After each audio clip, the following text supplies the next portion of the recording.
Pride and Prejudice by Jane Austen. Chapter 31 to 61. Chapter 31. Colonel Fitzwilliam's manners were very much admired at the parsonage, and the ladies all felt that he must add considerably to the pleasure of their engagements at Rosings. It was some days, however, before they received any invitation thither, for while there were visitors in the house they could not be necessary. And it was not till Easter Day, almost a week after the gentlemen's arrival, that they were honoured by such an attention, and then they were merely asked on leaving church to come there in the evening. For the last week they had seen very little of either Lady Catherine or her daughter. Colonel Fitzwilliam had called at the parsonage more than once during the time, but Mr. Darcy they had only seen at church. The invitation was accepted, of course, and at a proper hour they joined the party in Lady Catherine's drawing-room. Her ladyship received them civilly, but it was plain that their company was by no means so acceptable as when she could get nobody else, and she was, in fact, almost engrossed by her nephews, speaking to them, especially to Darcy, much more than to any other person in the room. Colonel Fitzwilliam seemed really glad to see them. Anything was a welcome relief to him at Rosings, and Mrs. Collins's pretty friend had, moreover, caught his fancy very much.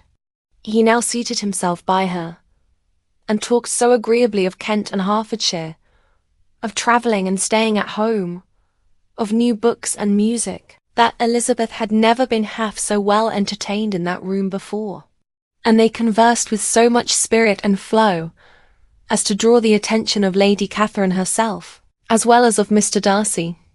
His eyes had been soon and repeatedly turned towards them with a look of curiosity, and that her ladyship, after a while, shared the feeling was more openly acknowledged, for she did not scruple to call out, "What is that you are saying, Fitzwilliam?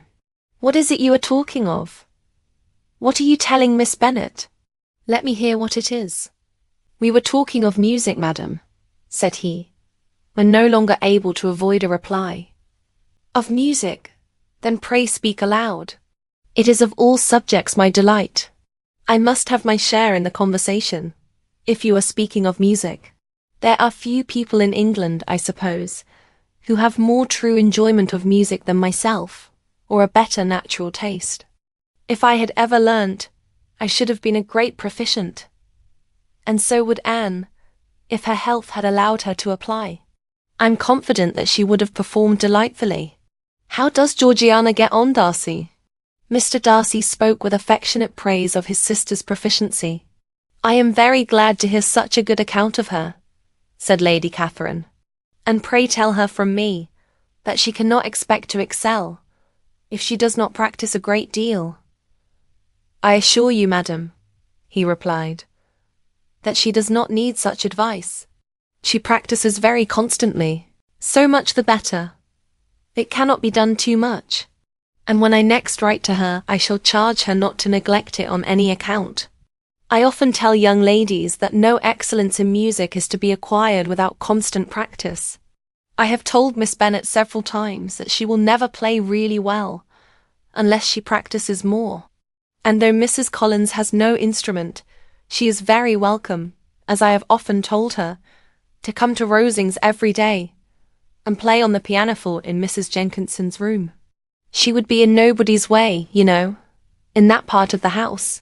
Mr. Darcy looked a little ashamed of his aunt's ill-breeding, and made no answer.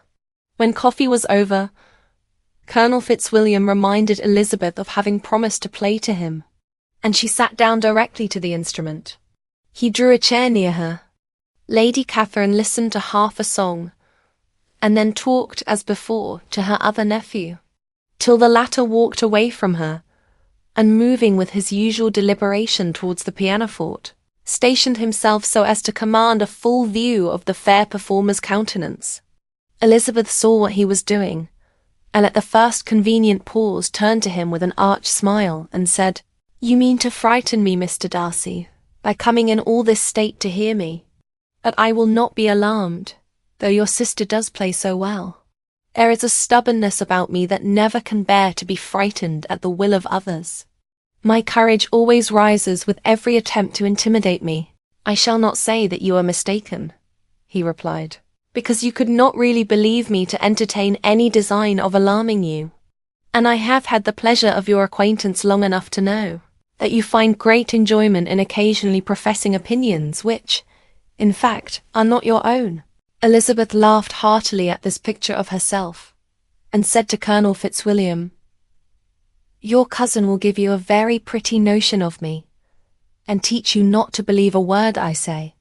I am particularly unlucky in meeting with a person so well able to expose my real character, in a part of the world where I had hoped to pass myself off with some degree of credit. Indeed, Mr. Darcy, it is very ungenerous in you to mention all that you knew to my disadvantage in Hertfordshire, and, give me leave to say, very impolitic too, for it is provoking me to retaliate, and such things may come out as will shock your relations to hear." "I am not afraid of you," said he, smilingly. "Pray let me hear what you have to accuse him of," cried Colonel Fitzwilliam. "I should like to know how he behaves among strangers." "You shall hear, then, but prepare for something very dreadful. The first time of my ever seeing him in Hertfordshire, you must know, was at a ball, and at this ball, what do you think he did? He danced only 4 dances. I am sorry to pain you, but so it was. He danced only 4 dances, though gentlemen were scarce, and, to my certain knowledge, more than one young lady was sitting down in want of a partner. Mr. Darcy, you cannot deny the fact. I had not at that time the honour of knowing any lady in the assembly beyond my own party. True, and nobody can ever be introduced in a ballroom. Well, Colonel Fitzwilliam, what do I play next? My fingers wait your orders." "Perhaps," said Darcy, "I should have judged better had I sought an introduction, but I am ill qualified to recommend myself to strangers." "Shall we ask your cousin the reason of this?" said Elizabeth, still addressing Colonel Fitzwilliam. "Shall we ask him why a man of sense and education, and who has lived in the world, is ill qualified to recommend himself to strangers?" "I can answer your question," said Fitzwilliam, without applying to him. "It is because he will not give himself the trouble. I certainly have not the talent which some people possess," said Darcy, "of conversing easily with those I have never seen before. I cannot catch their tone of conversation, or appear interested in their concerns, as I often see done." "My fingers," said Elizabeth, "do not move over this instrument in the masterly manner which I see so many women's do. They have not the same force or rapidity, and do not produce the same expression. But then I have always supposed it to be my own fault, because I would not take the trouble of practicing. It is not that I do not believe my fingers as capable as any other woman's of superior execution." Darcy smiled and said, "You are perfectly right. You have employed your time much better. No one admitted to the privilege of hearing you can think anything wanting. We neither of us perform to strangers." Here they were interrupted by Lady Catherine, who called out to know what they were talking of. Elizabeth immediately began playing again. Lady Catherine approached, and after listening for a few minutes, said to Darcy, "Miss Bennet would not play at all amiss if she practised more, and could have the advantage of a London master. She has a very good notion of fingering, though her taste is not equal to Anne's. Anne would have been a delightful performer, had her health allowed her to learn." Elizabeth looked at Darcy, to see how cordially he assented to his cousin's praise, but neither at that moment nor any other could she discern any symptom of love, and from the whole of his behaviour to Miss de Bourgh, she derived this comfort for Miss Bingley, that he might have been just as likely to marry her, had she been his relation. Lady Catherine continued her remarks on Elizabeth's performance, mixing with them many instructions on execution and taste. Elizabeth received them with all the forbearance of civility, and at the request of the gentleman remained at the instrument, till her ladyship's carriage was ready to take them all home. Chapter 32. Elizabeth was sitting by herself the next morning and writing to Jane, while Mrs. Collins and Maria were gone on business into the village, when she was startled by a ring at the door, the certain signal of a visitor. As she had heard no carriage, she thought it not unlikely to be Lady Catherine, and under that apprehension was putting away her half-finished letter, that she might escape all impertinent questions, when the door opened, and to her very great surprise Mr. Darcy and Mr. Darcy only entered the room. He seemed astonished too on finding her alone, and apologized for his intrusion, by letting her know that he had understood all the ladies to be within. They then sat down, and when her inquiries after Rosings were made, seemed in danger of sinking into total silence. It was absolutely necessary, therefore, to think of something, and in this emergency recollecting when she had seen him last in Hertfordshire, and feeling curious to know what he would say on the subject of their hasty departure, she observed, "How very suddenly you all quitted Netherfield last November, Mr. Darcy. It must have been a most agreeable surprise to Mr. Bingley to see you all after him so soon, for, if I recollect right, he went but the day before. He and his sisters were well, I hope, when you left London?" "Perfectly so, I thank you." She found that she was to receive no other answer, and, after a short pause, added, "I think I have understood that Mr. Bingley has not much idea of ever returning to Netherfield again." "I have never heard him say so, but it is probable that he may spend very little of his time there in future. He has many friends, and he is at a time of life when friends and engagements are continually increasing. If he means to be but little at Netherfield, it would be better for the neighbourhood that he should give up the place entirely, for then we might possibly get a settled family there. But, perhaps, Mr. Bingley did not take the house so much for the convenience of the neighbourhood as for his own, and we must expect him to keep or quit it on the same principle." "I should not be surprised," said Darcy, "if he were to give it up as soon as any eligible purchase offers." Elizabeth made no answer. She was afraid of talking longer of his friend, and, having nothing else to say, was now determined to leave the trouble of finding a subject to him. He took the hint and soon began with, "This seems a very comfortable house. Lady Catherine, I believe, did a great deal to it when Mr. Collins first came to Hunsford." "I believe she didn't. I am sure she could not have bestowed her kindness on a more grateful object. Mr. Collins appears very fortunate in his choice of a wife." "Yes, indeed. His friends may well rejoice in his having met with one of the very few sensible women who would have accepted him, or have made him happy if they had. My friend has an excellent understanding, though I am not certain that I consider her marrying Mr. Collins as the wisest thing she ever did. She seems perfectly happy, however, and, in a prudential light, it is certainly a very good match for her. It must be very agreeable to her to be settled within so easy a distance of her own family and friends." "An easy distance, do you call it? It is nearly 50 miles. And what is 50 miles of good road? Little more than half a day's journey." "Yes, I call it a very easy distance.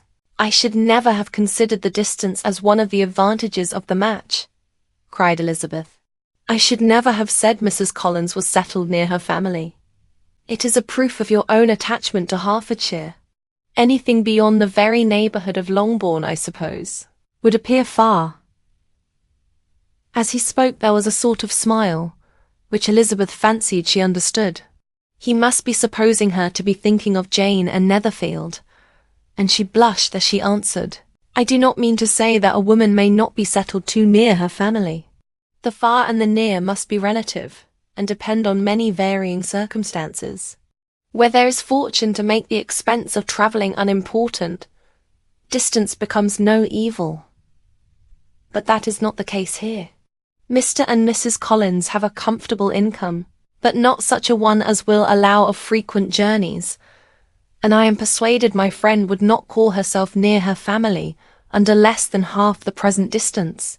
Mr. Darcy drew his chair a little towards her and said, "You cannot have a right to such very strong local attachment. You cannot have been always at Longbourn." Elizabeth looked surprised. The gentleman experienced some change of feeling. He drew back his chair, took a newspaper from the table, and, glancing over it, said, in a colder voice, "Are you pleased with Kent?" A short dialogue on the subject of the country ensued, on either side calm and concise, and soon put an end to by the entrance of Charlotte and her sister, just returned from their walk. The tete-a-tete surprised them. Mr. Darcy related the mistake which had occasioned his intruding on Miss Bennet, and, after sitting a few minutes longer, without saying much to anybody, went away. "What can be the meaning of this?" said Charlotte, as soon as he was gone. "My dear Eliza, he must be in love with you, or he would never have called on us in this familiar way." But when Elizabeth told of his silence, it did not seem very likely, even to Charlotte's wishes, to be the case. And, after various conjectures, they could at last only suppose his visit to proceed from the difficulty of finding anything to do, which was the more probable from the time of year. All field sports were over. Within doors there was Lady Catherine, books, and a billiard table, but gentlemen cannot be always within doors. And in the nearness of the parsonage, or the pleasantness of the walk to it, or of the people who lived in it, the two cousins found a temptation from this period of walking thither almost every day.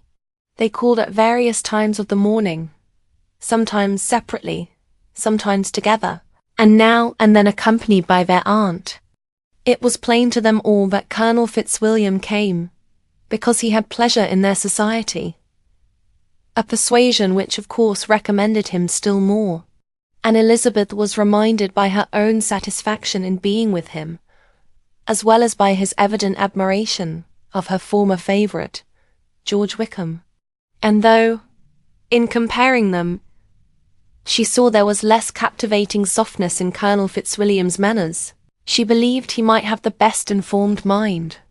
But why Mr. Darcy came so often to the parsonage, it was more difficult to understand. It could not be for society, as he frequently sat there 10 minutes together without opening his lips. And when he did speak, it seemed the effect of necessity rather than of choice, a sacrifice to propriety, not a pleasure to himself. He seldom appeared really animated. Mrs. Collins knew not what to make of him. Colonel Fitzwilliam's occasionally laughing at his stupidity proved that he was generally different, which her own knowledge of him could not have told her. And as she would have liked to believe this change the effect of love, and the object of that love her friend Eliza, she set herself seriously to work to find it out. She watched him whenever they were at Rosings and whenever he came to Hunsford, but without much success. He certainly looked at her friend a great deal, but the expression of that look was disputable. It was an earnest, steadfast gaze, but she often doubted whether there were much admiration in it, and sometimes it seemed nothing but absence of mind. She had once or twice suggested to Elizabeth the possibility of his being partial to her, but Elizabeth always laughed at the idea, and Mrs. Collins did not think it right to press the subject, from the danger of raising expectations which might only end in disappointment, for in her opinion it admitted not of a doubt that all her friend's dislike would vanish if she could suppose him to be in her power. In her kind schemes for Elizabeth, she sometimes planned her marrying Colonel Fitzwilliam. He was beyond comparison the pleasantest man. He certainly admired her, and his situation in life was most eligible. But to counterbalance these advantages, Mr. Darcy had considerable patronage in the church, and his cousin could have none at all. Chapter 33. More than once did Elizabeth, in her ramble within the park, unexpectedly meet Mr. Darcy. She felt all the perverseness of the mischance that should bring him where no one else was brought, and, to prevent its ever happening again, took care to inform him, at first, that it was a favourite haunt of hers. How it could occur a second time, therefore, was very odd. Yet it did, and even the third. It seemed like wilful ill-nature or a voluntary penance. For on these occasions it was not merely a few formal inquiries and an awkward pause and then away, but he actually thought it necessary to turn back and walk with her.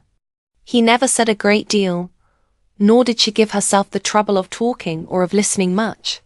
But it struck her in the course of their third encounter that he was asking some odd unconnected questions about her pleasure in being at Hunsford, her love of solitary walks, and her opinion of Mr. and Mrs. Collins's happiness, and that in speaking of Rosings and her not perfectly understanding the house, he seemed to expect that whenever she came into Kent again she would be staying there too. His words seemed to imply it. Could he have Colonel Fitzwilliam in his thoughts? She supposed, if he meant anything, he must mean an allusion to what might arise in that quarter. It distressed her a little, and she was quite glad to find herself at the gate in the Pales opposite the parsonage. She was engaged one day as she walked in re-perusing Jane's last letter, and dwelling on some passages which proved that Jane had not written in spirits, when, instead of being again surprised by Mr. Darcy, she saw, on looking up, that Colonel Fitzwilliam was meeting her. Putting away the letter immediately, and forcing a smile, she said, "I did not know before that you ever walked this way." "I have been making the tour of the park," he replied, "as I generally do every year, and intended to close it with a call at the parsonage." "Are you going much farther?" "No, I should have turned in a moment." And accordingly she did turn, and they walked towards the parsonage together. "Do you certainly leave Kent on Saturday?" said she. "Yes, if Darcy does not put it off again, but I am at his disposal. He arranges the business just as he pleases, and if not able to please himself in the arrangement, he has at least great pleasure in the power of choice. I do not know anybody who seems more to enjoy the power of doing what he likes than Mr. Darcy." "He likes to have his own way very well," replied Colonel Fitzwilliam. "But so we all do. It is only that he has better means of having it than many others, because he is rich and many others are poor. I speak feelingly. A younger son, you know, must be inured to self-denial and dependence. In my opinion, the younger son of an earl can know very little of either. Now, seriously, what have you ever known of self-denial and dependence? When have you been prevented by want of money from going wherever you chose, or procuring anything you had a fancy for? These are home questions, and perhaps I cannot say that I have experienced many hardships of that nature. But in matters of greater weight, I may suffer from the want of money. Younger sons cannot marry where they like, unless where they like women of fortune, which I think they very often do. Our habits of expense make us too dependent, and there are not many in my rank of life who can afford to marry without some attention to money. Is this, thought Elizabeth, meant for me? And she coloured at the idea, but recovering herself, said in a lively tone, "And pray, what is the usual price of an earl's younger son? Unless the elder brother is very sickly, I suppose you would not ask above £50,000. He answered her in the same style, and the subject dropped. To interrupt a silence which might make him fancy her affected with what had passed, she soon afterwards said, "I imagine your cousin brought you down with him chiefly for the sake of having somebody at his disposal. I wonder he does not marry, to secure a lasting convenience of that kind. But perhaps his sister does as well for the present, and, as she is under his sole care, he may do what he likes with her." "No," said Colonel Fitzwilliam, "that is an advantage which he must divide with me. I am joined with him in the guardianship of Miss Darcy." "Are you indeed? And pray what sort of a guardian do you make? Does your charge give you much trouble?" "Young ladies of her age are sometimes a little difficult to manage, and if she has the true Darcy spirit, she may like to have her own way." As she spoke, she observed him looking at her earnestly, and the manner in which he immediately asked her why she supposed Miss Darcy likely to give them any uneasiness, convinced her that she had somehow or other got pretty near the truth. She directly replied, "You need not be frightened. I never heard any harm of her. and I dare say she is one of the most tractable creatures in the world. She is a very great favourite with some ladies of my acquaintance, Mrs. Hurst and Miss Bingley. I think I have heard you say that you know them. I know them a little. Their brother is a pleasant, gentlemanlike man. He is a great friend of Darcy's. Oh yes, said Elizabeth dryly. Mr. Darcy is uncommonly kind to Mr. Bingley, and takes a prodigious deal of care of him. Care of him? Yes, I really believe Darcy does take care of him in those points where he most wants care. From something that he told me in our journey hither, I have reason to think Bingley very much indebted to him. But I ought to beg his pardon, for I have no right to suppose that Bingley was the person meant. It was all conjecture. What is it you mean? It is a circumstance which Darcy of course could not wish to be generally known, because if it were to get round to the lady's family, it would be an unpleasant thing. You may depend upon my not mentioning it, and remember that I have not much reason for supposing it to be Bingley. What he told me was merely this, that he congratulated himself on having lately saved a friend from the inconveniences of a most imprudent marriage, but without mentioning names or any other particulars. And I only suspected it to be Bingley from believing him the kind of young man to get into a scrape of that sort, and from knowing them to have been together the whole of last summer. Did Mr. Darcy give you his reasons for this interference? I understood that there were some very strong objections against the lady. And what arts did he use to separate them? He did not talk to me of his own arts, said Fitzwilliam, smiling. He only told me what I have now told you. Elizabeth made no answer and walked on, her heart swelling with indignation. After watching her a little, Fitzwilliam asked her why she was so thoughtful. I am thinking of what you have been telling me, said she. Your cousin's conduct does not suit my feelings. Why was he to be the judge? You are rather disposed to call his interference officious. I do not see what right Mr. Darcy had to decide on the propriety of his friend's inclination, or why, upon his own judgment alone, he was to determine and direct in what manner that friend was to be happy. But, she continued, recollecting herself, as we know none of the particulars, it is not fair to condemn him.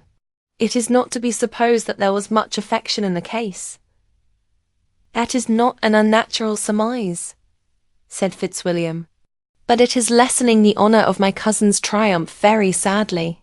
This was spoken jestingly, but it appeared to her so just a picture of Mr. Darcy that she would not trust herself with an answer, and therefore, abruptly changing the conversation, talked on indifferent matters till they reached the parsonage.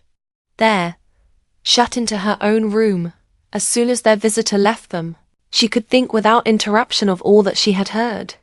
It was not to be supposed that any other people could be meant than those with whom she was connected. There could not exist in the world two men over whom Mr. Darcy could have such boundless influence. That he had been concerned in the measures taken to separate Mr. Bingley and Jane, she had never doubted, but she had always attributed to Miss Bingley the principal design and arrangement of them. If his own vanity, however, did not mislead him, he was the cause. His pride and caprice were the cause of all that Jane had suffered, and still continued to suffer. He had ruined for a while every hope of happiness for the most affectionate, generous heart in the world, and no one could say how lasting an evil he might have inflicted. There were some very strong objections against the lady, were Colonel Fitzwilliam's words, and these strong objections probably were her having one uncle who was a country attorney, and another who was in business in London. To Jane herself, she exclaimed, there could be no possibility of objection, all loveliness and goodness as she is, her understanding excellent, her mind improved, and her manners captivating. Neither could anything be urged against my father, who, though with some peculiarities, has abilities which Mr. Darcy himself need not disdain, and respectability which he will probably never reach. When she thought of her mother, indeed her confidence gave way a little, but she would not allow that any objections there had material weight with Mr. Darcy, whose pride, she was convinced, would receive a deeper wound from the want of importance in his friends' connections than from their want of sense. And she was quite decided, at last, that he had been partly governed by this worst kind of pride, and partly by the wish of retaining Mr. Bingley for his sister. The agitation and tears which the subject occasioned brought on a headache, and it grew so much worse towards the evening that, added to her unwillingness to see Mr. Darcy, it determined her not to attend her cousins to Rosings, where they were engaged to drink tea. Mrs. Collins, seeing that she was really unwell, did not press her to go, and as much as possible prevented her husband from pressing her. But Mr. Collins could not conceal his apprehension of Lady Catherine's, being rather displeased by her staying at home. Chapter 34. When they were gone, Elizabeth, as if intending to exasperate herself as much as possible against Mr. Darcy, chose for her employment the examination of all the letters which Jane had written to her since her being in Kent. They contained no actual complaint, nor was there any revival of past occurrences, or any communication of present suffering. But in all, and in almost every line of each, there was a want of that cheerfulness which had been used to characterize her style, and which, proceeding from the serenity of a mind at ease with itself, and kindly disposed towards everyone, had been scarcely ever clouded. Elizabeth noticed every sentence conveying the idea of uneasiness, with an attention which it had hardly received on the first perusal. Mr. Darcy's shameful boast of what misery he had been able to inflict gave her a keener sense of her sister's sufferings.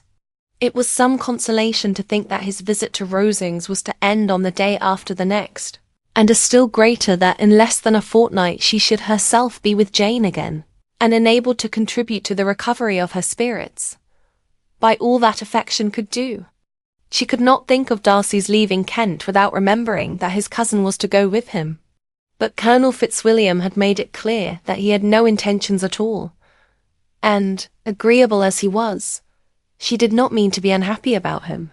While settling this point, she was suddenly roused by the sound of the doorbell, and her spirits were a little fluttered by the idea of its being Colonel Fitzwilliam himself, who had once before called late in the evening, and might now come to inquire particularly after her.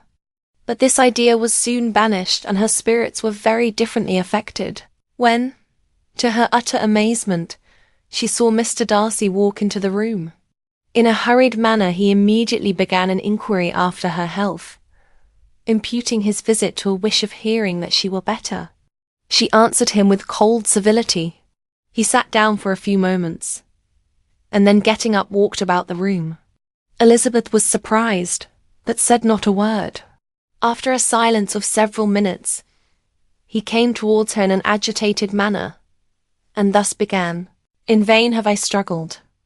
It will not do. My feelings will not be repressed. You must allow me to tell you how ardently I admire and love you." Elizabeth's astonishment was beyond expression. She stared, coloured, doubted, and was silent. This he considered sufficient encouragement, and the avowal of all that he felt, and had long felt for her, immediately followed. He spoke well, but there were feelings besides those of the heart to be detailed, and he was not more eloquent on the subject of tenderness than of pride. His sense of her inferiority, of its being a degradation, of the family obstacles which judgment had always opposed to inclination, were dwelt on with a warmth which seemed due to the consequence he was wounding, but was very unlikely to recommend his suit.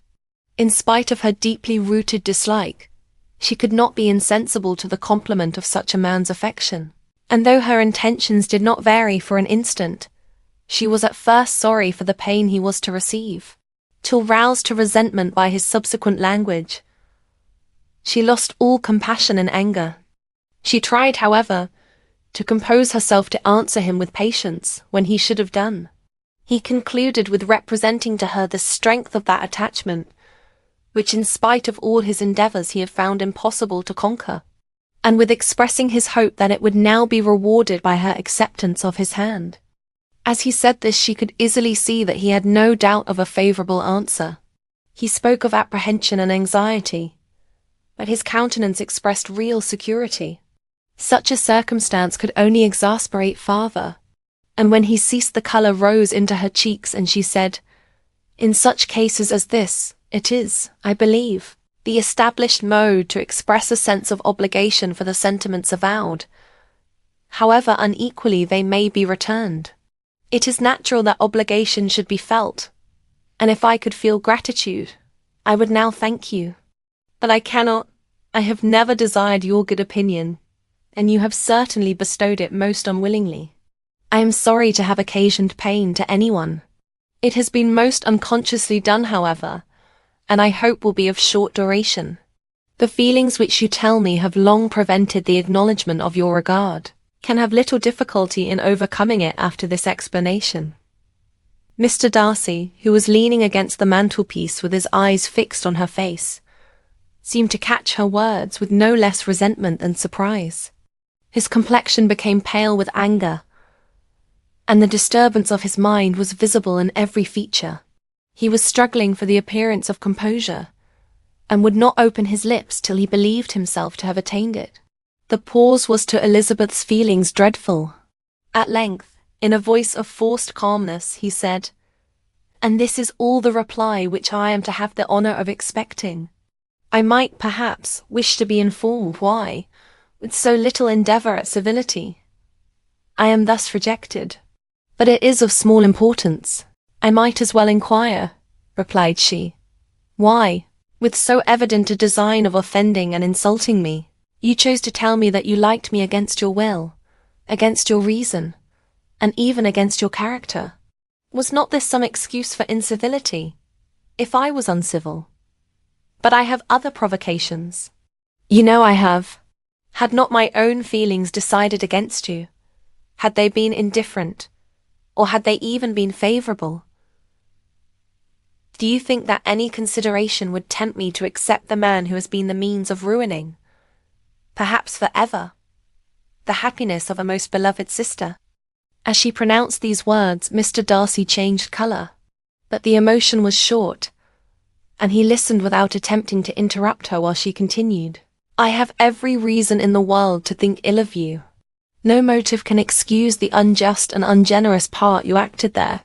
You dare not, you cannot deny that you have been the principal, if not the only means of dividing them from each other, of exposing one to the censure of the world for caprice and instability, the other to its derision for disappointed hopes, and involving them both in misery of the acutest kind." She paused, and saw with no slight indignation that he was listening with an air which proved him wholly unmoved by any feeling of remorse. He even looked at her with affected incredulity. "Can you deny that you have done it?" she repeated. With assumed tranquillity he then replied, "I have no wish of denying that I did everything in my power to separate my friend from your sister, or that I rejoice in my success. Towards him I have been kinder than towards myself." Elizabeth disdained the appearance of noticing this civil reflection, but its meaning did not escape, nor was it likely to conciliate her. "But it is not merely this affair," she continued, "on which my dislike is founded. Long before it had taken place, my opinion of you was decided. Your character was unfolded in the recital which I received many months ago from Mr. Wickham. On this subject, what can you have to say? In what imaginary act of friendship can you here defend yourself? Or under what misrepresentation can you here impose upon others? You take an eager interest in that gentleman's concerns," said Darcy, in a less tranquil tone, and with a heightened colour. "Who that knows what his misfortunes have been can help feeling an interest in him?" "His misfortunes," repeated Darcy, contemptuously. "Yes, his misfortunes have been great indeed." "And of your infliction?" cried Elizabeth, with energy. "You have reduced him to his present state of poverty, comparative poverty. You have withheld the advantages which you must know to have been designed for him. You have deprived the best years of his life of that independence, which was no less his due than his desert. You have done all this, and yet you can treat the mention of his misfortunes with contempt and ridicule. "And this," cried Darcy, as he walked with quick steps across the room, "is your opinion of me. This is the estimation in which you hold me. I thank you for explaining it so fully. My faults, according to this calculation, are heavy indeed. But, perhaps," added he, stopping in his walk and turning towards her, "these offences might have been overlooked, had not your pride been hurt by my honest confession of the scruples that had long prevented my forming any serious design. These bitter accusations might have been suppressed, had I, with greater policy, concealed my struggles, and flattered you into the belief of my being impelled by unqualified, unalloyed inclination, by reason, by reflection, by everything. But disguise of every sort is my abhorrence. Nor am I ashamed of the feelings I related. They were natural and just. Could you expect me to rejoice in the inferiority of your connections? To congratulate myself on the hope of relations whose condition in life is so decidedly beneath my own?" Elizabeth felt herself growing more angry every moment. Yet she tried to the utmost to speak with composure when she said, "You are mistaken, Mr. Darcy. If you suppose that the mode of your declaration affected me in any other way than as it spared me the concern which I might have felt in refusing you, had you behaved in a more gentlemanlike manner." She saw him start at this, but he said nothing, and she continued, "You could not have made me the offer of your hand in any possible way that would have tempted me to accept it." Again his astonishment was obvious, and he looked at her with an expression of mingled incredulity and mortification. She went on, "From the very beginning, from the first moment, I may almost say, of my acquaintance with you, your manners impressing me with the fullest belief of your arrogance, your conceit, and your selfish disdain of the feelings of others, were such as to form that groundwork of disapprobation, on which succeeding events have built so immovable a dislike. And I had not known you a month before I felt that you were the last man in the world whom I could ever be prevailed on to marry. You have said quite enough, madam. I perfectly comprehend your feelings, and have now only to be ashamed of what my own have been. Forgive me for having taken up so much of your time, and accept my best wishes for your health and happiness." And with these words, he hastily left the room, and Elizabeth heard him the next moment open the front door and quit the house. The tumult of her mind was now painfully great. She knew not how to support herself, and, from actual weakness, sat down and cried for half an hour. Her astonishment, as she reflected on what had passed, was increased by every review of it. That she should receive an offer of marriage from Mr. Darcy, that he should have been in love with her for so many months, so much in love as to wish to marry her, in spite of all the objections which had made him prevent his friends marrying her sister, and which must appear at least with equal force in his own case, was almost incredible. It was gratifying to have inspired unconsciously so strong an affection. But his pride, his abominable pride, his shameless avowal of what he had done with respect to Jane, his unpardonable assurance and acknowledging, though he could not justify it, and the unfeeling manner which he had mentioned Mr. Wickham, his cruelty towards whom he had not attempted to deny, soon overcame the pity which the consideration of his attachment had for a moment excited. She continued in very agitating reflections till the sound of Lady Catherine's carriage made her feel how unequal she was to encounter Charlotte's observation, and hurried her away to her room. Chapter 35. Elizabeth awoke the next morning to the same thoughts and meditations which had at length closed her eyes. She could not yet recover from the surprise of what had happened. It was impossible to think of anything else, and, totally indisposed for employment, she resolved soon after breakfast to indulge herself in air and exercise. She was proceeding directly to her favourite walk, when the recollection of Mr. Darcy's sometimes coming there stopped her, and instead of entering the park, she turned up the lane which led her farther from the turnpike road. The park paling was still the boundary on one side, and she soon passed one of the gates into the ground. After walking 2 or 3 times along that part of the lane, She was tempted, by the pleasantness of the morning, to stop at the gates and look into the park.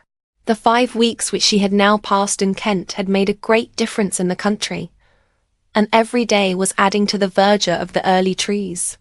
She was on the point of continuing her walk, when she caught a glimpse of a gentleman within the sort of grove which edged the park.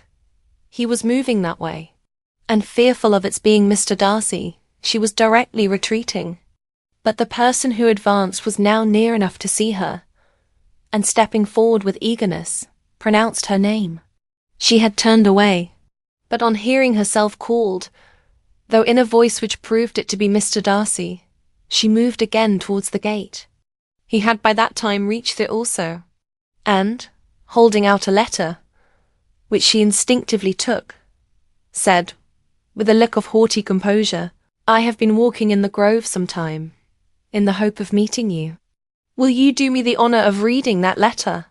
And then, with a slight bow, turned again into the plantation, and was soon out of sight. With no expectation of pleasure, but with the strongest curiosity, Elizabeth opened the letter, and to her still increasing wonder, perceived an envelope containing 2 sheets of letter paper, written quite through, in a very close hand. The envelope itself was likewise full. Pursuing her way along the lane, she then began it.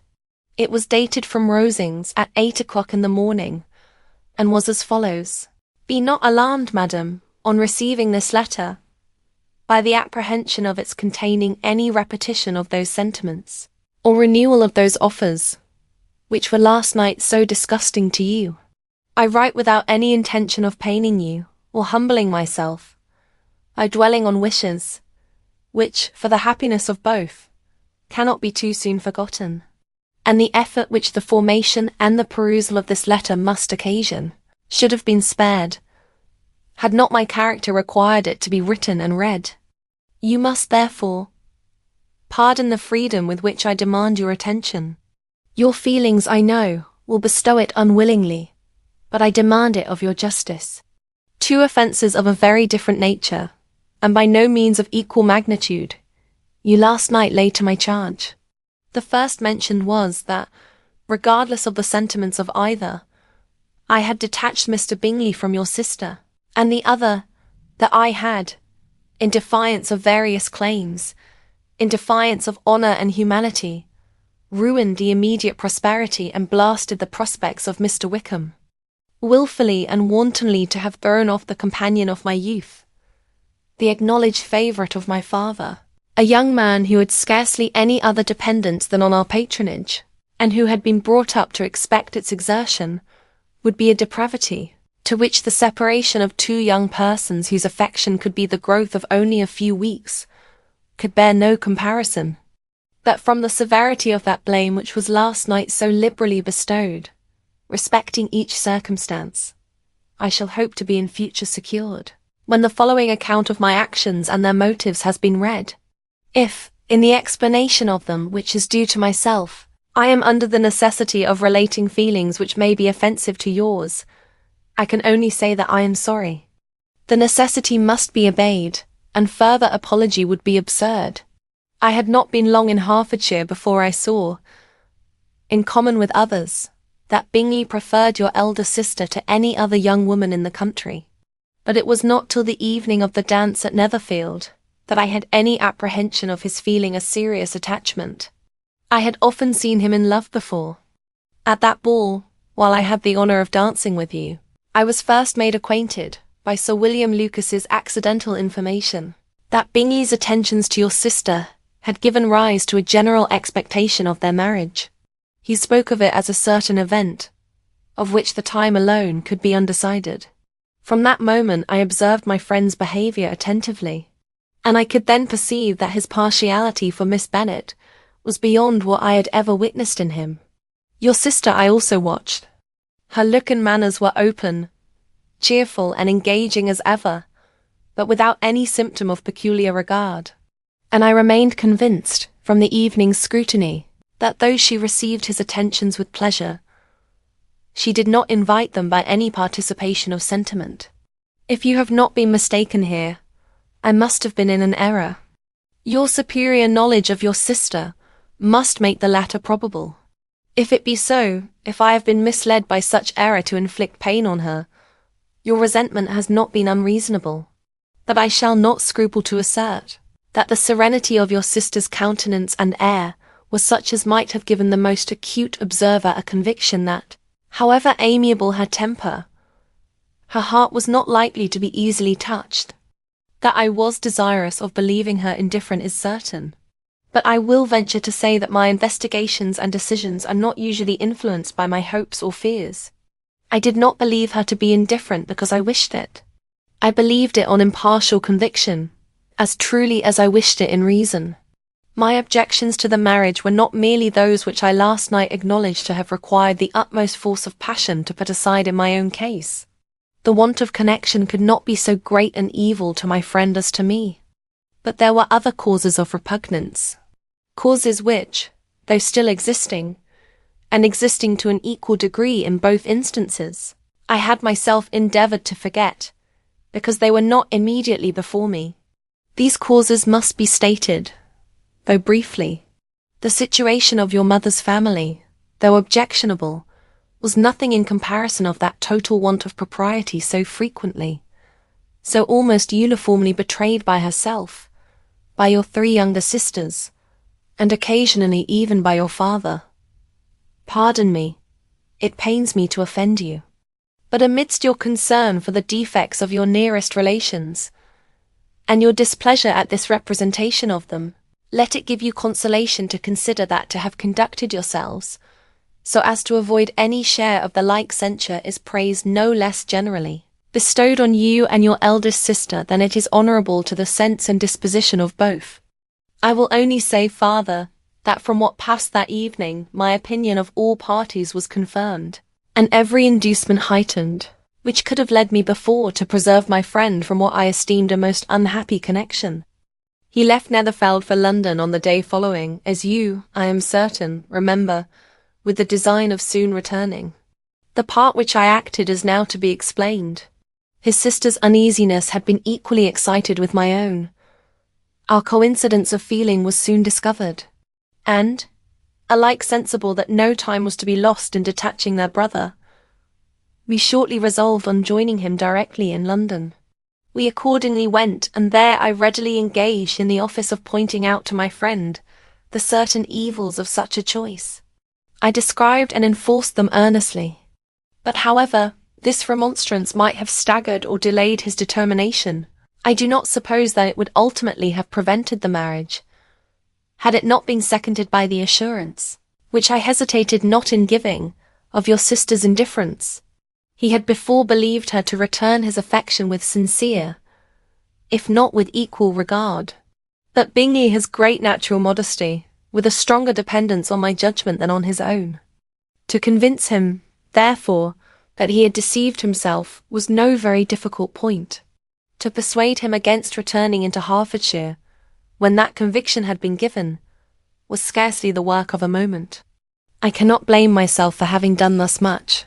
There is but one part of my conduct in the whole affair on which I do not reflect with satisfaction. It is that I condescended to adopt the measures of art so far as to conceal from him your sister's being in town. I knew it myself, as it was known to Miss Bingley, but her brother is even yet ignorant of it. That they might have met without ill consequences, perhaps, probable, but his regard did not appear to me enough extinguished for him to see her without some danger. Perhaps this concealment, this disguise, was beneath me. It is done, however, and it was done for the best. On this subject I have nothing more to say, no other apology to offer. If I have wounded your sister's feelings, it was unknowingly done. And though the motives which govern me may to you very naturally appear insufficient, I have not yet learnt to condemn them. With respect to that other, more weighty accusation, of having injured Mr. Wickham, I can only refute it by laying before you the whole of his connection with my family. Of what he has particularly accused me, I am ignorant, but of the truth of what I shall relate, I can summon more than one witness of undoubted veracity. Mr. Wickham is the son of a very respectable man, who had for many years the management of all the Pemberley estates, and whose good conduct in the discharge of his trust naturally inclined my father to be of service to him. And on George Wickham, who was his godson, his kindness was therefore liberally bestowed. My father supported him at school, and afterwards at Cambridge. Most important assistance, as his own father, always poor from the extravagance of his wife, would have been unable to give him a gentleman's education. My father was not only fond of this young man's society, whose manners were always engaging, he had also the highest opinion of him, and hoping the church would be his profession, intended to provide for him in it. As for myself, it is many, many years since I first began to think of him in a very different manner. The vicious propensities, the want of principle, which he was careful to guard from the knowledge of his best friend, could not escape the observation of a young man of nearly the same age with himself, and who had opportunities of seeing him in unguarded moments, which Mr. Darcy could not have. Here again I shall give you pain to what degree you only can tell. But whatever may be the sentiments which Mr. Wickham has created, a suspicion of their nature shall not prevent me from unfolding his real character. It adds even another motive. My excellent father died about 5 years ago, and his attachment to Mr. Wickham was to the last so steady, that in his will he particularly recommended it to me, to promote his advancement in the best manner that his profession might allow, and if he took orders, desired that a valuable family living might be his as soon as it became vacant. There was also a legacy of £1,000. His own father did not long survive mine, and within half a year from these events, Mr. Wickham wrote to inform me that, having finally resolved against taking orders, he hoped I should not think it unreasonable for him to expect some more immediate pecuniary advantage, in lieu of the preferment, by which he could not be benefited. He had some intention, he added, of studying the law, and I must be aware that the interest of £1,000 would be a very insufficient support therein. I rather wished than believed him to be sincere, but, at any rate, was perfectly ready to accede to his proposal. I knew that Mr. Wickham ought not to be a clergyman. The business was therefore soon settled. He resigned all claim to assistance in the church, were it possible that he could ever be in a situation to receive it, and accepted in return £3,000. All connection between us seemed now dissolved. I thought too ill of him to invite him to Pemberley, or admit his society in town. In town, I believe, he chiefly lived, but his studying the law was a mere pretence, and being now free from all restraint, his life was a life of idleness and dissipation. For about 3 years I heard little of him, but on the decease of the incumbent of the living which had been designed for him, he applied to me again by letter for the presentation. His circumstances, he assured me, and I had no difficulty in believing it, were exceedingly bad. He had found the law a most unprofitable study, and was now absolutely resolved on being ordained. If I would present him to the living in question, of which he trusted there could be little doubt, as he was well assured that I had no other person to provide for, and I could not have forgotten my revered father's intentions. You will hardly blame me for refusing to comply with this entreaty, or for resisting every repetition of it. His resentment was in proportion to the distress of his circumstances, and he was doubtless as violent in his abuse of me to others as in his reproaches to myself. After this period, every appearance of acquaintance was dropped. How he lived, I know not, but last summer he was again most painfully obtruded on my notice. I must now mention a circumstance which I would wish to forget myself, and which no obligation less than the present should induce me to unfold to any human being. Having said thus much, I feel no doubt of your secrecy. My sister, who is more than 10 years my junior, was left to the guardianship of my mother's nephew, Colonel Fitzwilliam, and myself. About a year ago, she was taken from school, and an establishment formed for her in London. And last summer she went with the lady who presided over it to Ramsgate, and thither also went Mr. Wickham, undoubtedly by design. for there proved to have been a prior acquaintance between him and Mrs. Yonge, in whose character we were most unhappily deceived, and by her connivance and aid he so far recommended himself to Georgiana, whose affectionate heart retained a strong impression of his kindness to her as a child, that she was persuaded to believe herself in love, and to consent to an elopement. She was then but 15, which must be her excuse.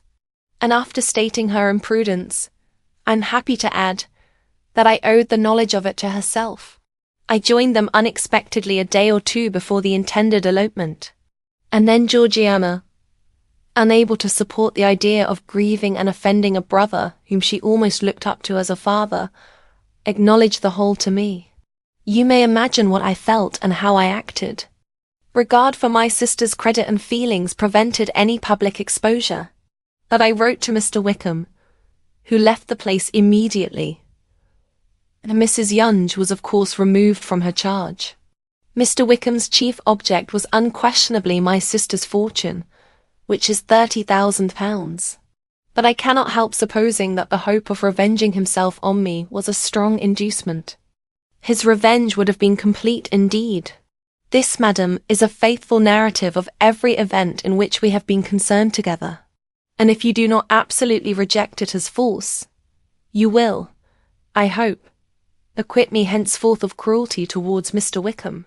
I know not in what manner, under what form of falsehood, he has imposed on you, but his success is not perhaps to be wondered at, ignorant as you previously were of everything concerning either. Detection could not be in your power, and suspicion certainly not in your inclination. You may possibly wonder why all this was not told you last night, but I was not then master enough of myself to know what could or ought to be revealed. For the truth of everything here related, I can appeal more particularly to the testimony of Colonel Fitzwilliam, who, from our near relationship and constant intimacy, and still more as one of the executors of my father's will, has been unavoidably acquainted with every particular of these transactions. If your abhorrence of me should make my assertions valueless, you cannot be prevented by the same cause from confiding in my cousin, and that there may be the possibility of consulting him, I shall endeavour to find some opportunity of putting this letter in your hands in the course of the morning. I will only add, God bless you. Fitzwilliam Darcy. Chapter 36. Elizabeth, when Mr. Darcy gave her the letter, did not expect it to contain a renewal of his offers. She had formed no expectation at all of its contents, but such as they were, it may be well supposed how eagerly she went through them, and what a contrariety of emotion they excited. Her feelings as she read were scarcely to be defined.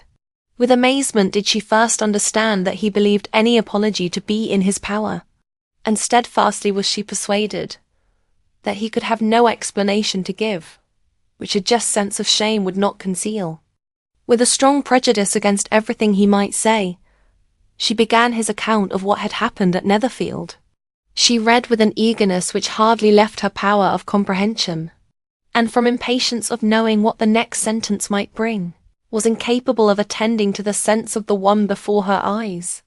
His belief of her sister's insensibility she instantly resolved to be false, and his account of the worst objections to the match, made her too angry to have any wish of doing him justice. He expressed no regret for what he had done which satisfied her. His style was not penitent but haughty. It was all pride and insolence. But when this subject was succeeded by his account of Mr. Wickham, when she read, with somewhat clearer attention, a relation of events which, if true, must overthrow every cherished opinion of his worth, and which bore so alarming an affinity to his own history of himself, her feelings were yet more acutely painful and more difficult of definition. Astonishment, apprehension, and even horror oppressed her. She wished to discredit it entirely, repeatedly exclaiming, "This must be false. This cannot be. This must be the grossest falsehood." And when she had gone through the whole letter, though scarcely knowing anything of the last page or two, put it hastily away, protesting that she would not regard it, that she would never look in it again. In this perturbed state of mind, with thoughts that could rest on nothing, she walked on. But it would not do. In half a minute the letter was unfolded again, and collecting herself as well as she could, she again began the mortifying perusal of all that related to Wickham, and commanded herself so far as to examine the meaning of every sentence. The account of his connection with the Pemberley family was exactly what he had related himself, and the kindness of the late Mr. Darcy, though she had not before known its extent, agreed equally well with his own words. So far each recital confirmed the other. But when she came to the will, the difference was great. What Wickham had said of the living was fresh in her memory, and as she recalled his very words, it was impossible not to feel that there was gross duplicity on one side or the other, and, for a few moments, she flattered herself that her wishes did not err. But when she read and reread, with the closest attention, the particulars immediately following of Wickham's resigning all pretensions to the living, of his receiving in lieu so considerable a sum as £3,000, again was she forced to hesitate. She put down the letter, weighed every circumstance, with what she meant to be impartiality, deliberated on the probability of each statement, but with little success. On both sides it was only assertion. Again she read on, but every line proved more clearly that the affair, which she had believed it impossible that any contrivance could so represent as to render Mr. Darcy's conduct in it less than infamous, was capable of a turn which must make him entirely blameless throughout the whole. The extravagance and general profligacy which he scrupled not to lay to Mr. Wickham's charge exceedingly shocked her, the more so as she could bring no proof of its injustice. She had never heard of him before his entrance into the Shire militia, in which he had engaged at the persuasion of the young man, who, on meeting him accidentally in town, had there renewed a slight acquaintance. Of his former way of life, nothing had been known in Hertfordshire but what he told himself. As to his real character, had information been in her power, she had never felt a wish of inquiring. His countenance, voice, and manner had established him at once in the possession of every virtue.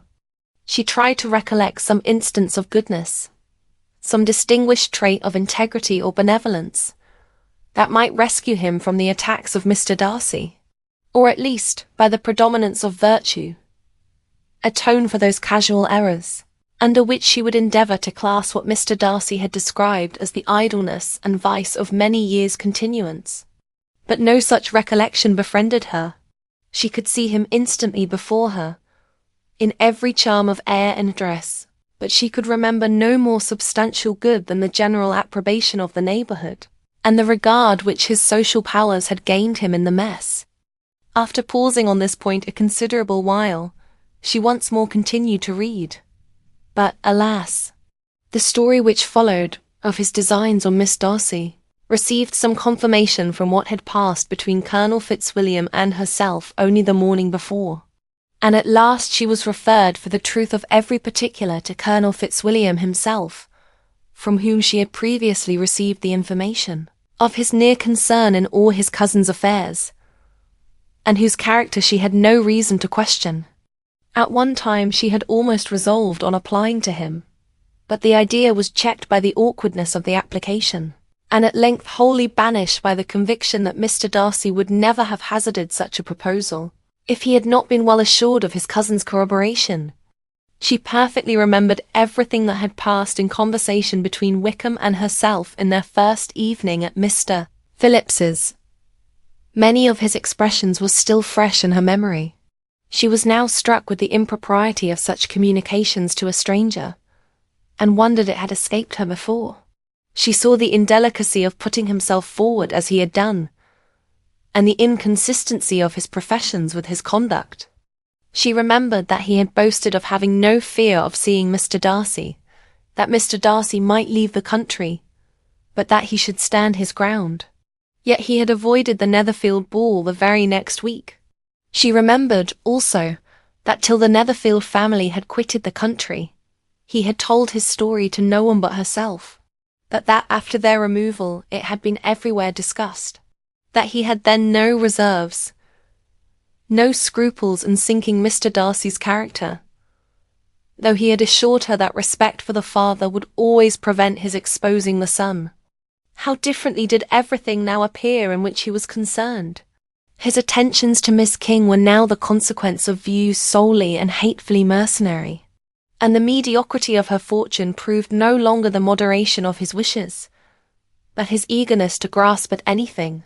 His behaviour to herself could now have had no tolerable motive. He had either been deceived with regard to her fortune, or had been gratifying his vanity by encouraging the preference which she believed she had most incautiously shown.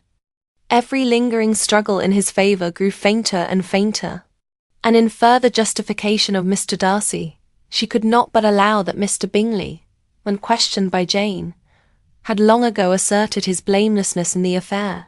That, proud and repulsive as were his manners, she had never, in the whole course of their acquaintance, an acquaintance which had latterly brought them much together, and given her a sort of intimacy with his ways, seen anything that betrayed him to be unprincipled or unjust, anything that spoke him of irreligious or immoral habits, that among his own connections he was esteemed and valued, that even Wickham had allowed him merit as a brother, and that she had often heard him speak so affectionately of his sister as to prove him capable of some amiable feeling, that had his actions been what Wickham represented them, so gross a violation of everything right could hardly have been concealed from the world, and that friendship between a person capable of it, and such an amiable man as Mr. Bingley was incomprehensible.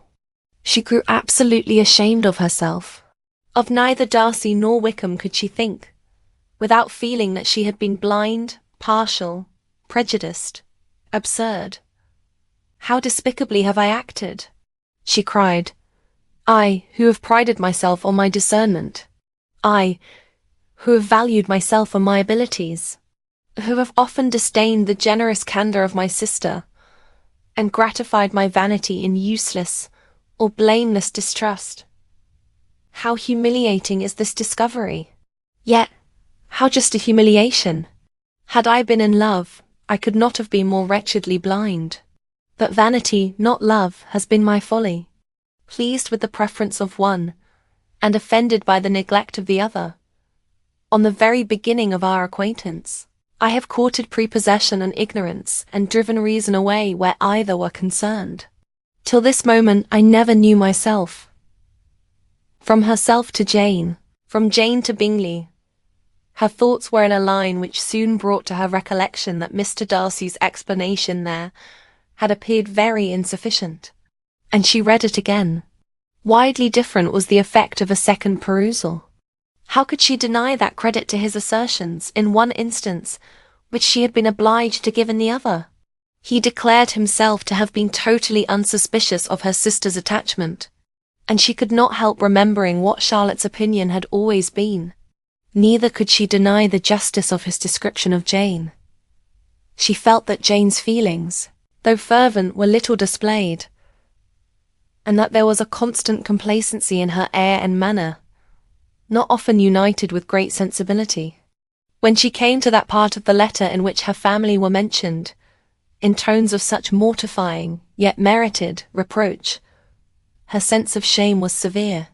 The justice of the charge struck her too forcibly for denial, and the circumstances to which he particularly alluded, as having passed at the Netherfield ball, and as confirming all his first disapprobation, could not have made a stronger impression on his mind than on hers. The compliment to herself and her sister was not unfelt. It soothed, but it could not console her for the contempt which had been thus self-attracted by the rest of her family, and as she considered that Jane's disappointment had, in fact, been the work of her nearest relations, and reflected how materially the credit of both must be hurt by such impropriety of conduct, she felt depressed beyond anything she had ever known before. After wandering along the lane for 2 hours, giving way to every variety of thought, reconsidering events, determining probabilities, and reconciling herself, as well as she could, To a change so sudden and so important, fatigue, and a recollection of her long absence, made her at length return home. And she entered the house with the wish of appearing cheerful as usual, and the resolution of repressing such reflections as must make her unfit for conversation. She was immediately told that the two gentlemen from Rosings had each called during her absence. Mr. Darcy only for a few minutes to take leave, but that Colonel Fitzwilliam had been sitting with them at least an hour, hoping for her return, and almost resolving to walk after her till she could be found.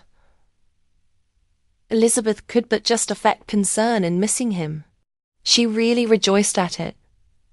Colonel Fitzwilliam was no longer an object. She could think only of her letter. Chapter 37. The two gentlemen left Rosings the next morning, and Mr. Collins, having been in waiting near the lodges, to make them his parting obeisance, was able to bring home the pleasing intelligence of their appearing in very good health, and in as tolerable spirits as could be expected, after the melancholy scene so lately gone through at Rosings. To Rosings he then hastened to console Lady Catherine and her daughter, and on his return brought back, with great satisfaction, a message from her ladyship, importing that she felt herself so dull as to make her very desirous of having them all to dine with her. Elizabeth could not see Lady Catherine without recollecting that, had she chosen it, she might by this time have been presented to her as her future niece. Nor could she think, without a smile, of what her ladyship's indignation would have been. What would she have said? How would she have behaved? Were the questions with which she amused herself. Their first subject was the diminution of the Rosings party. "I assure you, I feel it exceedingly," said Lady Catherine. "I believe nobody feels the loss of friends so much as I do. But I am particularly attached to these young men, and know them to be so much attached to me. They were excessively sorry to go, but so they always are." The dear Colonel rallied his spirits tolerably till just at last. But Darcy seemed to feel it most acutely more, I think, than last year. His attachment to Rosings certainly increases. Mr. Collins had a compliment and an allusion to throw in here, which were kindly smiled on by the mother and daughter. Lady Catherine observed, after dinner, that Miss Bennet seemed out of spirits, and immediately accounting for it herself, by supposing that she did not like to go home again so soon, she added, "But if that is the case, you must write to your mother to beg that you may stay a little longer. Mrs. Collins will be very glad of your company, I am sure." "I am much obliged to your ladyship for your kind invitation," replied Elizabeth, "but it is not in my power to accept it. I must be in town next Saturday." "Why, at that rate, you will have been here only 6 weeks. I expected you to stay 2 months. I told Mrs. Collins so before you came. There can be no occasion for your going so soon. Mrs. Bennet could certainly spare you for another fortnight, but my father cannot. He wrote last week to hurry my return." "Oh, your father, of course, may spare you, if your mother can. Daughters are never of so much consequence to a father, and if you will stay another month complete, it will be in my power to take one of you as far as London, for I am going there early in June, for a week, and as Dawson does not object to the barouche box, there will be very good room for one of you, and indeed, if the weather should happen to be cool, I should not object to taking you both, as you are neither of you large." "You are all kindness, madam, but I believe we must abide by our original plan." Lady Catherine seemed resigned. "Mrs. Collins, you must send a servant with them. You know I always speak my mind, and I cannot bear the idea of 2 young women travelling post by themselves. It is highly improper.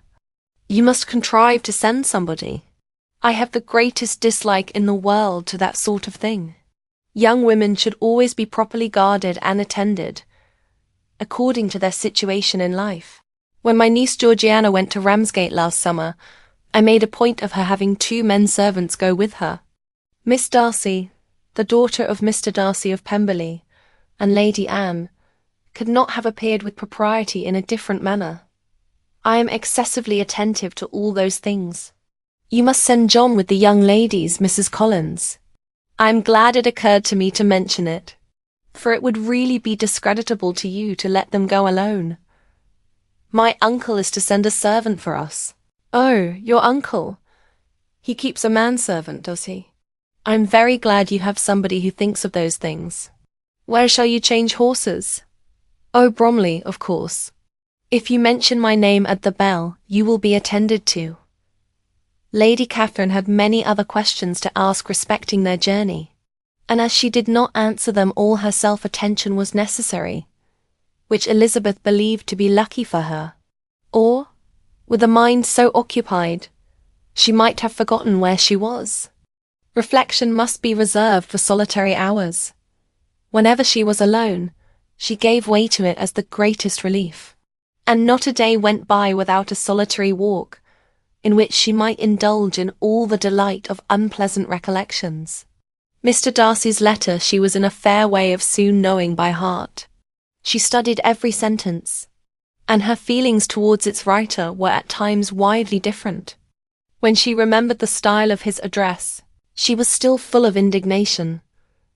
But when she considered how unjustly she had condemned and upbraided him, her anger was turned against herself, and his disappointed feelings became the object of compassion. His attachment excited gratitude, his general character respect, but she could not approve him. Nor could she for a moment repent her refusal, or feel the slightest inclination ever to see him again. In her own past behaviour, there was a constant source of vexation and regret, and in the unhappy defects of her family, a subject of yet heavier chagrin. They were hopeless of remedy. Her father, contented with laughing at them, would never exert himself to restrain the wild giddiness of his youngest daughters, and her mother, with manners so far from right herself, was entirely insensible of the evil. Elizabeth had frequently united with Jane in an endeavour to check the imprudence of Catherine and Lydia, but while they were supported by their mother's indulgence, what chance could there be of improvement? Catherine, weak-spirited, irritable, and completely under Lydia's guidance, had been always affronted by their advice, and Lydia, self-willed and careless, would scarcely give them a hearing. They were ignorant, idle, and vain. While there was an officer in Meryton, they would flirt with him, and while Meryton was within a walk of Longbourn, they would be going there for ever. Anxiety on Jane's behalf was another prevailing concern, and Mr. Darcy's explanation, by restoring Bingley to all her former good opinion, heightened the sense of what Jane had lost. His affection was proved to have been sincere, and his conduct cleared of all blame, unless any could attach to the implicitness of his confidence in his friend. How grievous then was the thought that, of a situation so desirable in every respect, so replete with advantage, so promising for happiness, Jane had been deprived by the folly and indecorum of her own family. When to these recollections was added the development of Wickham's character, it may be easily believed that the happy spirits which had seldom been depressed before were now so much affected, as to make it almost impossible for her to appear tolerably cheerful. Their engagements at Rosings were as frequent during the last week of her stay as they had been at first. The very last evening was spent there, and her ladyship again inquired minutely into the particulars of their journey, gave them directions as to the best method of packing, and was so urgent on the necessity of placing gowns in the only right way, that Maria thought herself obliged, on her return, to undo all the work of the morning, and pack her trunk afresh.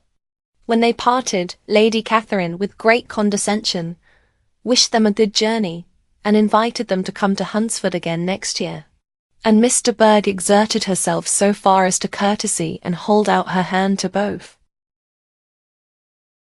Chapter 38.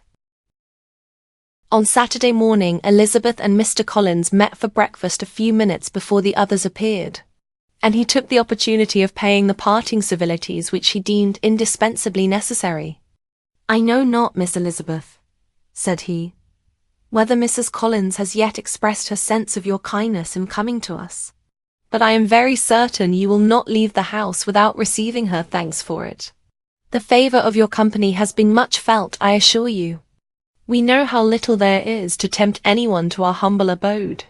Our plain manner of living, our small rooms and few domestics, and the little we see of the world, must make Hunsford extremely dull to a young lady like yourself. But I hope you will believe us grateful for the condescension, and that we have done everything in our power to prevent you spending your time unpleasantly." Elizabeth was eager with her thanks and assurances of happiness. She had spent 6 weeks with great enjoyment, and the pleasure of being with Charlotte, and the kind attention she had received, must make her feel the obliged. Mr. Collins was gratified, and with a more smiling solemnity replied, "It gives me the greatest pleasure to hear that you have passed your time not disagreeably. We have certainly done our best, and most fortunately having it in our power to introduce you to very superior society, and from our connection with Rosings, the frequent means of varying the humble home scene, I think we may flatter ourselves that your Hunsford visit cannot have been entirely irksome. Our situation with regard to Lady Catherine's family is, indeed, the sort of extraordinary advantage and blessing which few can boast. You see on what a footing we are. You see how continually we are engaged there. In truth, I must acknowledge that with all the disadvantages of this humble parsonage, I should not think anyone abiding in it an object of compassion, while they are sharers of our intimacy at Rosings." Words were insufficient for the elevation of his feelings, and he was obliged to walk about the room, while Elizabeth tried to unite civility and truth in a few short sentences. "You may, in fact, carry a very favourable report of us into Hertfordshire, my dear cousin. I flatter myself at least that you will be able to do so. Lady Catherine's great attentions to Mrs. Collins you have been a daily witness of, and altogether I trust it does not appear that your friend has drawn an unfortunate, but on this point it will be as well to be silent. Only let me assure you, my dear Miss Elizabeth, that I can from my heart most cordially wish you equal felicity in marriage. My dear Charlotte and I have but one mind and one way of thinking. There is in everything a most remarkable resemblance of character and ideas between us. We seem to have been designed for each other." Elizabeth could safely say that it was a great happiness where that was the case, and with equal sincerity could add that she firmly believed and rejoiced in his domestic comforts. She was not sorry, however, to have the recital of them interrupted by the entrance of the lady from whom they sprang. Poor Charlotte! It was melancholy to leave her to such society, but she had chosen it with her eyes open, and though evidently regretting that her visitors were to go, she did not seem to ask for compassion. Her home and her housekeeping, her parish and her poultry, and all their dependent concerns, had not yet lost their charms. At length the chaise arrived, the trunks were fastened on, the parcels placed within, and it was pronounced to be ready. After an affectionate parting between the friends, Elizabeth was attended to the carriage by Mr. Collins, and as they walked down the garden, he was commissioning her with his best respects to all her family, not forgetting his thanks for the kindness he had received at Longbourn in the winter, and his compliments to Mr. and Mrs. Gardiner, though unknown. He then handed her in, Maria followed, and the door was on the point of being closed, when he suddenly reminded them, with some consternation, that they had hitherto forgotten to leave any message for the ladies of Rosings. They had forgotten to leave any message. "But," he added, "you will of course wish to have your humble respects delivered to them, with your grateful thanks for their kindness to you while you have been here." Elizabeth made no objection. The door was then allowed to be shut, and the carriage drove off. "Good gracious!" cried Maria, after a few minutes' silence. "It seems but a day or two since we first came, and yet how many things have happened!" "A great many indeed," said her companion, with a sigh.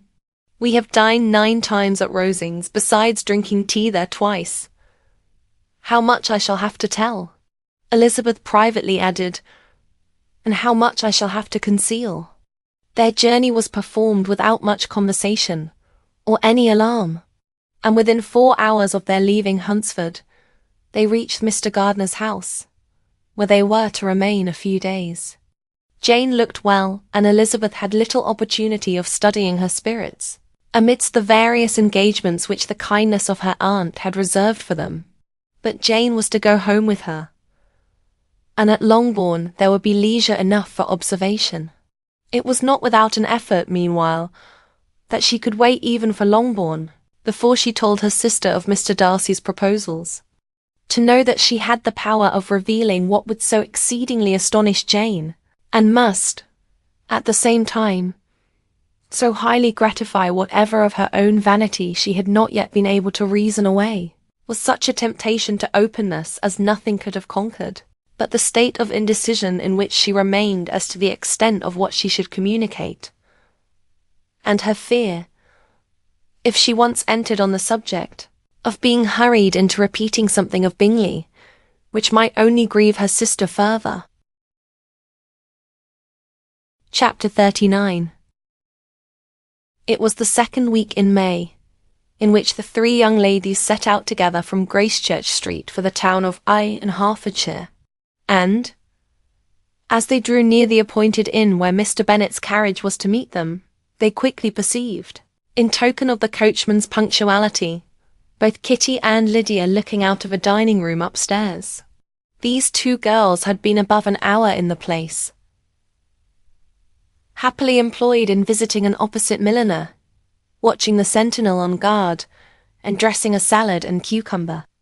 After welcoming their sisters, they triumphantly displayed a table set out with such cold meat as an inn larder usually affords, exclaiming, "Is not this nice? Is not this an agreeable surprise? And we mean to treat you all," added Lydia. "But you must lend us the money, for we have just spent hours at the shop out there." Then showing her purchases, "Look here, I have bought this bonnet. I do not think it is very pretty, but I thought I might as well buy it as not. I shall pull it to pieces as soon as I get home, and see if I can make it up any better." And when her sisters abused it as ugly, she added, with perfect unconcern, "Oh, but there were 2 or 3 much uglier in the shop, and when I have bought some prettier coloured satin to trim it with fresh, I think it will be very tolerable. Besides, it will not much signify what one wears this summer, after the Shire have left Meryton, and they are going in a fortnight." "Are they indeed?" cried Elizabeth, with the greatest satisfaction. "They are going to be encamped near Brighton, and I do so want Papa to take us all there for the summer. It would be such a delicious scheme, and I dare say would hardly cost anything at all. Mamma would like to go too, of all things. Only think what a miserable summer else we shall have." "Yes," thought Elizabeth, "that would be a delightful scheme indeed, and completely do for us at once. Good heaven! Brighton and a whole campful of soldiers to us, who have been overset already by one poor regiment of militia, and the monthly balls of Meryton." "Now I have got some news for you," said Lydia, as they sat down to table. "What do you think?" "It is excellent news, capital news, and about a certain person that we all like." Jane and Elizabeth looked at each other, and the waiter was told that he need not stay. Lydia laughed and said, "Aye, that is just like your formality and discretion. You thought the waiter must not hear, as if he cared. I dare say he often hears worse things said than I am going to say. But he is an ugly fellow. I am glad he is gone. I never saw such a long chin in my life. Well, but now for my news. It is about dear Wickham. Too good for the waiter, is not it? There is no danger of Wickham's marrying Mary King, there's for you. She is gone down to her uncle at Liverpool, gone to stay. Wickham is safe." "And Mary King is safe," added Elizabeth, "safe from a connection imprudent as to fortune. She is a great fool for going away if she liked him. But I hope there is no strong attachment on either side," said Jane. "I am sure there is not on his. I will answer for it. He never cared 3 straws about her. Who could about such a nasty little freckled thing?"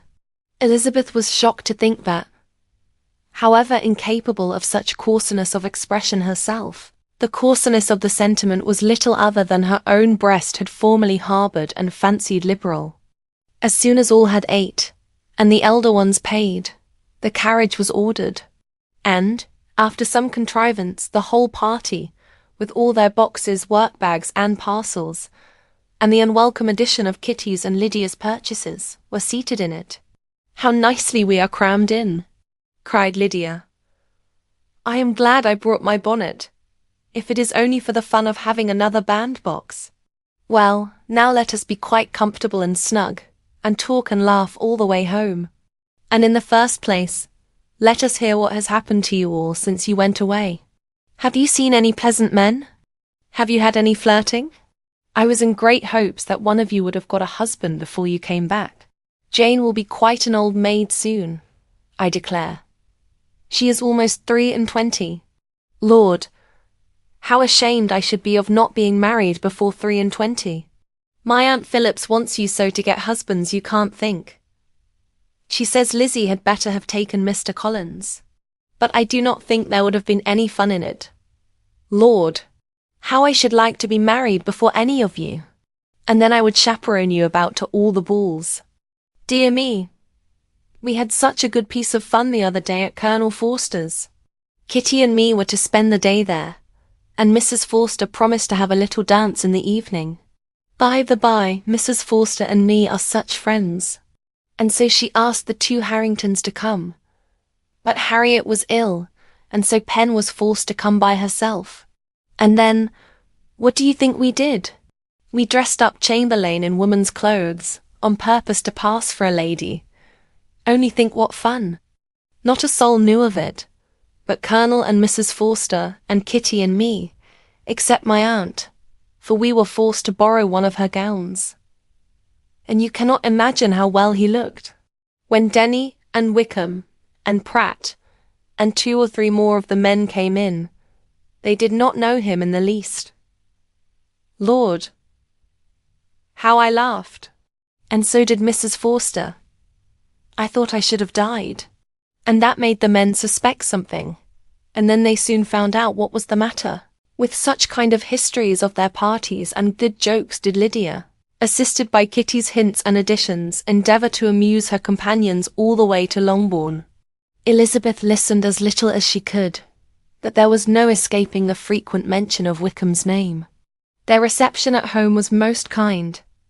Mrs. Bennet rejoiced to see Jane in undiminished beauty, and more than once during dinner did Mr. Bennet say voluntarily to Elizabeth, "I am glad you are come back, Lizzie." Their party in the dining-room was large, for almost all the Lucases came to meet Maria and hear the news, and various were the subjects which occupied them.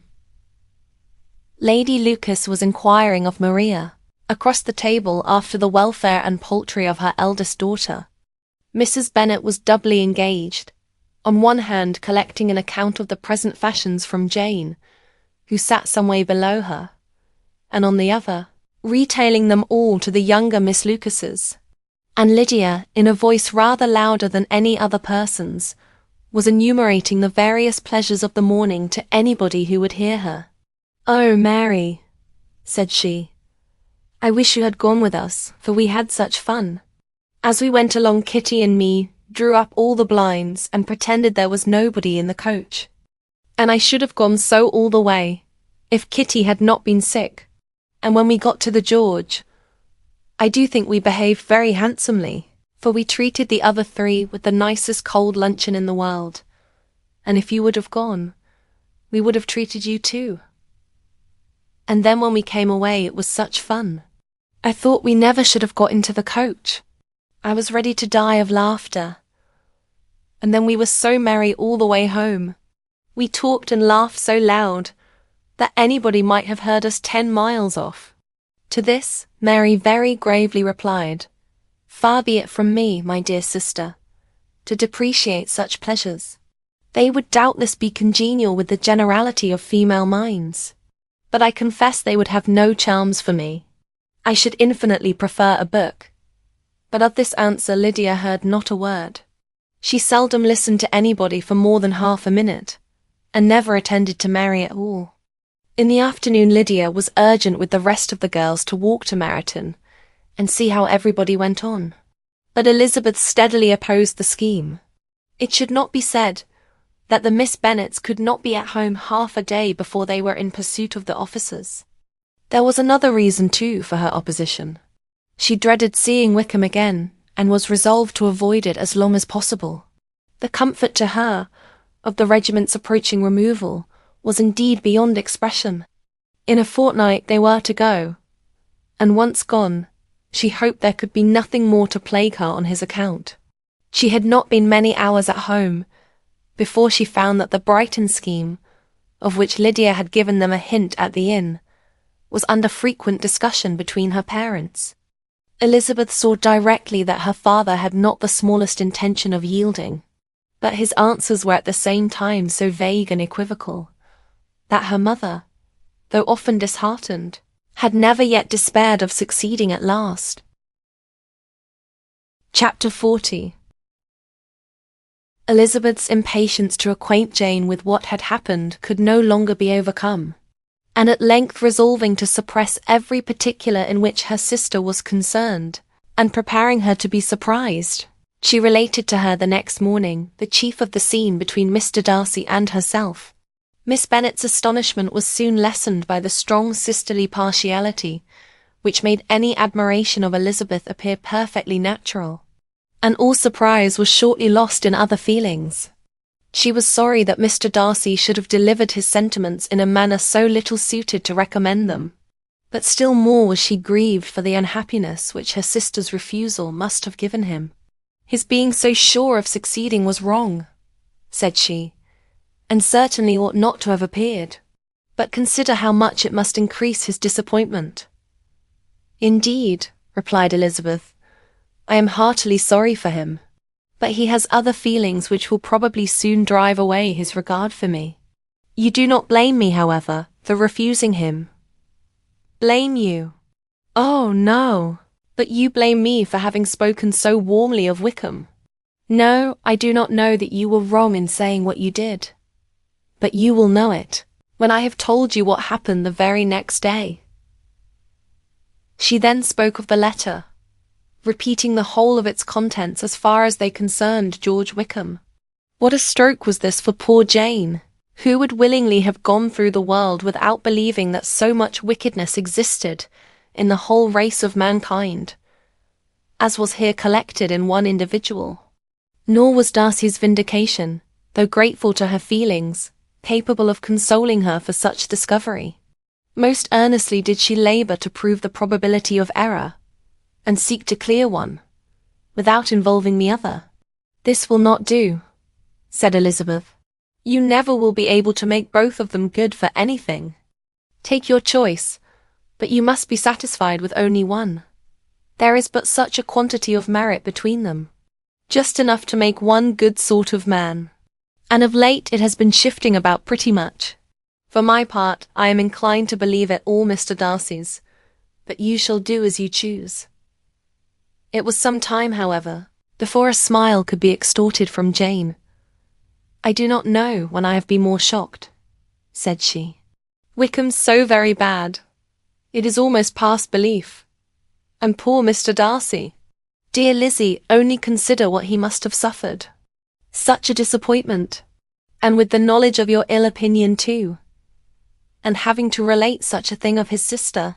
It is really too distressing. I'm sure you must feel it so. Oh no, my regret and compassion are all done away by seeing you so full of both. I know you will do him such ample justice that I am growing every moment more unconcerned and indifferent. Your profusion makes me saving, and if you lament over him much longer, my heart will be as light as a feather. Poor Wickham! There is such an expression of goodness in his countenance, such an openness and gentleness in his manner. There certainly was some great mismanagement in the education of those two young men. One has got all the goodness, and the other all the appearance of it. I never thought Mr. Darcy so deficient in the appearance of it as you used to do. And yet I meant to be uncommonly clever in taking so decided a dislike to him, without any reason. It is such a spur to one's genius. Such an opening for wit, to have a dislike of that kind. One may be continually abusive without saying anything, but one cannot be always laughing at a man without now, and then stumbling on something witty. Lizzie, when you first read that letter, I am sure you could not treat the matter as you do now. Indeed, I could not. I was uncomfortable enough. I was very uncomfortable, I may say unhappy, and with no one to speak to of what I felt. No Jane to comfort me, and say that I had not been so very weak, and vain, and nonsensical as I knew I had. Oh, how I wanted you! How unfortunate that you should have used such very strong expressions in speaking of Wickham to Mr. Darcy, for now they do appear wholly undeserved. Certainly, that the misfortune of speaking with bitterness is a most natural consequence of the prejudices I had been encouraging. There is one point on which I want your advice. I want to be told whether I ought or ought not to make our acquaintance in general understand Wickham's character. Miss Bennet paused a little, and then replied, Surely there can be no occasion for exposing him so dreadfully. What is your own opinion? That it ought not to be attempted. Mr. Darcy has not authorized me to make his communication public. On the contrary, every particular relative to his sister was meant to be kept as much as possible to myself. And if I endeavour to undeceive people as to the rest of his conduct, who will believe me? The general prejudice against Mr. Darcy is so violent that it would be the death of half the good people in Meryton to attempt to place him in an amiable light. I am not equal to it. Wickham will soon be gone, and, therefore, it will not signify to anybody here what he really is. Some time hence it will be all found out, and then we may laugh at their stupidity in not knowing it before. At present I will say nothing about it. You are quite right. To have his errors made public might ruin him for ever. He is now, perhaps, sorry for what he has done, and anxious to re-establish a character. We must not make him desperate. The tumult of Elizabeth's mind was allayed by this conversation. She had got rid of 2 of the secrets which had weighed on her for a fortnight, and was certain of a willing listener in Jane, whenever she might wish to talk again of either. But there was still something lurking behind, of which prudence forbade the disclosure.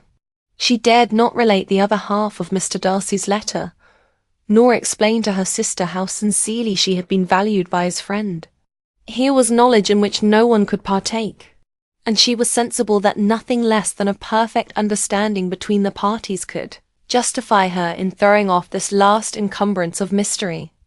And then, said she, if that very improbable event should ever take place, I shall merely be able to tell what Bingley may tell in a much more agreeable manner himself.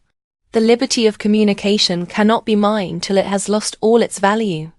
She was now, on being settled at home, at leisure to observe the real state of her sister's spirits.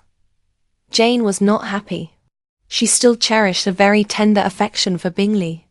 Having never even fancied herself in love before, her regard had all the warmth of first attachment, and from her age and disposition, greater steadiness than first attachments often boast. And so fervently did she value his remembrance and prefer him to every other man, that all her good sense, and all her attention to the feelings of her friends, were requisite to check the indulgence of those regrets which must have been injurious to her own health and their tranquillity. Well, Lizzie, said Mrs. Bennet, one day, what is your opinion now of this sad business of Jane's? For my part, I am determined never to speak of it again to anybody. I told my sister Philip so the other day, but I cannot find out that Jane saw anything of him in London. Well, he is a very undeserving young man, and I do not suppose there is the least chance in the world of her ever getting him now. There is no talk of his coming to Netherfield again in the summer, and I have inquired of everybody, too, who is likely to know. I do not believe that he will ever live at Netherfield any more. Oh, well, it is just as he chooses. Nobody wants him to come, though I shall always say that he used my daughter extremely ill, and, if I was her, I would not have put up with it. Well, my comfort is, I am sure Jane will die of a broken heart, and then he will be sorry for what he has done. But as Elizabeth could not receive comfort from any such expectation, she made no answer.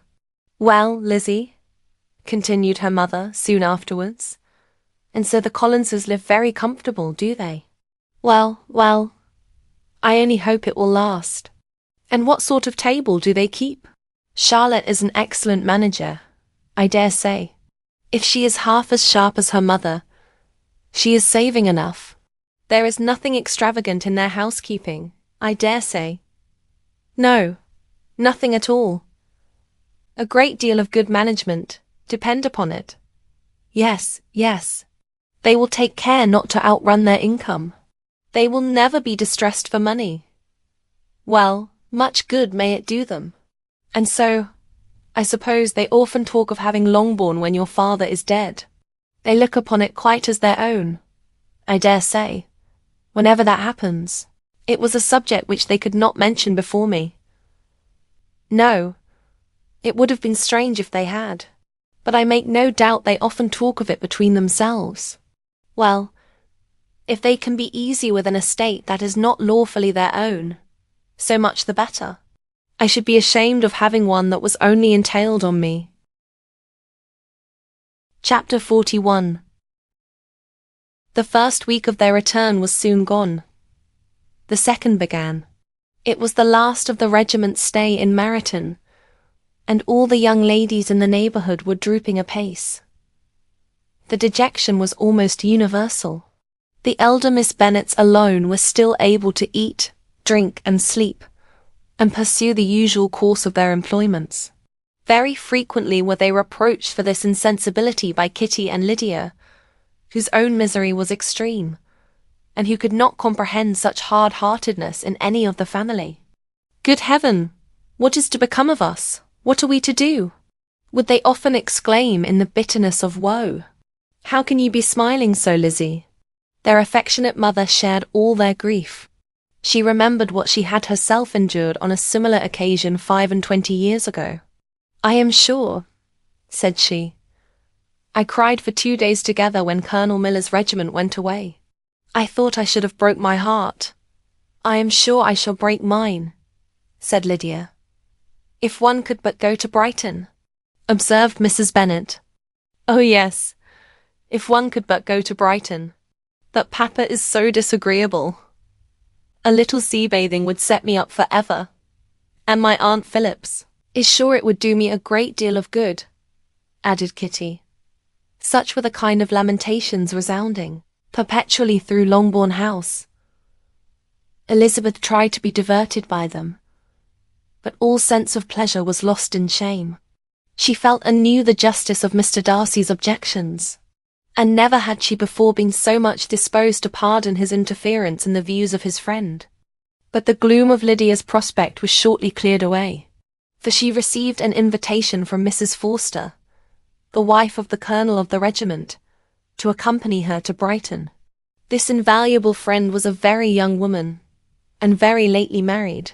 A resemblance in good humour and good spirits had recommended her and Lydia to each other, and out of their 3 months' acquaintance they had been intimate too.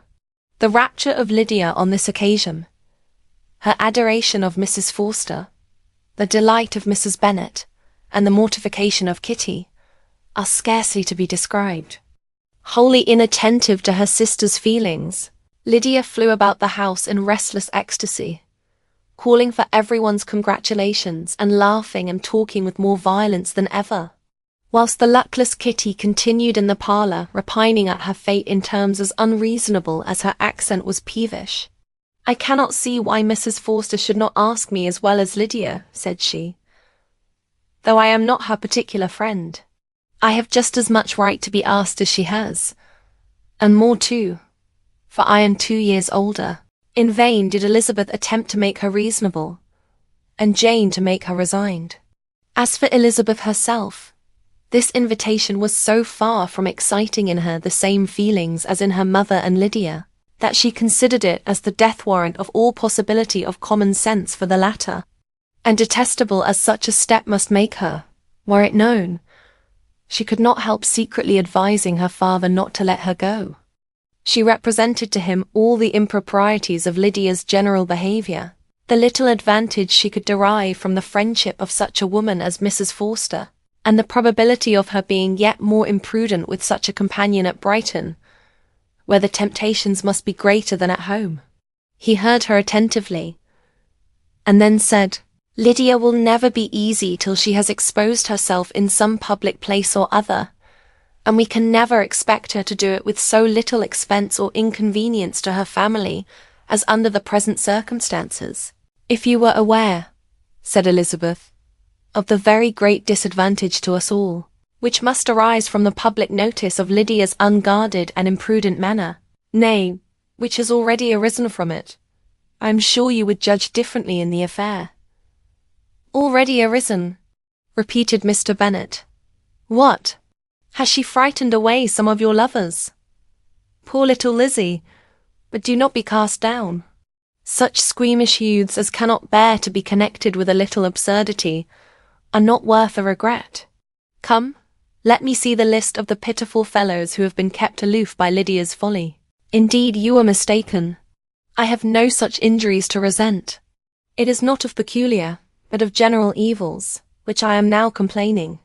Our importance, our respectability in the world, must be affected by the wild volatility, the assurance and disdain of all restraint which mark Lydia's character. Excuse me, for I must speak plainly. If you, my dear father, will not take the trouble of checking her exuberant spirits, and of teaching her that her present pursuits are not to be the business of her life, she will soon be beyond the reach of amendment. Her character will be fixed, and she will, at 16, be the most determined flirt that ever made herself and her family ridiculous. A flirt, too, in the worst and meanest degree of flirtation, without any attraction beyond youth and a tolerable person, and, from the ignorance and emptiness of her mind, wholly unable to ward off any portion of that universal contempt which her rage for admiration will excite. In this danger Kitty is also comprehended. She will follow wherever Lydia leads, vain, ignorant, idle, and absolutely uncontrolled.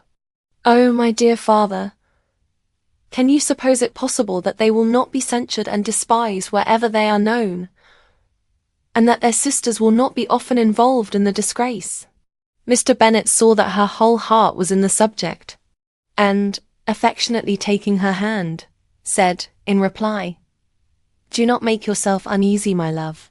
Wherever you and Jane are known, you must be respected and valued, and you will not appear to less advantage for having a couple of, or I may say 3 very silly sisters. We shall have no peace at Longbourn, if Lydia does not go to Brighton. Let her go, then. Colonel Forster is a sensible man, and will keep her out of any real mischief, and she is luckily too poor to be an object of prey to anybody.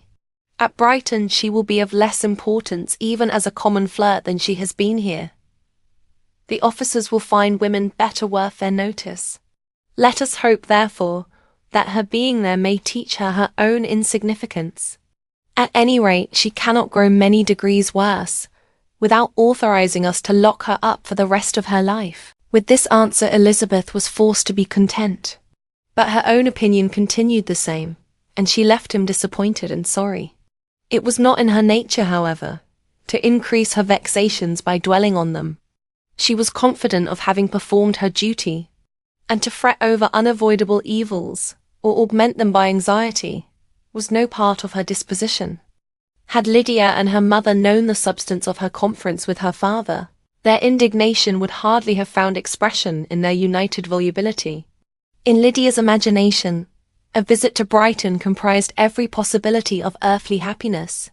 She saw, with the creative eye of fancy, the streets of that gay bathing place covered with officers. She saw herself the object of attention to tens and to scores of them at present unknown. She saw all the glories of the camp, its tents stretched forth in beauteous uniformity of lines, crowded with the young and the gay, and dazzling with scarlet. And, To complete the view, she saw herself seated beneath a tent, tenderly flirting with at least 6 officers at once. Had she known that her sister sought to tear her from such prospects and such realities as these, what would have been her sensations? They could have been understood only by her mother, who might have felt nearly the same. Lydia's going to Brighton was all that consoled her for the melancholy conviction of her husband's never intending to go there himself. But they were entirely ignorant of what had passed, and their raptures continued with little intermission to the very day of Lydia's leaving home. Elizabeth was now to see Mr. Wickham for the last time. Having been frequently in company with him since her return, agitation was pretty well over. The agitations of former partiality entirely so. She had even learnt to detect in the very gentleness which had first delighted her an affectation and a sameness to disgust and weary. In his present behaviour to herself, moreover, she had a fresh source of displeasure, for the inclination he soon testified of renewing those attentions which had marked the early part of their acquaintance could only serve, after what had since passed, to provoke her. She lost all concern for him in finding herself thus selected as the object of such idle and frivolous gallantry, and while she steadily repressed it, could not but feel the reproof contained in his believing that however long, and for whatever cause, his attentions had been withdrawn, her vanity would be gratified, and her preference secured, at any time, by their renewal. On the very last day of the regiment's remaining in Meryton, he dined, with others of the officers, at Longbourn, and so little was Elizabeth disposed to part from him in good humour, that, on his making some inquiry as to the manner in which her time had passed at Hunsford, she mentioned Colonel Fitzwilliam's and Mr. Darcy's having both spent 3 weeks at Rosings, and asked him if he were acquainted with the former. He looked surprised, displeased, alarmed, but with a moment's recollection and a returning smile replied that he had formerly seen him often, and, after observing that he was a very gentlemanlike man, asked her how she had liked him. Her answer was warmly in his favour. With an air of indifference, he soon afterwards added, "How long did you say that he was at Rosings?" "Nearly 3 weeks. And you saw him frequently?" "Yes, almost every day." "His manners are very different from his cousin's." "Yes, very different. But I think Mr. Darcy improves on acquaintance." "Indeed!" cried Wickham with a look which did not escape her. "And pray may I ask—" But checking himself, he added, in a gayer tone, "Is it in address that he improves? Has he deigned to add aught of civility to his ordinary style? For I dare not hope," he continued, in a lower and more serious tone, "that he is improved in essentials." "Oh, no," said Elizabeth. "In essentials, I believe, he is very much what he ever was." While she spoke, Wickham looked as if scarcely knowing whether to rejoice over her words or to distrust their meaning.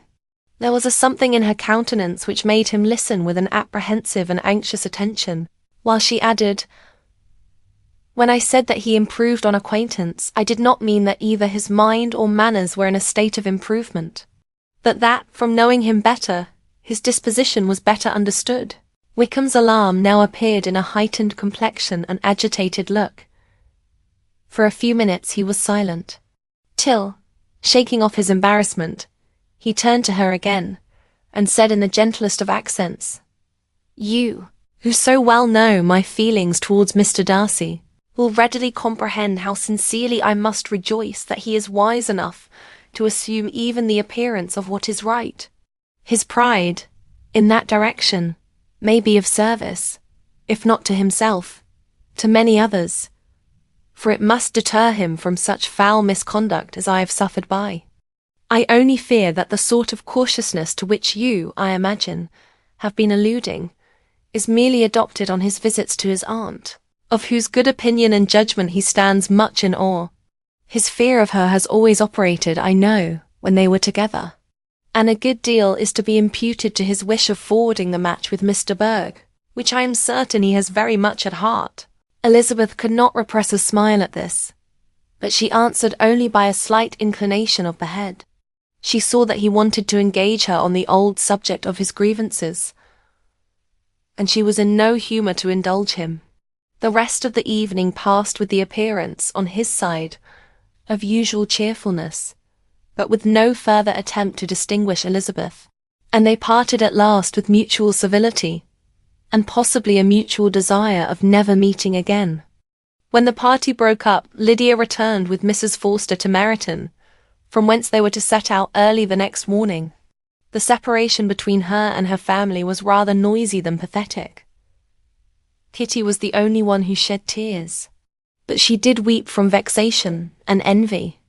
Mrs. Bennet was diffuse in her good wishes for the felicity of her daughter, and impressive in her injunctions that she would not miss the opportunity of enjoying herself as much as possible, advice which there was every reason to believe would be attended to. And, in the clamorous happiness of Lydia herself in bidding farewell, the more gentle adieus of her sisters were uttered without being heard. Chapter 42. Had Elizabeth's opinion been all drawn from her own family, she could not have formed a very pleasing picture of conjugal felicity or domestic comfort. Her father, captivated by youth and beauty, and that appearance of good humour which youth and beauty generally give, had married a woman whose weak understanding and illiberal mind had very early in their marriage put an end to all real affection for her. Respect, esteem, and confidence had vanished for ever, and all his views of domestic happiness were overthrown. But Mr. Bennet was not of a disposition to seek comfort for the disappointment which his own imprudence had brought on in any of those pleasures which too often console the unfortunate for their folly or their vice. He was fond of the country and of books, and from these tastes had arisen his principal enjoyments. To his wife he was very little otherwise indebted than as her ignorance and folly had contributed to his amusement. This is not the sort of happiness which a man would in general wish to owe to his wife, but where other powers of entertainment are wanting, the true philosopher will derive benefit from such as are given. Elizabeth, however, had never been blind to the impropriety of her father's behaviour as a husband. She had always seen it with pain, but respecting his abilities and grateful for his affectionate treatment of herself, she endeavoured to forget what she could not overlook, and to banish from her thoughts that continual breach of conjugal obligation and decorum, which, in exposing his wife to the contempt of her own children, was so highly reprehensible. But she had never felt so strongly as now the disadvantages which must attend the children of so unsuitable a marriage, nor ever been so fully aware of the evils arising from so ill-judged a direction of talents which, rightly used, might at least have preserved the respectability of his daughters, even if incapable of enlarging the mind of his wife. When Elizabeth had rejoiced over Wickham's departure, she found little other cause for satisfaction in the loss of the regiment. Their parties abroad were as varied than before, and at home she had a mother and sister whose constant repinings at the dullness of everything around them threw a real gloom over their domestic circle.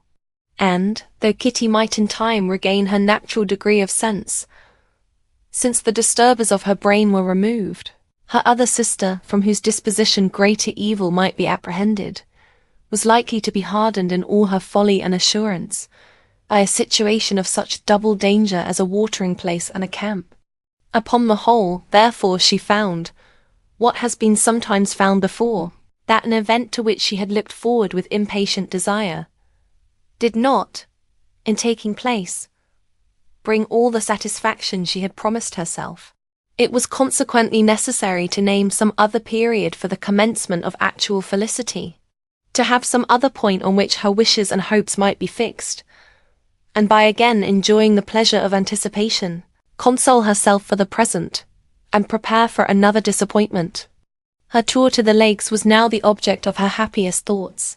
It was her best consolation for all the uncomfortable hours which the discontentedness of her mother and Kitty made inevitable. And could she have included Jane in the scheme, every part of it would have been perfect. But it is fortunate, thought she, that I have something to wish for. Were the whole arrangement complete, my disappointment would be certain. But here, By carrying with me one ceaseless source of regret in my sister's absence, I may reasonably hope to have all my expectations of pleasure realized. A scheme of which every part promises delight can never be successful, and general disappointment is only warded off by the defense of some little peculiar vexation. When Lydia went away, she promised to write very often and very minutely to her mother and Kitty, but her letters were always long expected, and always very short.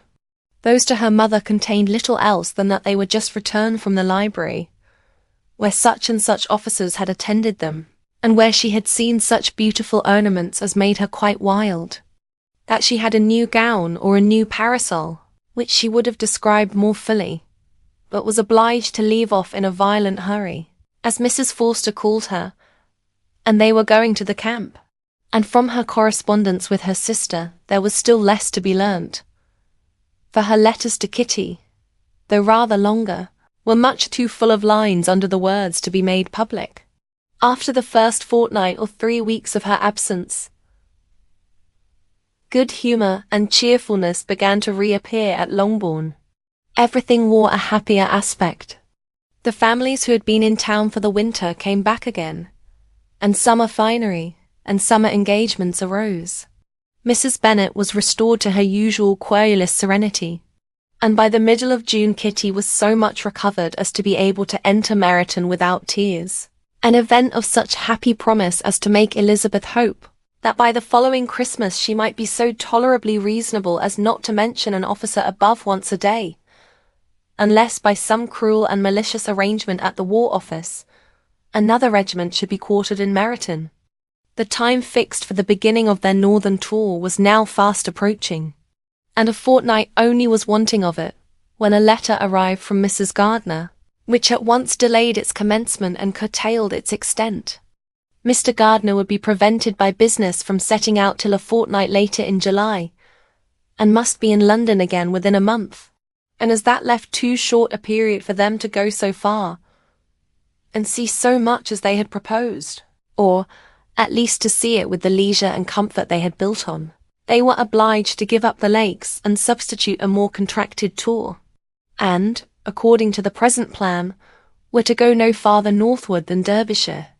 In that county, there was enough to be seen to occupy the chief of their 3 weeks, and to Mrs. Gardiner it had a peculiarly strong attraction. The town where she had formerly passed some years of her life, and where they were now to spend a few days, was probably as great an object of her curiosity as all the celebrated beauties of Matlock, Chatsworth, Dovedale, or the Peak. Elizabeth was excessively disappointed. She had set her heart on seeing the lakes, and still thought there might have been time enough, but it was her business to be satisfied, and certainly her temper to be happy, and all was soon right again. With the mention of Derbyshire, there were many ideas connected. It was impossible for her to see the word without thinking of Pemberley and its owner. But surely, said she, I may enter his county with impunity, and rob it of a few petrified spars, without his perceiving me. The period of expectation was now doubled. 4 weeks were to pass away before her uncle and aunt's arrival. But they did pass away, and Mr. and Mrs. Gardiner, with their 4 children, did at length appear at Longbourn. The children, 2 girls of 6 and 8 years old, and 2 younger boys, were to be left under the particular care of their cousin Jane, who was the general favourite, and whose steady sense and sweetness of temper exactly adapted her for attending to them in every way, teaching them, playing with them, and loving them. The Gardiners stayed only 1 night at Longbourn, and set off the next morning with Elizabeth in pursuit of novelty and amusement. One enjoyment was certain, that of suitableness as companions, a suitableness which comprehended health and temper to bear inconveniences, cheerfulness to enhance every pleasure and affection and intelligence, which might supply it among themselves if there were disappointments abroad. It is not the object of this work to give a description of Derbyshire, nor of any of the remarkable places through which their route thither lay. Oxford, Blenheim, Warwick, Kenilworth, Birmingham, etc., are sufficiently known. A small part of Derbyshire is all the present concern. to the little town of Lambton, the scene of Mrs. Gardiner's former residence, and where she had lately learned that some acquaintance still remained, they bent their steps after having seen all the principal wonders of the country. And within 5 miles of Lambton, Elizabeth found from her aunt that Pemberley was situated. It was not in their direct road, nor more than a mile or 2 out of it. In talking over their route the evening before, Mrs. Gardiner expressed an inclination to see the place again. Mr. Gardiner declared his willingness, and Elizabeth was applied to for her approbation. "My love, should not you like to see a place of which you have heard so much?" said her aunt. "A place, too, with which so many of your acquaintance are connected. Wickham passed all his youth there, you know." Elizabeth was distressed. She felt that she had no business at Pemberley, and was obliged to assume a disinclination for seeing it. She must own that she was tired of great houses. After going over so many, she really had no pleasure in fine carpets or satin curtains. Mrs. Gardiner abused her stupidity. "If it were merely a fine house richly furnished," said she, "I should not care about it myself. But the grounds are delightful. They have some of the finest woods in the country." Elizabeth said no more, but her mind could not acquiesce. The possibility of meeting Mr. Darcy, while viewing the place, instantly occurred. It would be dreadful. She blushed at the very idea, and thought it would be better to speak openly to her aunt than to run such a risk. But against this there were objections, and she finally resolved that it could be the last resource, if her private inquiries as to the absence of the family were unfavourably answered. Accordingly, when she retired at night, she asked the chambermaid whether Pemberley were not a very fine place, what was the name of its proprietor, and, with no little alarm, whether the family were down for the summer. A most welcome negative followed the last question, and her alarms being now removed, she was at leisure to feel a great deal of curiosity to see the house herself. And when the subject was revived the next morning, and she was again applied to, could readily answer, and with a proper air of indifference, that she had not really any dislike to the scheme. To Pemberley, therefore, they were to go. Chapter 43. Elizabeth, as they drove along, watched for the first appearance of Pemberley Woods with some perturbation, and when at length they turned in at the lodge, her spirits were in a high flutter. The park was very large, and contained great variety of ground. They entered it in one of its lowest points and drove for some time through a beautiful wood stretching over a wide extent. Elizabeth's mind was too full for conversation, but she saw and admired every remarkable spot and point of view. They gradually ascended for 1/2 mile, and then found themselves at the top of a considerable eminence, where the wood ceased, and the eye was instantly caught by Pemberley House, situated on the opposite side of the valley, into which the road with some abruptness wound. It was a large, handsome stone building, standing well on rising ground, and backed by a ridge of high woody hills, and in front a stream of some natural importance was swelled into greater, but without any artificial appearance. Its banks were neither formal nor falsely adorned. Elizabeth was delighted. She had never seen a place for which nature had done more, or where natural beauty had been so little counteracted by an awkward taste. They were all of them warm in their admiration, and at that moment she felt that to be mistress of Pemberley might be something. They descended the hill, crossed the bridge and drove to the door, and, while examining the nearer aspect of the house, all her apprehension of meeting its owner returned. She dreaded lest the chambermaid had been mistaken.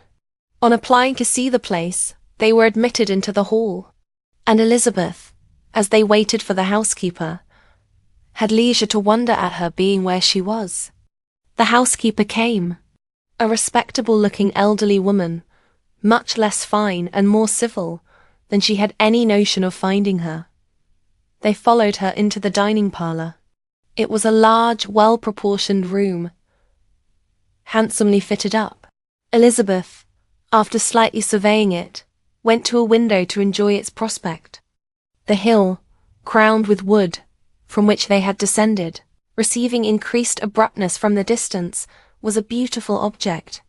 Every disposition of the ground was good, and she looked on the whole scene. The river, the trees scattered on its banks, and the winding of the valley, as far as she could trace it, with delight. As they passed into other rooms, these objects were taking different positions, but from every window there were beauties to be seen.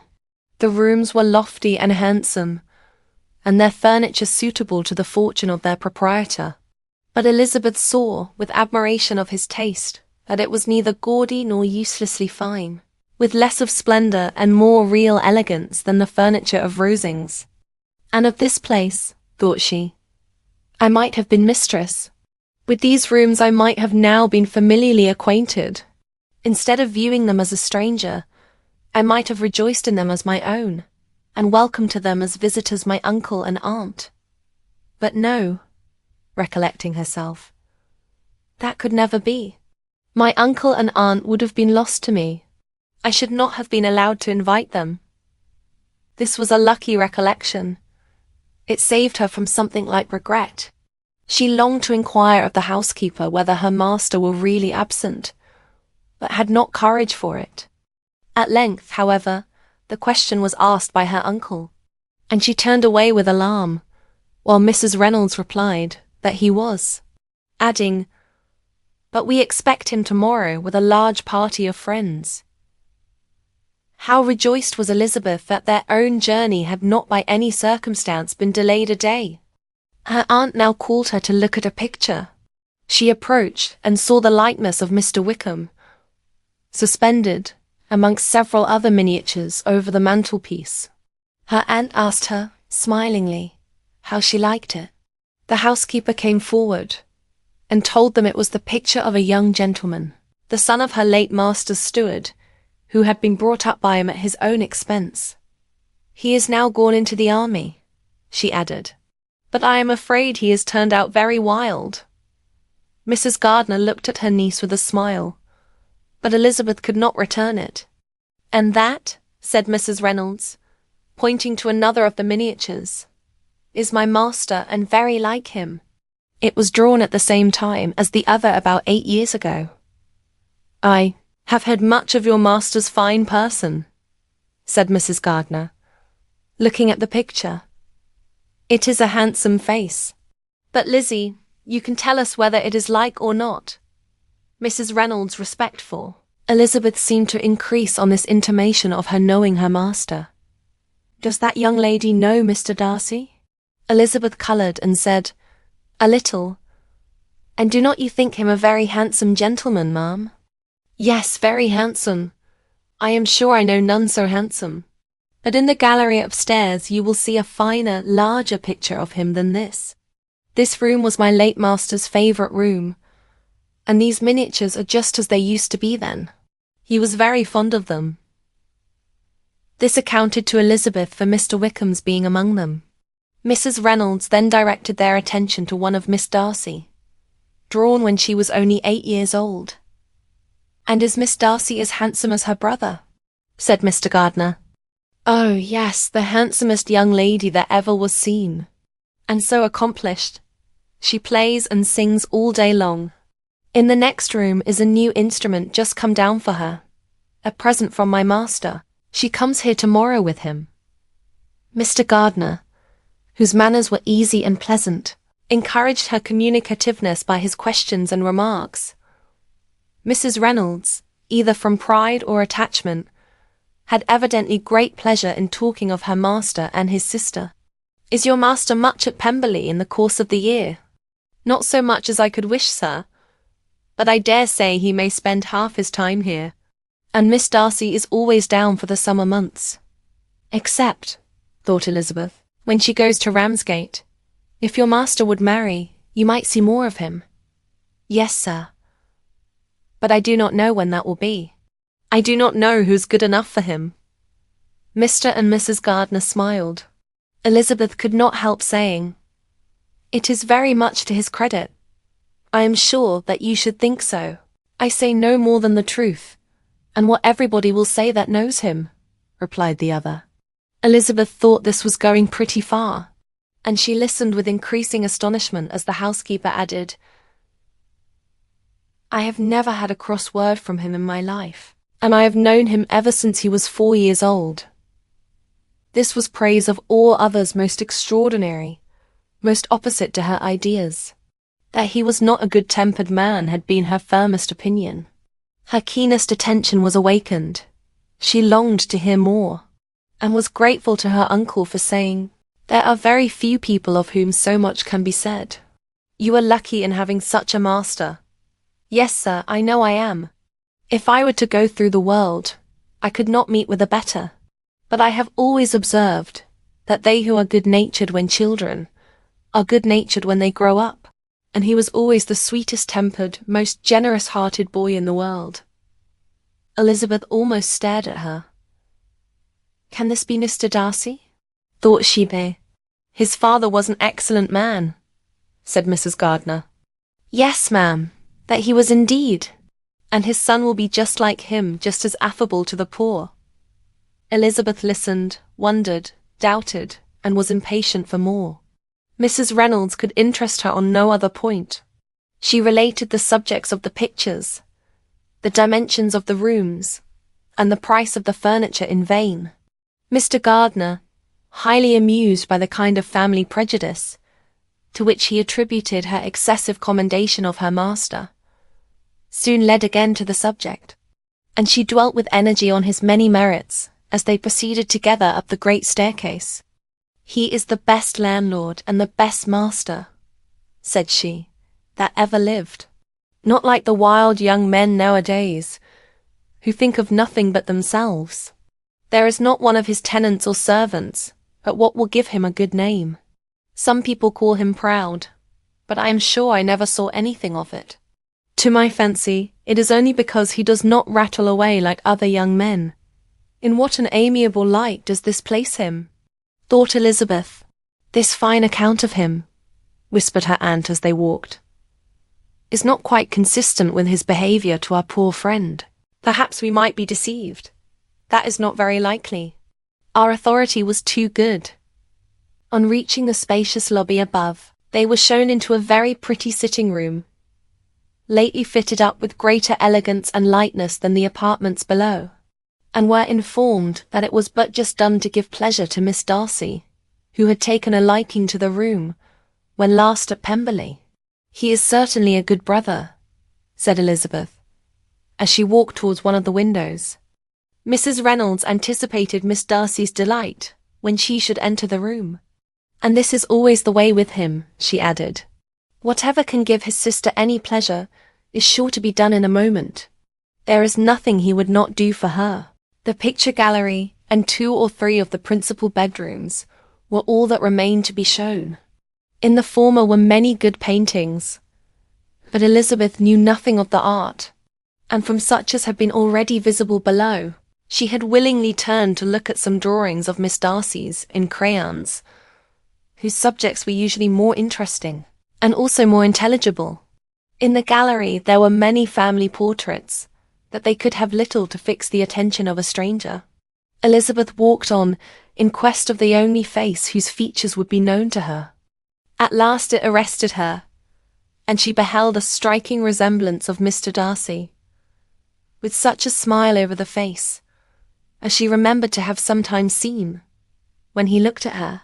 She stood several minutes before the picture, in earnest contemplation, and returned to it again before they quitted the gallery. Mrs. Reynolds informed them that it had been taken in his father's lifetime. There was certainly at this moment, in Elizabeth's mind, a more gentle sensation towards the original than she had ever felt in the height of their acquaintance.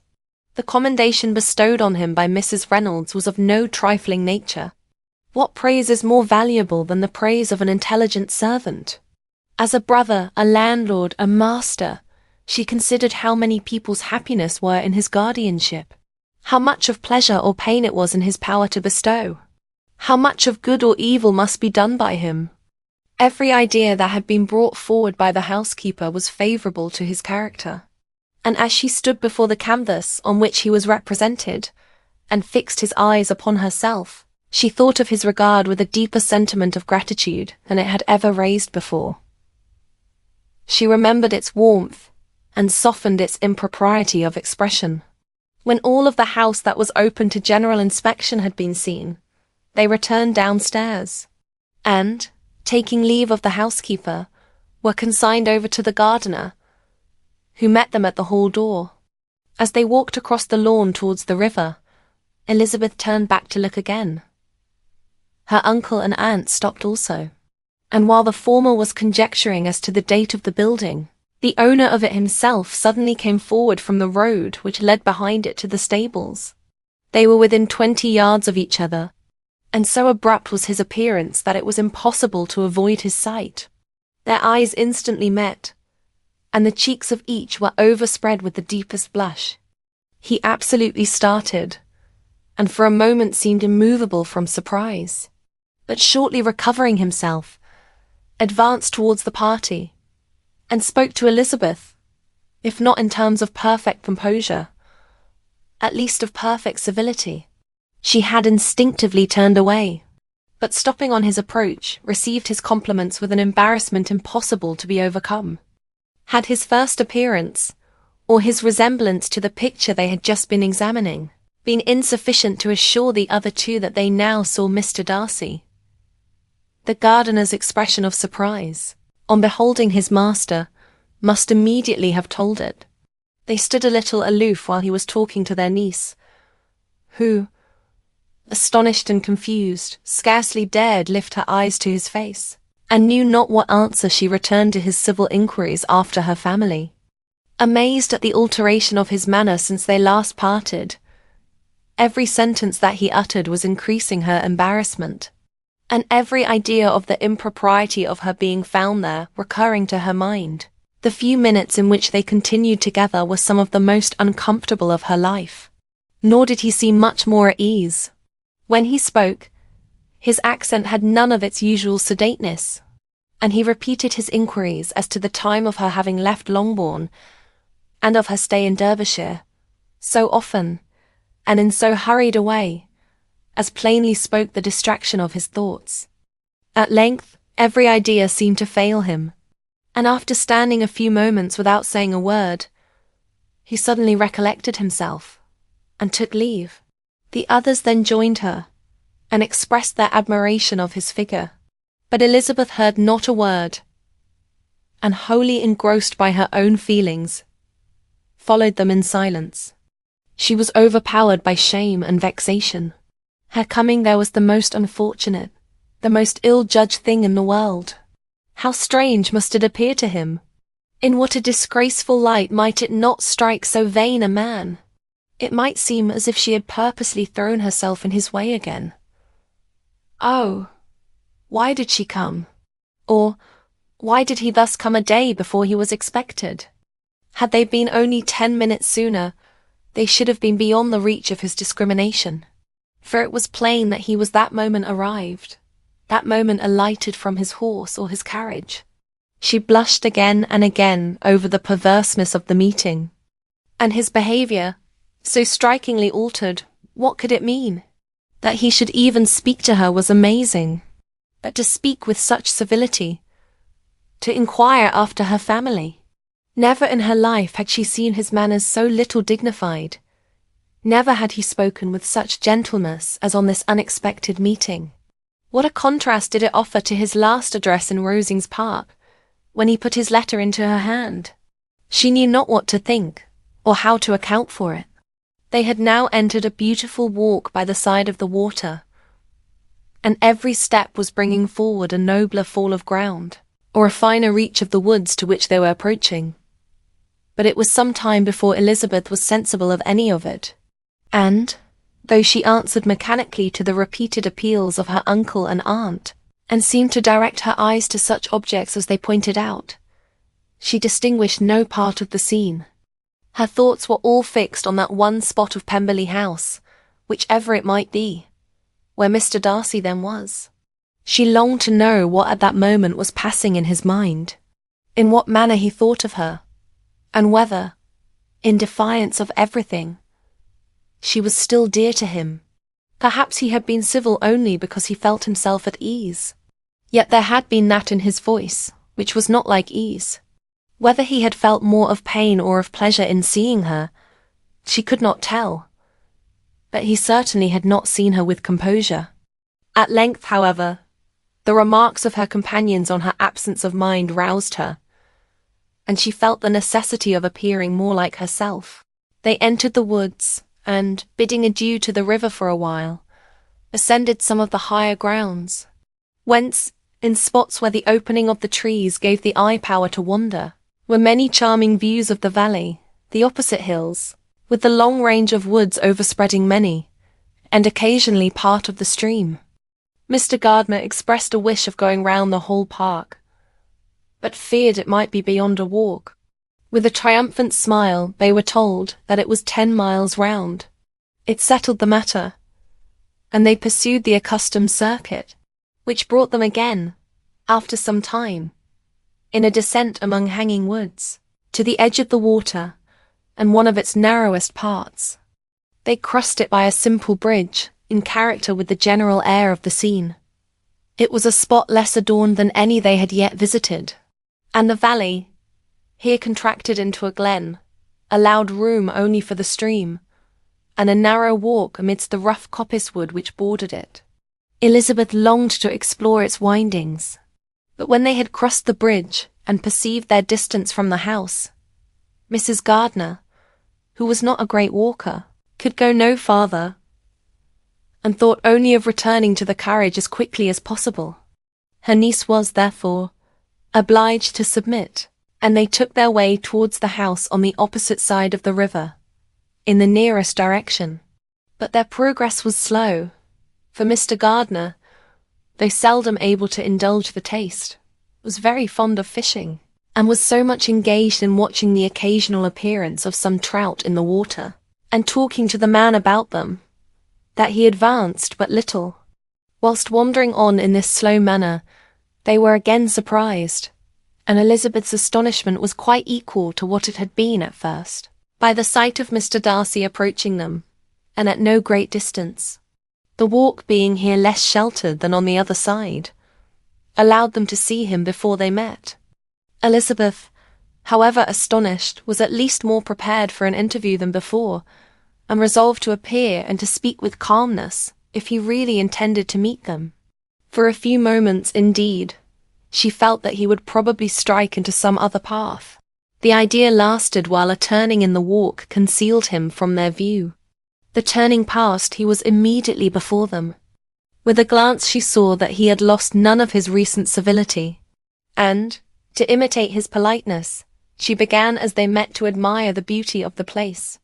But she had not got beyond the words, delightful, and charming, when some unlucky recollections obtruded, and she fancied that praise of Pemberley from her might be mischievously construed. Her colour changed, and she said no more. Mrs. Gardiner was standing a little behind, and on her pausing, he asked her if she would do him the honour of introducing him to her friends. This was a stroke of civility for which she was quite unprepared, and she could hardly suppress a smile at his being now seeking the acquaintance of some of those very people against whom his pride had revolted in his offer to herself. What will be his surprise, thought she, when he knows who they are? He takes them now for people of fashion. The introduction, however, was immediately made, and as she named their relationship to herself, she stole a sly look at him, to see how he bore it, and was not without the expectation of his decamping as fast as he could from such disgraceful companions. That he was surprised by the connection was evident. He sustained it, however, with fortitude, and so far from going away, turned back with them, and entered into conversation with Mr. Gardiner. Elizabeth could not but be pleased, could not but triumph. It was consoling that he should know she had some relations for whom there was no need to blush.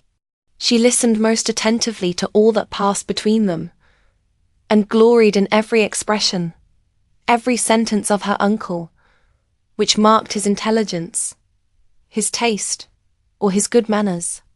The conversation soon turned upon fishing, and she heard Mr. Darcy invite him, with the greatest civility, to fish there as often as he chose, while he continued in the neighbourhood, offering at the same time to supply him with fishing tackle, and pointing out those parts of the stream where there was usually most sport. Mrs. Gardiner, who was walking arm in arm with Elizabeth, gave her a look expressive of her wonder. Elizabeth said nothing, but it gratified her exceedingly. The compliment must be all for herself. Her astonishment, however, was extreme, and continually was she repeating, "Why is he so altered? From what can it proceed? It cannot be for me. It cannot be for my sake that his manners are thus softened. My reproofs at Hunsford could not work such a change as this. It is impossible that he should still love me." After walking some time in this way, the two ladies in front, the two gentlemen behind, on resuming their places, after descending to the brink of the river for the better inspection of some curious water plant, there chanced to be a little alteration. It originated in Mrs. Gardiner, who, fatigued by the exercise of the morning, found Elizabeth's arm inadequate to her support, and consequently preferred her husband's. Mr. Darcy took her place by her niece, and they walked on together. After a short silence, the lady first spoke. She wished him to know that she had been assured of his absence before she came to the place, and accordingly began by observing that his arrival had been very unexpected. "For your housekeeper," she added, "informed us that you would certainly not be here till tomorrow.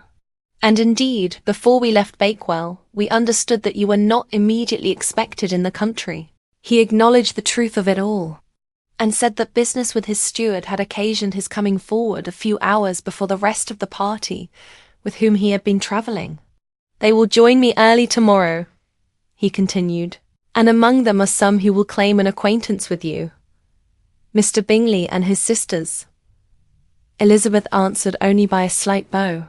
Her thoughts were instantly driven back to the time when Mr. Bingley's name had been last mentioned between them, and if she might judge from his complexion, his mind was not very differently engaged. "There is also one other person in the party," he continued after a pause, "who more particularly wishes to be known to you. Will you allow me, or do I ask too much, to introduce my sister to your acquaintance during your stay at Lambton?" The surprise of such an application was great indeed. It was too great for her to know in what manner she acceded to it. She immediately felt that whatever desire Miss Darcy might have of being acquainted with her must be the work of her brother, and without looking farther, it was satisfactory. It was gratifying to know that his resentment had not made him think really ill of her. They now walked on in silence, each of them deep in thought. Elizabeth was not comfortable. That was impossible. But she was flattered and pleased. His wish of introducing his sister to her was a compliment of the highest kind. They soon outstripped the others, and when they had reached the carriage, Mr. and Mrs. Gardiner were half a quarter of a mile behind. He then asked her to walk into the house, but she declared herself not tired, and they stood together on the lawn. At such a time much might have been said, and silence was very awkward. She wanted to talk, but there seemed an embargo on every subject. At last she recollected that she had been travelling, and they talked of Matlock and Dovedale with great perseverance. Yet time and her aunt moved slowly, and her patience and her ideas were nearly worn out before the tete-a-tete was over. On Mr. and Mrs. Gardiner's coming up, they were all pressed to go into the house and take some refreshment. But this was declined, and they parted on each side with the utmost politeness. Mr. Darcy handed the ladies into the carriage, and when it drove off, Elizabeth saw him walking slowly towards the house.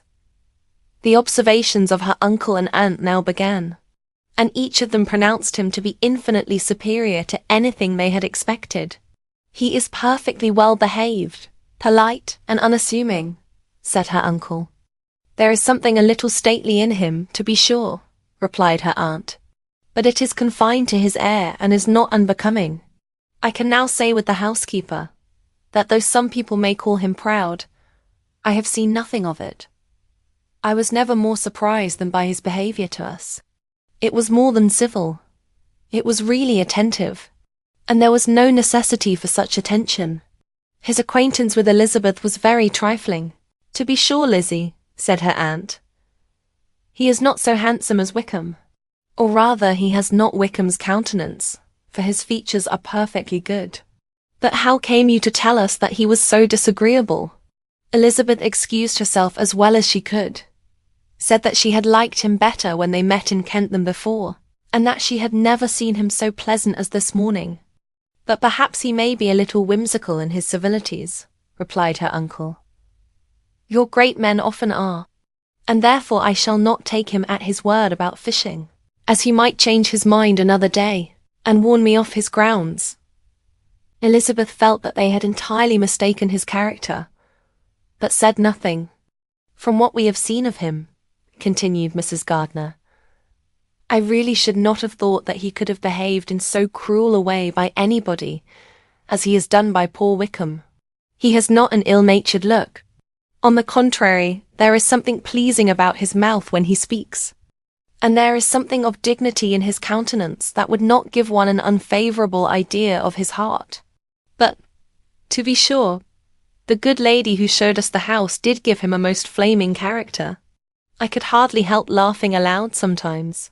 But he is a liberal master, I suppose, and that, in the eye of a servant, comprehends every virtue." Elizabeth here felt herself called on to say something in vindication of his behaviour to Wickham, and therefore gave them to understand, in as guarded a manner as she could, that by what she had heard from his relations in Kent, his actions were capable of a very different construction, and that his character was by no means so faulty, nor Wickham's so amiable, as they had been considered in Hertfordshire. In confirmation of this, she related the particulars of all the pecuniary transactions in which they had been connected, without actually naming her authority, but stating it to be such as might be relied on. Mrs. Gardiner was surprised and concerned, but as they were now approaching the scene of her former pleasures, every idea gave way to the charm of recollection, and she was too much engaged in pointing out to her husband all the interesting spots in its environs, to think of anything else. Fatigued as she had been by the morning's walk, they had no sooner dined than she set off again in quest of her former acquaintance, and the evening was spent in the satisfactions of an intercourse renewed after many years' discontinuance. The occurrences of the day were too full of interest to leave Elizabeth much attention for any of these new friends, and she could do nothing but think, and think with wonder, of Mr. Darcy's civility, and, above all, of his wishing her to be acquainted with his sister. Chapter 44. Elizabeth had settled it that Mr. Darcy would bring his sister to visit her the very day after her reaching Pemberley, and was consequently resolved not to be out of sight of the inn the whole of that morning. But her conclusion was false, for on the very morning after their own arrival at Lambton these visitors came.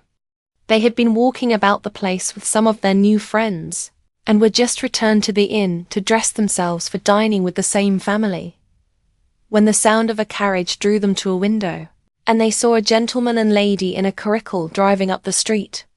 Elizabeth, immediately recognizing the livery, guessed what it meant, and imparted no small degree of surprise to her relations, by acquainting them with the honour which she expected.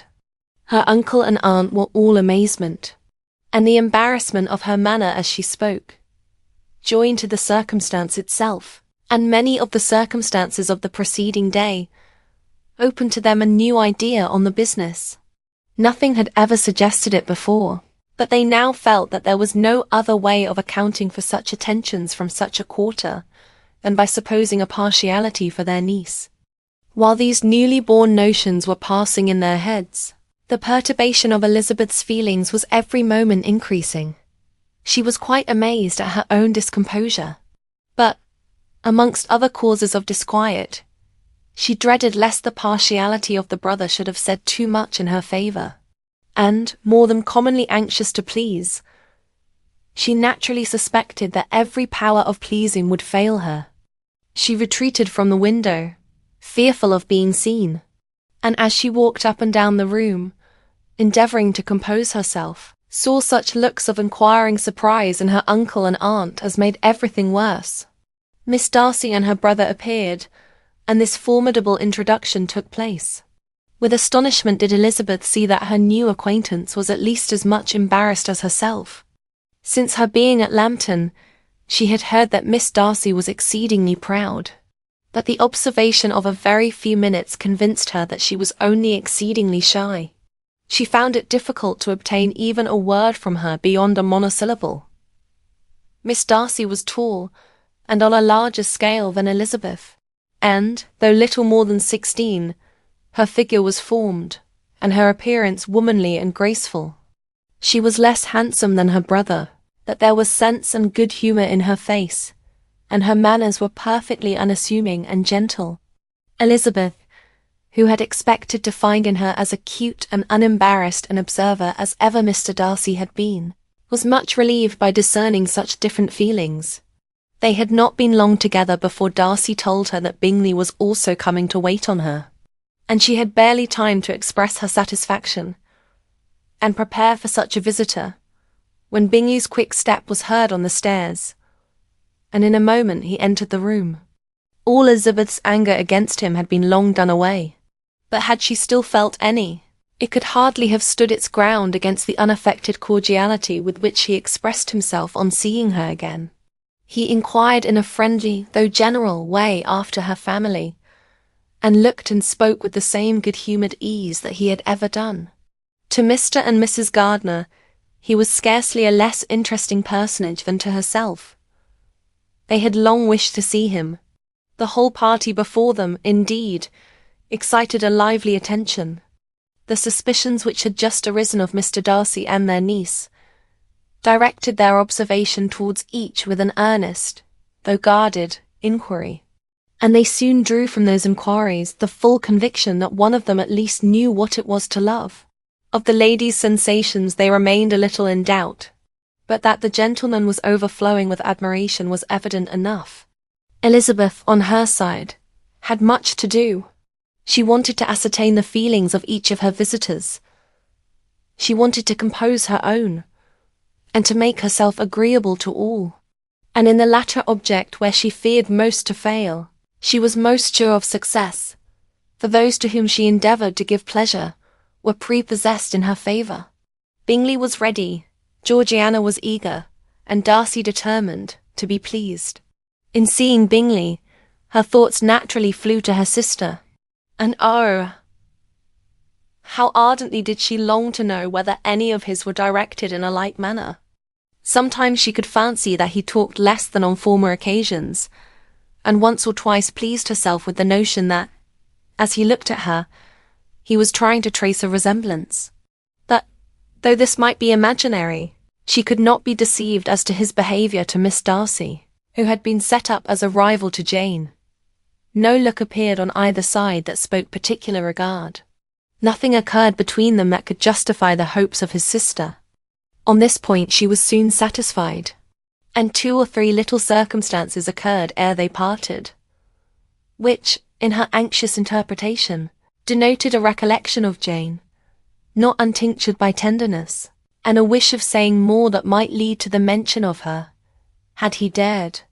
He observed to her, at a moment when the others were talking together, and in a tone which had something of real regret, that it was a very long time since he had had the pleasure of seeing her. And, before she could reply, he added, "It is above 8 months. We have not met since the 26th of November, when we were all dancing together at Netherfield." Elizabeth was pleased to find his memory so exact, and he afterwards took occasion to ask her, when unattended to by any of the rest, whether all her sisters were at Longbourn. There was not much in the question, nor in the preceding remark, but there was a look and a manner which gave them meaning. It was not often that she could turn her eyes on Mr. Darcy himself, but whenever she did catch a glimpse, she saw an expression of general complaisance, and in all that he said, she heard an accent so far removed from hauteur or disdain of his companions, as convinced her that the improvement of manners which she had yesterday witnessed, however temporary its existence might prove, had at least outlived one day. When she saw him thus seeking the acquaintance and courting the good opinion of people with whom any intercourse a few months ago would have been a disgrace, when she saw him thus civil not only to herself, but to the very relations whom he had openly disdained, and recollected their last lively scene in Hunsford Parsonage, the difference, the change was so great, and struck so forcibly on her mind, that she could hardly restrain her astonishment from being visible.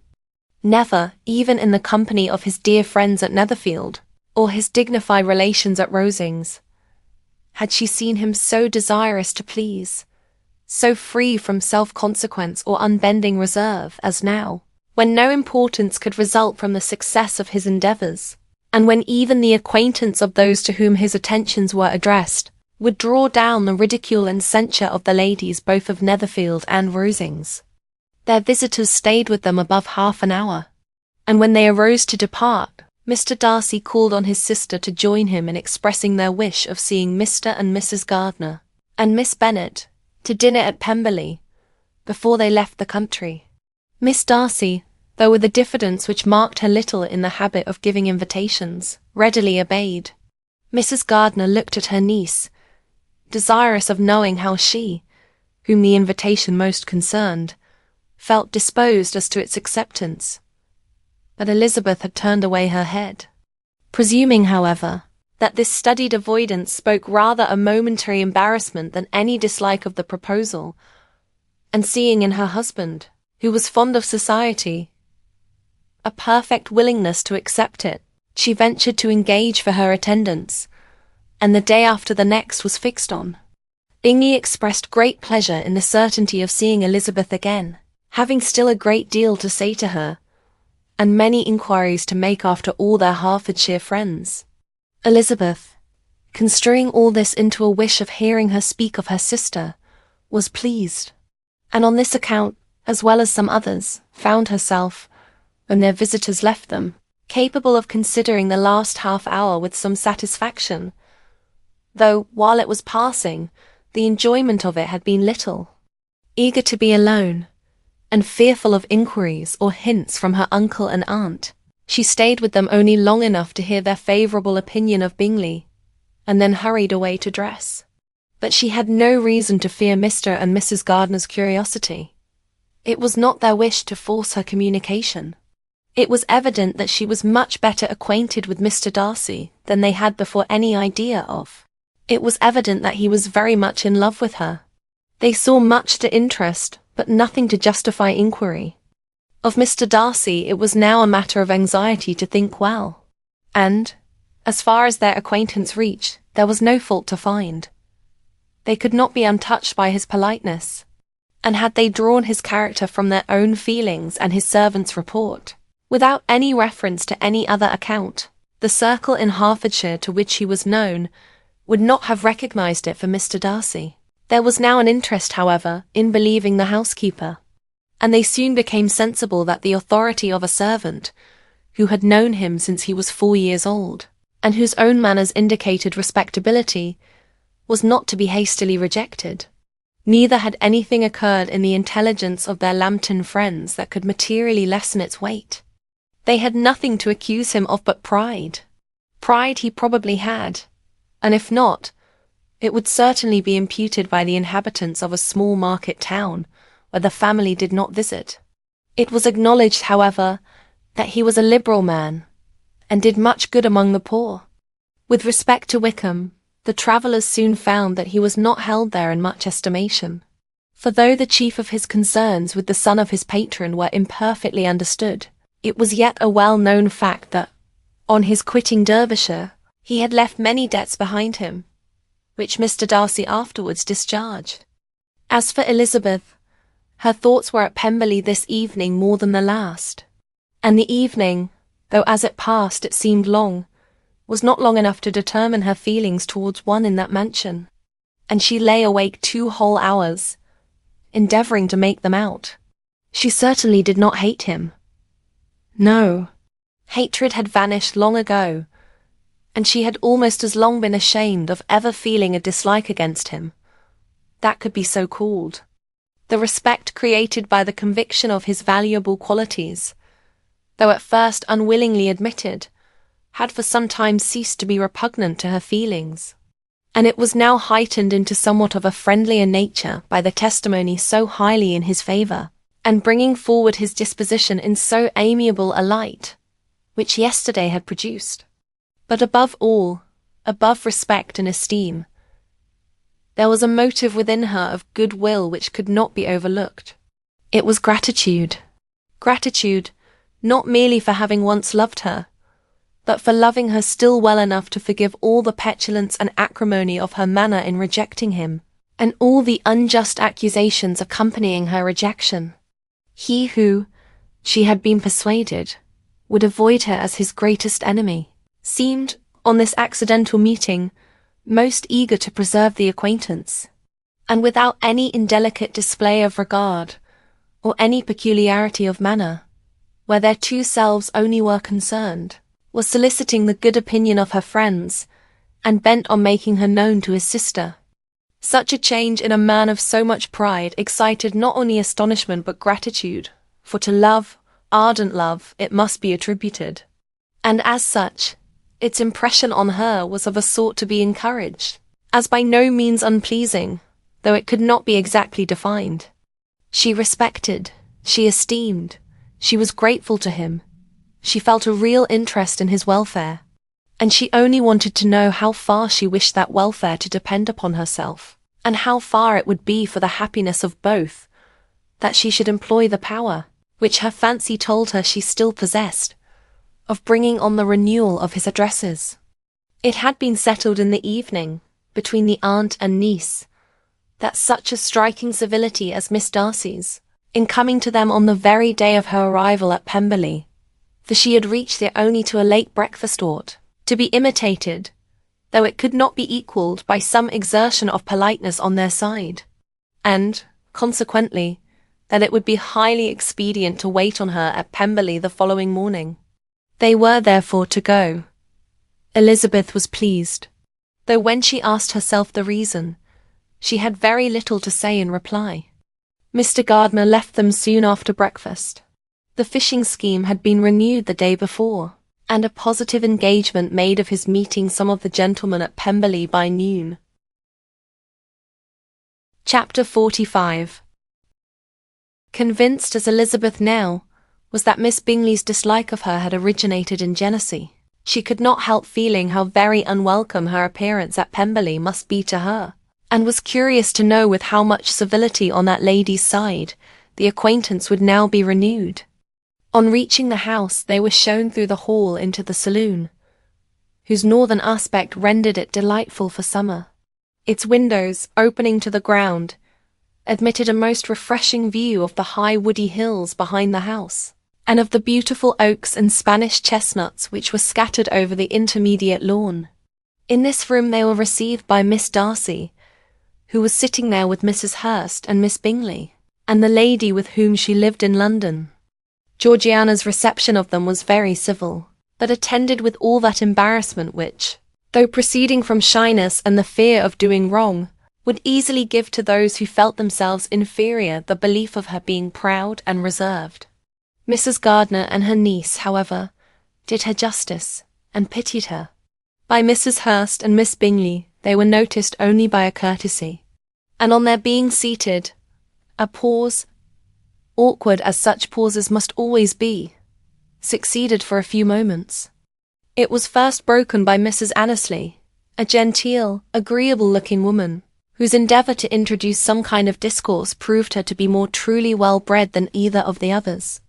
And between her and Mrs. Gardiner, with occasional help from Elizabeth, the conversation was carried on. Miss Darcy looked as if she wished for courage enough to join in it, and sometimes did venture a short sentence, when there was least danger of its being heard. Elizabeth soon saw that she was herself closely watched by Miss Bingley, and that she could not speak a word, especially to Miss Darcy, without calling her attention. This observation would not have prevented her from trying to talk to the latter, had they not been seated at an inconvenient distance. But she was not sorry to be spared the necessity of saying much. Her own thoughts were employing her. She expected every moment that some of the gentlemen would enter the room. She wished, she feared, that the master of the house might be amongst them. And whether she wished or feared it most, she could scarcely determine. After sitting in this manner a quarter of an hour, without hearing Miss Bingley's voice, Elizabeth was roused by receiving from her a cold inquiry after the health of her family. She answered with equal indifference and brevity, and the other said no more. The next variation which their visit afforded was produced by the entrance of servants with cold meat, cake, and a variety of all the finest fruits in season. That this did not take place till after many a significant look and smile from Mrs. Annesley to Miss Darcy had been given, to remind her of her post. There was now employment for the whole party, for though they could not all talk, they could all eat, and the beautiful pyramids of grapes, nectarines, and peaches soon collected them round the table. While thus engaged, Elizabeth had a fair opportunity of deciding whether she most feared or wished for the appearance of Mr. Darcy, by the feelings which prevailed on his entering the room. And then, though but a moment before she had believed her wishes to predominate, she began to regret that he came. He had been some time with Mr. Gardiner, who, with 2 or 3 other gentlemen from the house, was engaged by the river, and had left him only on learning that the ladies of the family intended a visit to Georgiana that morning. No sooner did he appear than Elizabeth wisely resolved to be perfectly easy and unembarrassed, a resolution the more necessary to be made, but perhaps not the more easily kept, because she saw that the suspicions of the whole party were awakened against them, and that there was scarcely an eye which did not watch his behaviour when he first came into the room.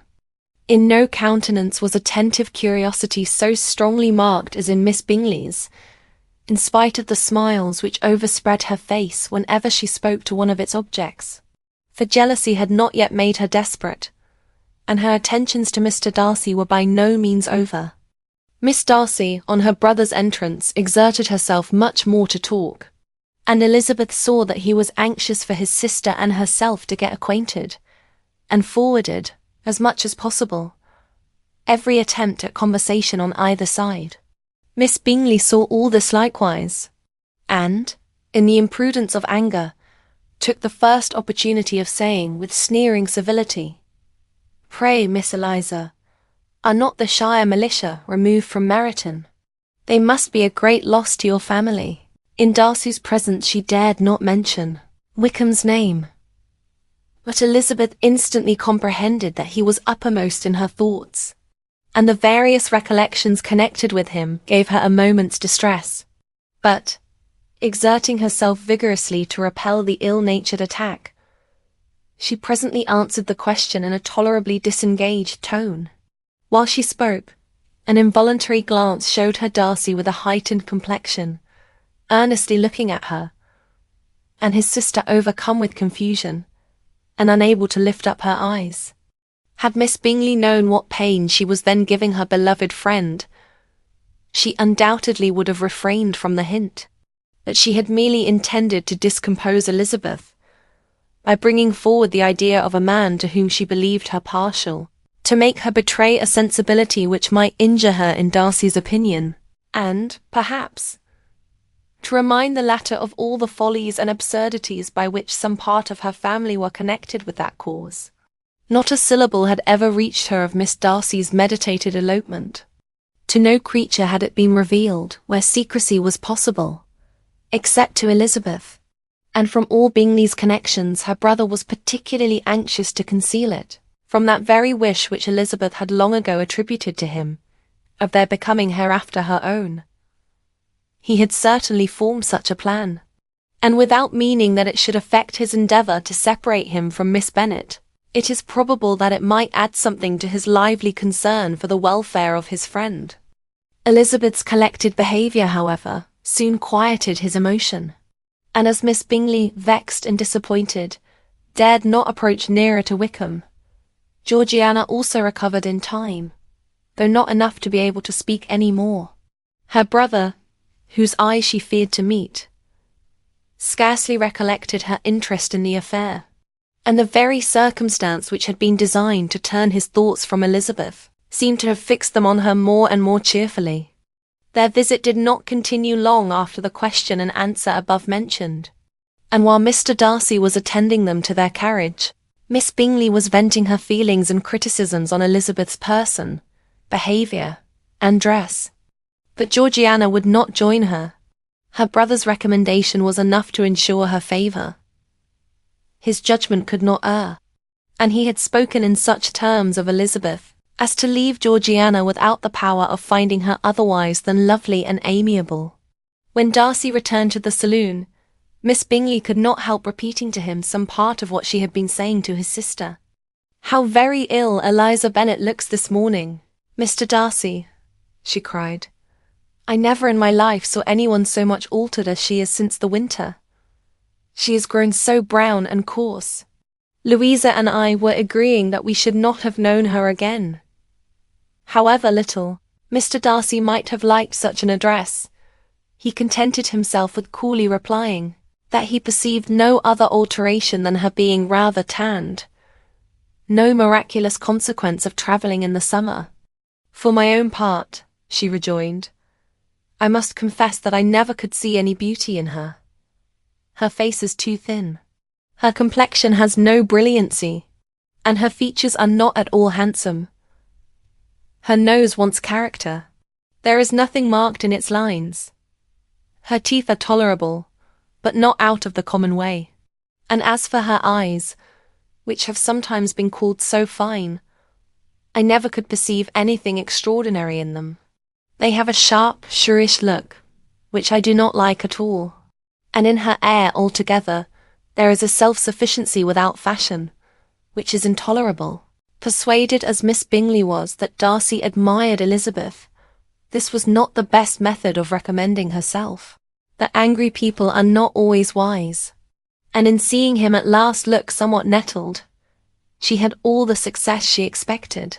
He was resolutely silent, however, and, from a determination of making him speak, she continued, "I remember, when we first knew her in Hertfordshire, how amazed we all were to find that she was a reputed beauty, and I particularly recollect your saying one night, after they had been dining at Netherfield, 'She a beauty.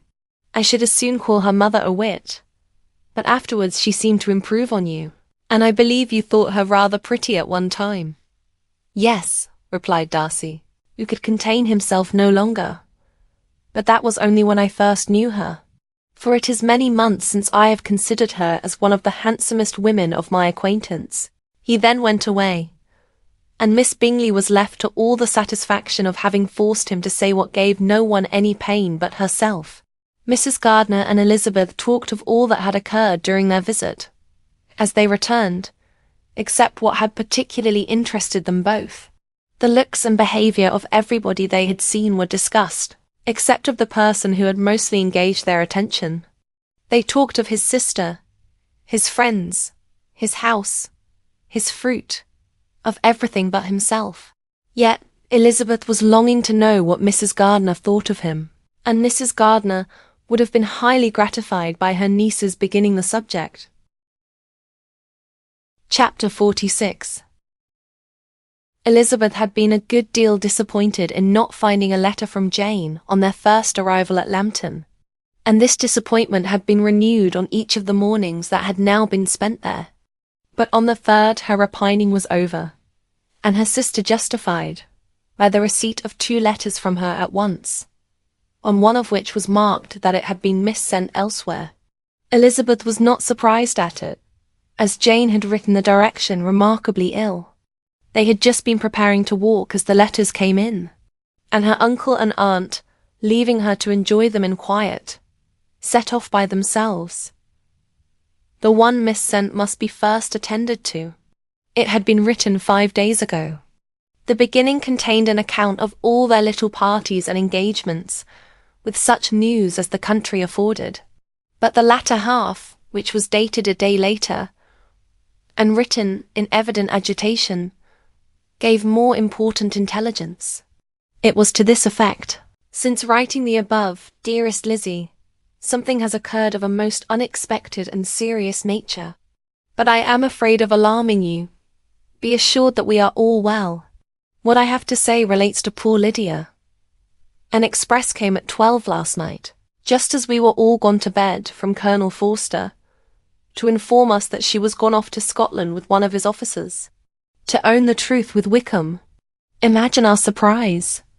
To Kitty, however, it does not seem so wholly unexpected. I am very, very sorry. So imprudent a match on both sides. But I am willing to hope the best, and that his character has been misunderstood. Thoughtless and indiscreet, I can easily believe him. But this step, and let us rejoice over it, marks nothing bad at heart. His choice is disinterested at least. For he must know my father can give her nothing. Our poor mother is sadly grieved. My father bears it better. How thankful am I that we never let them know what has been said against him. We must forget it ourselves. They were off Saturday night about 12, as is conjectured, but were not missed till yesterday morning at 8. The express was sent off directly. My dear Lizzie, they must have passed within 10 miles of us. Colonel Forster gives us reason to expect him here soon. Lydia left a few lines for his wife, informing her of their intention. I must conclude, for I cannot be long from my poor mother. I am afraid you will not be able to make it out, but I hardly know what I have written. Without allowing herself time for consideration, and scarcely knowing what she felt, Elizabeth, on finishing this letter, instantly seized the other, and opening it with the utmost impatience, read as follows. It had been written a day later than the conclusion of the first. By this time, my dearest sister, you have received my hurried letter. I wish this may be more intelligible, but though not confined for time, my head is so bewildered that I cannot answer for being coherent. Dearest Lizzie, I hardly know what I would write, but I have bad news for you, and it cannot be delayed. Imprudent as a marriage between Mr. Wickham and our poor Lydia would be, we are now anxious to be assured it has taken place, for there is but too much reason to fear they are not gone to Scotland. Colonel Forster came yesterday, having left Brighton the day before, not many hours after the express. Though Lydia's short letter to Mrs. F. gave them to understand that they were going to Gretna Green, something was dropped by Denny, expressing his belief that W. never intended to go there, or to marry Lydia at all, which was repeated to Colonel F., who, instantly taking the alarm, set off from B., intending to trace their route. He did trace them easily to Clapham, but no farther, for on entering that place, they removed into a hackney coach, and dismissed the chaise that brought them from Epsom.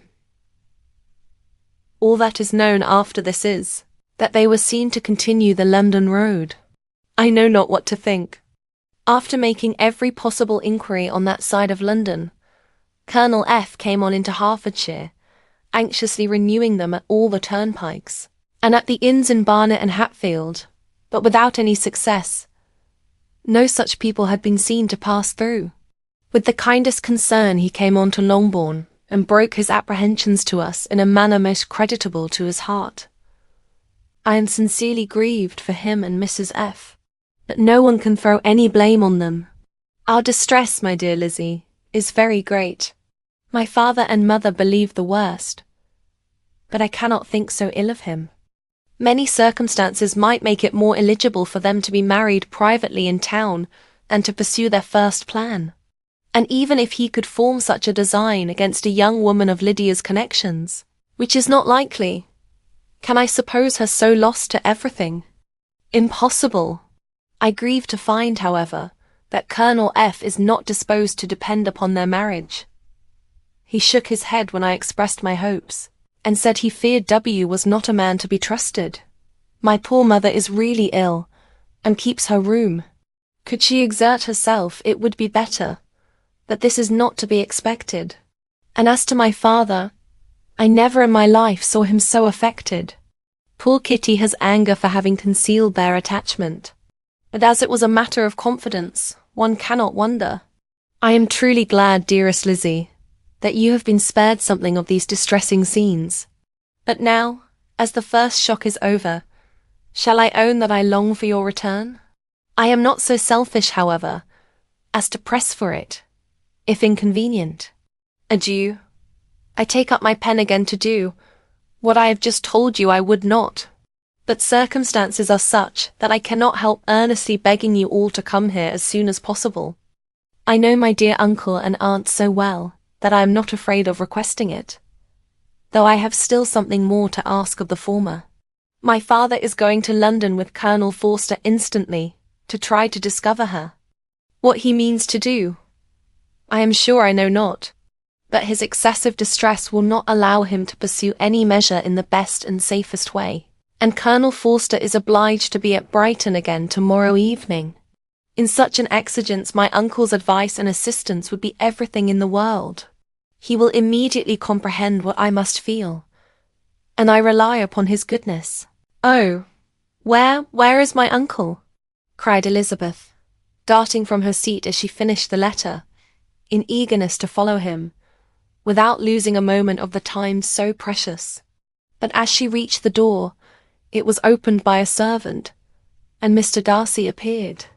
Her pale face and impetuous manner made him start, and before he could recover himself enough to speak, she, in whose mind every idea was superseded by Lydia's situation, hastily exclaimed, "I beg your pardon, but I must leave you.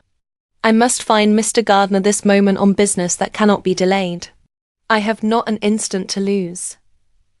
"Good God, what is the matter?" cried he, with more feeling than politeness. Then recollecting himself, "I will not detain you a minute, but let me, or let the servant, go after Mr. and Mrs. Gardiner." "You are not well enough. You cannot go yourself." Elizabeth hesitated, but her knees trembled under her, and she felt how little would be gained by her attempting to pursue them. Calling back the servant, therefore, she commissioned him, though in so breathless an accent as made her almost unintelligible, to fetch his master and mistress home instantly. On his quitting the room, she sat down, unable to support herself, and looking so miserably ill that it was impossible for Darcy to leave her, or to refrain from saying, in a tone of gentleness and commiseration, "Let me call your maid. Is there nothing you could take to give you present relief? A glass of wine? Shall I get you one? You are very ill." "No, I thank you," she replied, endeavouring to recover herself. "There is nothing the matter with me. I am quite well. I am only distressed by some dreadful news which I have just received from Longbourn." She burst into tears as she alluded to it, and for a few minutes could not speak another word. Darcy, in wretched suspense, could only say something indistinctly of his concern, and observe her in compassionate silence. At length she spoke again. "I have just had a letter from Jane with such dreadful news. It cannot be concealed from anyone. My youngest sister has left all her friends, has eloped, has thrown herself into the power of Mr. Wickham. They are gone off together from Brighton. You know him too well to doubt the rest. She has no money, no connections. Nothing that can tempt him to she is lost for ever." Darcy was fixed in astonishment. "When I consider," she added, in a yet more agitated voice, "that I might have prevented it. I who knew what he was. Had I but explained some part of it, only some part of what I learnt, to my own family. Had his character been known, this could not have happened. But it is all too late now. I am grieved, indeed," cried Darcy. "Grieved, shocked. But is it certain? Absolutely certain?" "Oh, yes. They left Brighton together on Sunday night, and were traced almost to London, but not beyond. They are certainly not gone to Scotland." "And what has been done? What has been attempted to recover her?" "My father has gone to London, and Jane has written to beg my uncle's immediate assistance, and we shall be off, I hope, in half an hour. But nothing can be done. I know very well that nothing can be done. How is such a man to be worked on? How are they even to be discovered? I have not the smallest hope. It is every way horrible." Darcy shook his head in silent acquiescence. When my eyes were opened to his real character, oh, had I known what I ought, what I dared to do! But I knew not I was afraid of doing too much. Wretched, wretched mistake. Darcy made no answer. He seemed scarcely to hear her, and was walking up and down the room in earnest meditation. His brow contracted, his air gloomy. Elizabeth soon observed and instantly understood it. Her power was sinking. Everything must sink under such a proof of family weakness, such an assurance of the deepest disgrace. She could neither wonder nor condemn, but the belief of his self-conquest brought nothing consolatory to her bosom, afforded no palliation of her distress. It was, on the contrary, exactly calculated to make her understand her own wishes. And never had she so honestly felt that she could have loved him, as now, when all love must be vain. But self, though it would intrude, could not engross her. Lydia, the humiliation, the misery she was bringing on them all soon swallowed up every private care, and covering her face with her handkerchief, Elizabeth was soon lost to everything else, and, after a pause of several minutes, was only recalled to a sense of her situation by the voice of her companion, who, in a manner which, though it spoke compassion, spoke likewise restraint, said, "I am afraid you have been long desiring my absence, nor have I anything to plead in excuse of my stay, but real, though unavailing concern. Would to heaven that anything could be either said or done on my part, that might offer consolation to such distress. But I will not torment you with vain wishes, which may seem purposely to ask for your thanks.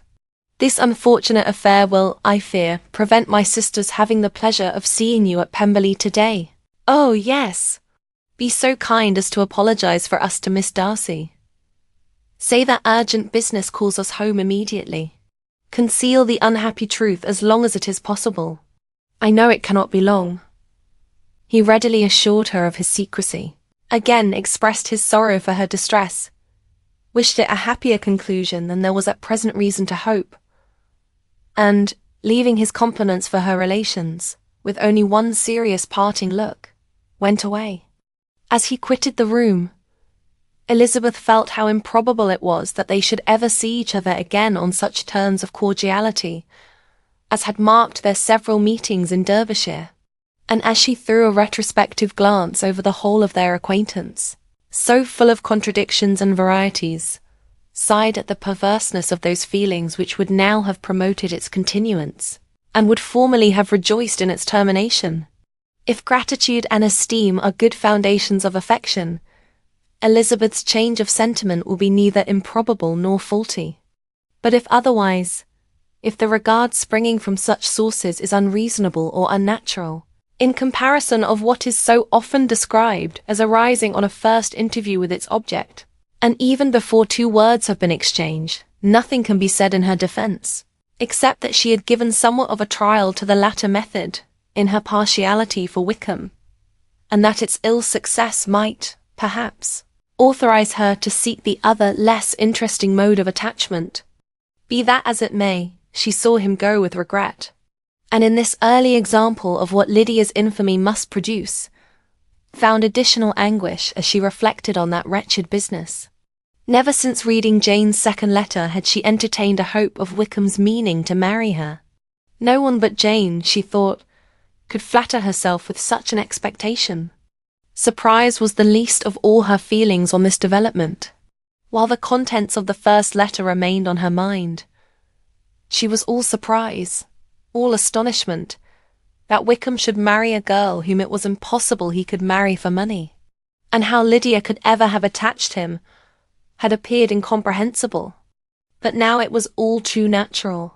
For such an attachment as this, she might have sufficient charms.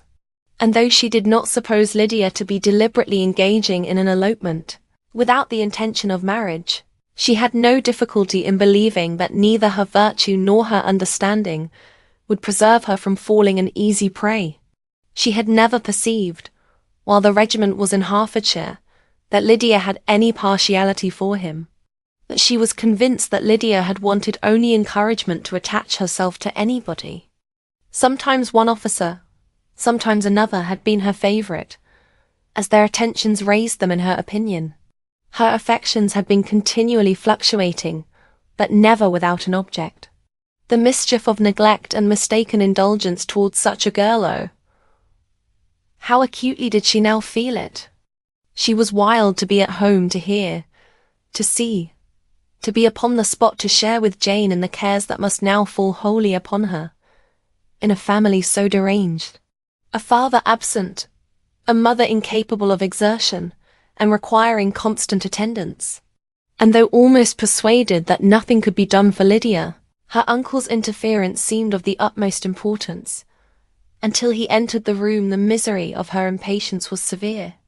Mr. and Mrs. Gardiner had hurried back in alarm, supposing by the servant's account that their niece was taken suddenly ill, but satisfying them instantly on that head, she eagerly communicated the cause of their summons, reading the 2 letters aloud, and dwelling on the postscript of the last with trembling energy.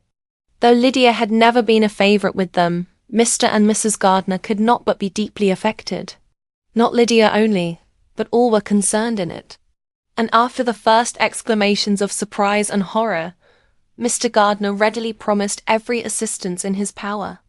Elizabeth, though expecting no less, thanked him with tears of gratitude, and all 3 being actuated by one spirit, everything relating to their journey was speedily settled. They were to be off as soon as possible. "But what is to be done about Pemberley?" cried Mrs. Gardiner.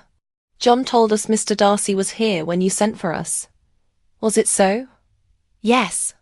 And I told him we should not be able to keep our engagement." "That is all settled." "What is all settled?"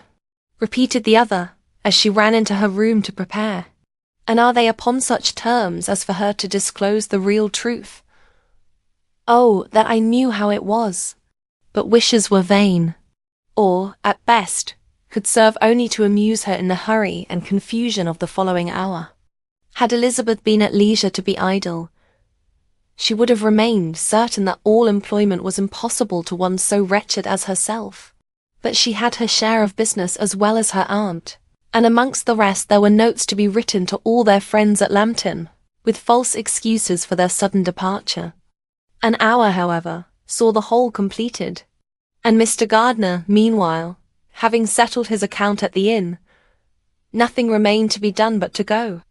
And Elizabeth, after all the misery of the morning, found herself, in a shorter space of time than she could have supposed, seated in the carriage, and on the road to Longbourn. Chapter 47. "I have been thinking it over again, Elizabeth," said her uncle, as they drove from the town, "and really, upon serious consideration, I am much more inclined than I was to judge as your eldest sister does of the matter. It appears to me so very unlikely that any young man should form such a design against a girl who is by no means unprotected or friendless, and who was actually staying in his colonel's family, that I am strongly inclined to hope the best. Could he expect that her friends would not step forward? Could he expect to be noticed again by the regiment, after such an affront to Colonel Forster? His temptation is not adequate to the risk." "Do you really think so?" cried Elizabeth, brightening up for a moment. "Upon my word," said Mrs. Gardiner, "I begin to be of your uncle's opinion. It is really too great a violation of decency, honour, and interest for him to be guilty of it. I cannot think so very ill of Wickham. Can you, yourself, Lizzie, so wholly give him up as to believe him capable of it? Not perhaps of neglecting his own interest, but of every other neglect I can believe him capable. If indeed it should be so, but I dare not hope it. Why should they not go on to Scotland, if that had been the case?" "In the first place," replied Mr. Gardiner, "there is no absolute proof that they are not gone to Scotland." "Oh, but their removing from the chaise into a hackney coach is such a presumption. And besides, no traces of them were to be found on the Barnet road." "Well then, supposing them to be in London, they may be there, though for the purpose of concealment, for no more exceptionable purpose. It is not likely that money should be very abundant on either side, and it might strike them that they could be more economically, though less expeditiously, married in London than in Scotland. But why all this secrecy? Why any fear of detection? Why must their marriage be private? Oh, no, this is not likely. His most particular friend, you see by Jane's account, was persuaded of his never intending to marry her. Wickham will never marry a woman without some money. He cannot afford it. And what claims has Lydia? What attractions has she beyond youth, health and good humour, that could make him for her sake forgo every chance of benefiting himself by marrying well?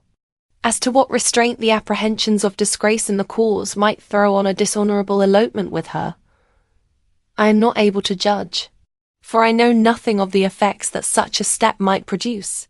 But as to your other objection, I am afraid it will hardly hold good. Lydia has no brothers to step forward, and he might imagine from my father's behaviour, from his indolence and the little attention he has ever seemed to give to what was going forward in his family, that he would do as little and think as little about it as any father could do in such a matter. But can you think that Lydia is so lost to everything but love of him as to consent to live with him on any other terms than marriage?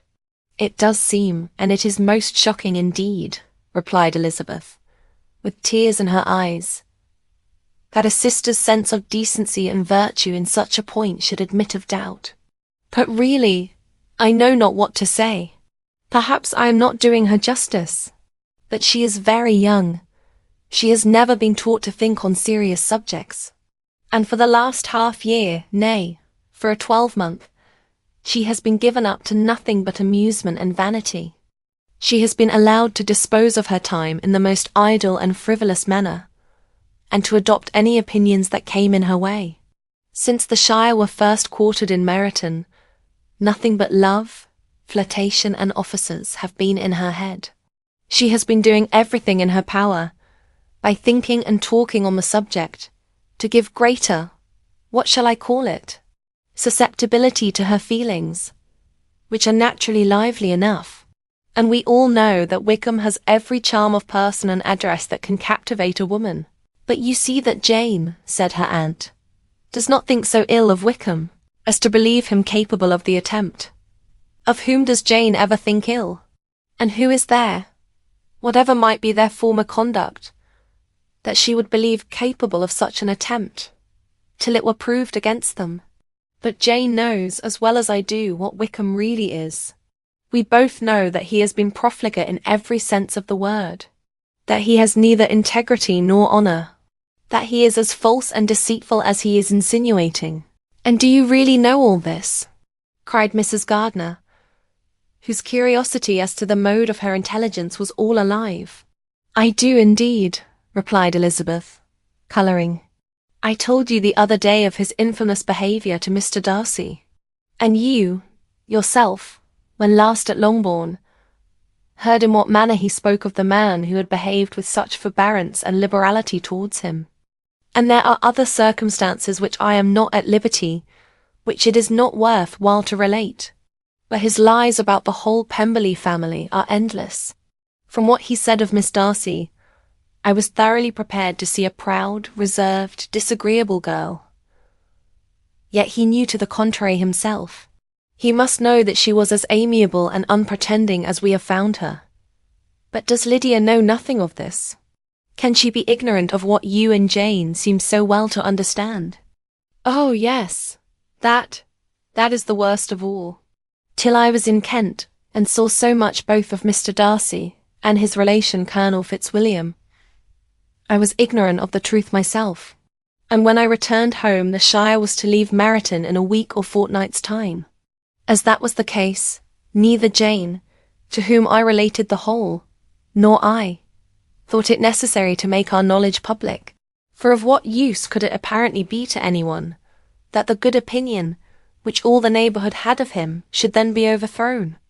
And even when it was settled that Lydia should go with Mrs. Forster, the necessity of opening her eyes to his character never occurred to me. That she could be in any danger from the deception never entered my head. That such a consequence as this should ensue, you may easily believe was far enough from my thoughts. When they all removed to Brighton, therefore, you had no reason, I suppose, to believe them fond of each other. Not the slightest. I can remember no symptom of affection on either side. And had anything of the kind been perceptible, you must be aware that ours is not a family on which it could be thrown away. When first he entered the cause, she was ready enough to admire him. But so we all were. Every girl in or near Meryton was out of her senses about him for the first 2 months, but he never distinguished her by any particular attention. And, consequently, after a moderate period of extravagant and wild admiration, her fancy for him gave way, and others of the regiment, who treated her with more distinction, again became her favourites.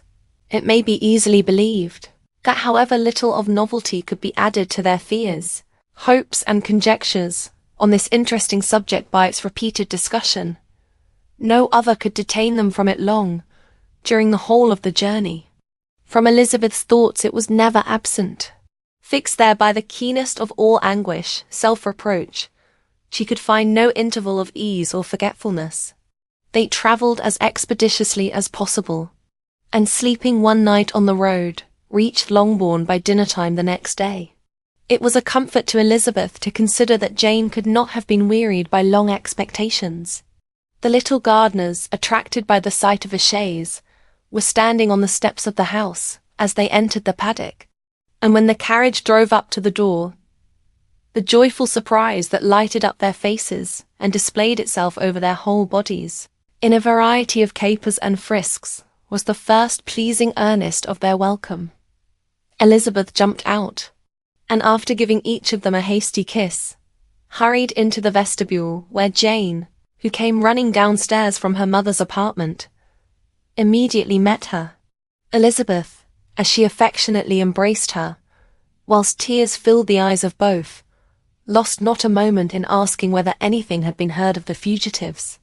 "Not yet," replied Jane, "but now that my dear uncle is come, I hope everything will be well." "Is my father in town?" "Yes, he went on Tuesday, as I wrote you word." "And have you heard from him often?" "We have heard only once. He wrote me a few lines on Wednesday, to say that he had arrived in safety, and to give me his directions, which I particularly begged him to do.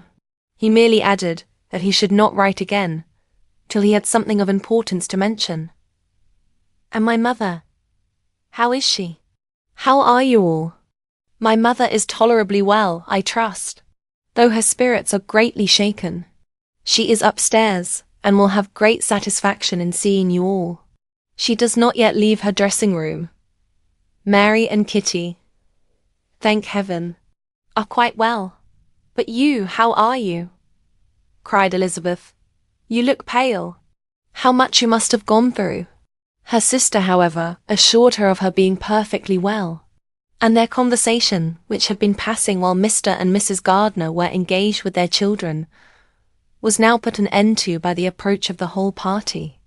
Jane ran to her uncle and aunt and welcomed and thanked them both, with alternate smiles and tears. When they were all in the drawing-room, the questions which Elizabeth had already asked were of course repeated by the others, and they soon found that Jane had no intelligence to give. The sanguine hope of good, however, which the benevolence of her heart suggested, had not yet deserted her. She still expected that it would all end well, and that every morning would bring some letter, either from Lydia or her father, to explain their proceedings and perhaps announce the marriage. Mrs. Bennet, to whose apartment they all repaired, after a few minutes' conversation together, received them exactly as might be expected, with tears and lamentations of regret, invectives against the villainous conduct of Wickham, and complaints of her own sufferings and ill usage, blaming everybody but the person to whose ill-judging indulgence the errors of her daughter must be principally owing. "If I had been able," said she, "to carry my point in going to Brighton with all my family, this would not have happened. But poor dear Lydia had nobody to take care of her. Why did the Forsters ever let her go out of their sight? I am sure there was some great neglect or other on their side. for she is not the kind of girl to do such a thing, if she had been well looked after. I always thought they were very unfit to have the charge of her. But I was overruled, as I always am. Poor dear child. And now here's Mr. Bennet gone away, and I know he will fight Wickham, wherever he meets him, and then he will be killed. And what is to become of us all? The Collinses will turn us out, before he is cold in his grave. And if you are not kind to us, brother, I do not know what we shall do.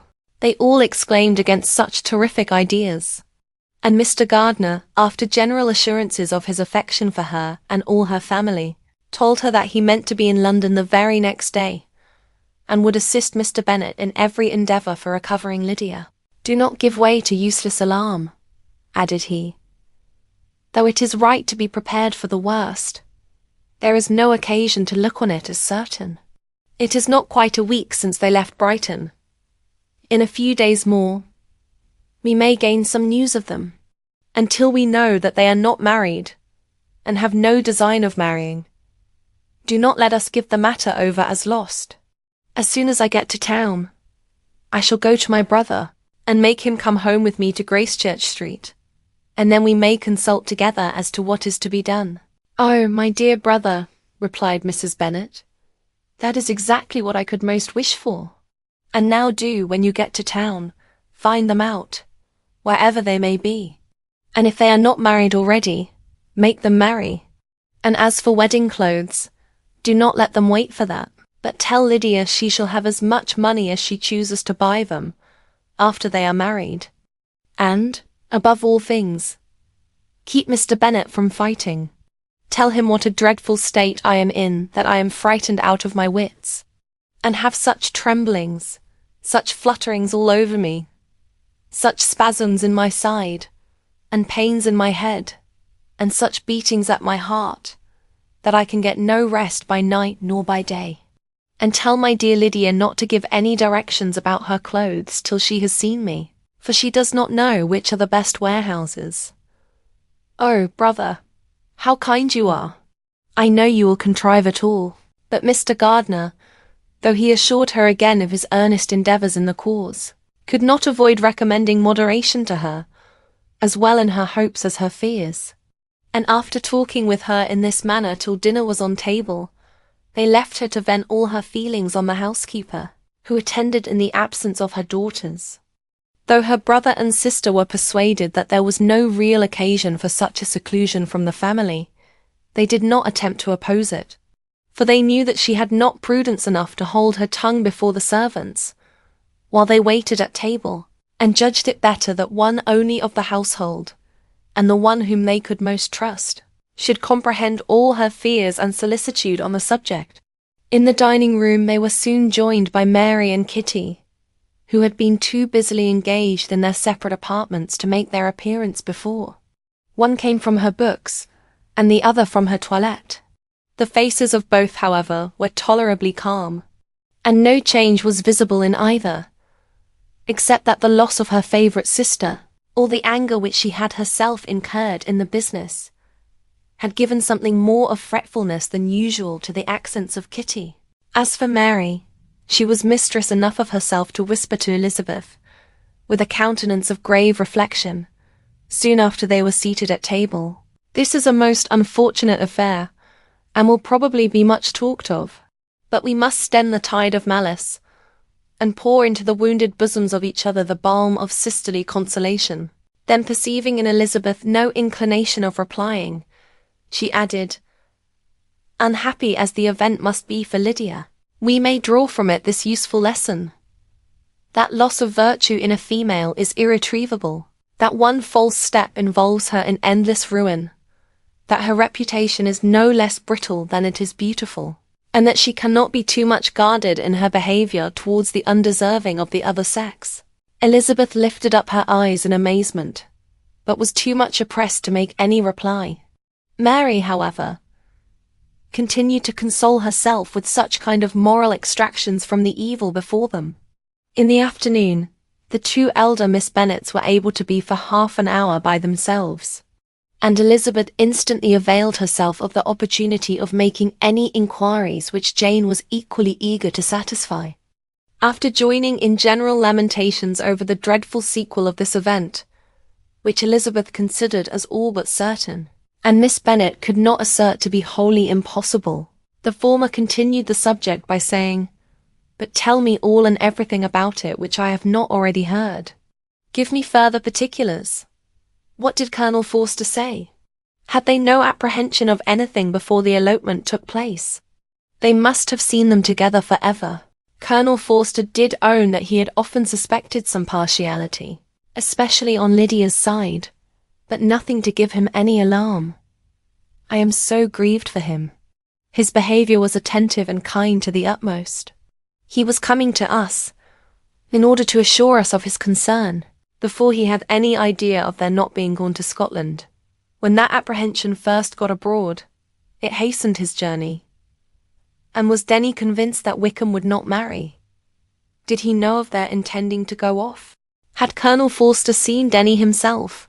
Yes, but when questioned by him, Denny denied knowing anything of Ban, and would not give his real opinion about it. He did not repeat his persuasion of their not marrying, and from that I am inclined to hope he might have been misunderstood before. Until Colonel Forster came himself, not one of you entertained a doubt, I suppose, of their being really married. How was it possible that such an idea should enter our brains? I felt a little uneasy, a little fearful of my sister's happiness with him in marriage, because I knew that his conduct had not been always quite right. My father and mother knew nothing of that. They only felt how imprudent a match it must be." Kitty then owned, with a very natural triumph on knowing more than the rest of us, that in Lydia's last letter she had prepared her for such a step. She had known, it seems, of their being in love with each other many weeks, but not before they went to Brighton. No, I believe not. And did Colonel Forster appear to think ill of Wickham himself? Does he know his real character? I must confess that he did not speak so well of Wickham as he formerly did. He believed him to be imprudent and extravagant. And since this sad affair has taken place, it is said that he left Meryton greatly in debt. But I hope this may be false. Oh, Jane, had we been less secret, had we told what we knew of him, this could not have happened. Perhaps it would have been better, replied her sister. But to expose the former faults of any person, without knowing what their present feelings were, seemed unjustifiable. We acted with the best intentions. Could Colonel Forster repeat the particulars of Lydia's note to his wife? He brought it with him for us to see. Jane then took it from her pocketbook and gave it to Elizabeth. These were the contents. "My dear Harriet, you will laugh when you know where I am gone, and I cannot help laughing myself at your surprise tomorrow morning, as soon as I am missed. I am going to Gretna Green, and if you cannot guess with who, I shall think you a simpleton, for there is but one man in the world I love, and he is an angel. I should never be happy without him, so think it no harm to be off. You need not send them word at Longbourn of my going, if you do not like it, for it will make the surprise the greater when I write to them, and sign my name Lydia Wickham. What a good joke it will be! I can hardly write for laughing. Pray make my excuses to Pratt for not keeping my engagement, and dancing with him tonight. Tell him I hope he will excuse me when he knows all, and tell him I will dance with him at the next ball we meet with great pleasure. I shall send for my clothes when I get to Longbourn, but I wish you would tell Sally to mend a great slit in my worked muslin gown before they are packed up. Goodbye. Give my love to Colonel Forster. I hope you will drink to our good journey. Your affectionate friend, Lydia Bennet." "Oh, thoughtless Lydia," cried Elizabeth when she had finished it. "What a letter is this, to be written at such a moment! But at least it shows that she was serious in the object of her journey. Whatever he might afterwards persuade her to, it was not on her side a scheme of infamy. My poor father! How he must have felt it! I never saw anyone so shocked. He could not speak a word for full 10 minutes.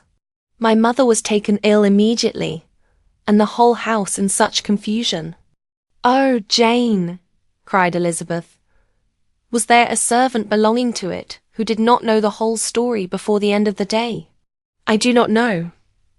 I hope there was. But to be guarded at such a time is very difficult. My mother was in hysterics, and though I endeavoured to give her every assistance in my power, I am afraid I did not do so much as I might have done. But the horror of what might possibly happen almost took from me my faculties. Your attendance upon her has been too much for you. You do not look well. Oh, that I had been with you! You have had every care and anxiety upon yourself alone. Mary and Kitty have been very kind, and would have shared in every fatigue, I am sure, but I did not think it right for either of them. Kitty is slight and delicate, and Mary studies so much that her hours of repose should not be broken in on. My Aunt Phillips came to Longbourn on Tuesday, after my father went away, and was so good as to stay till Thursday with me.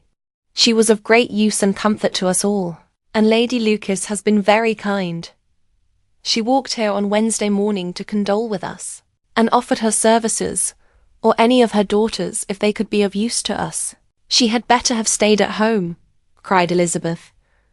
Perhaps she meant well, but, under such a misfortune as this, one cannot see too little of one's neighbours. Assistance is impossible, condolence insufferable. Let them triumph over us at a distance, and be satisfied. She then proceeded to inquire into the measures which her father had intended to pursue, while in town, for the recovery of his daughter. He meant, I believe, replied Jane, to go to Epsom, the place where they last changed horses, see the postillions, and try if anything could be made out from them. His principal object must be to discover the number of the hackney coach which took them from Clapham. It had come with a fare from London, and as he thought the circumstance of a gentleman and ladies removing from one carriage into another might be remarked, he meant to make inquiries at Clapham. If he could anyhow discover at what house the coachman had before set down his fare, he determined to make inquiries there, and hoped it might not be impossible to find out the stand and number of the coach. I do not know of any other designs that he had formed, but he was in such a hurry to be gone, and his spirits so greatly discomposed, that I had difficulty in finding out even so much as this. Chapter 48. The whole party were in hopes of a letter from Mr. Bennet the next morning, but the post came in without bringing a single line from him. His family knew him to be, on all common occasions, a most negligent and dilatory correspondent, but at such a time they had hoped for exertion. They were forced to conclude that he had no pleasing intelligence to send, but even of that they would have been glad to be certain. Mr. Gardiner had waited only for the letters before he set off.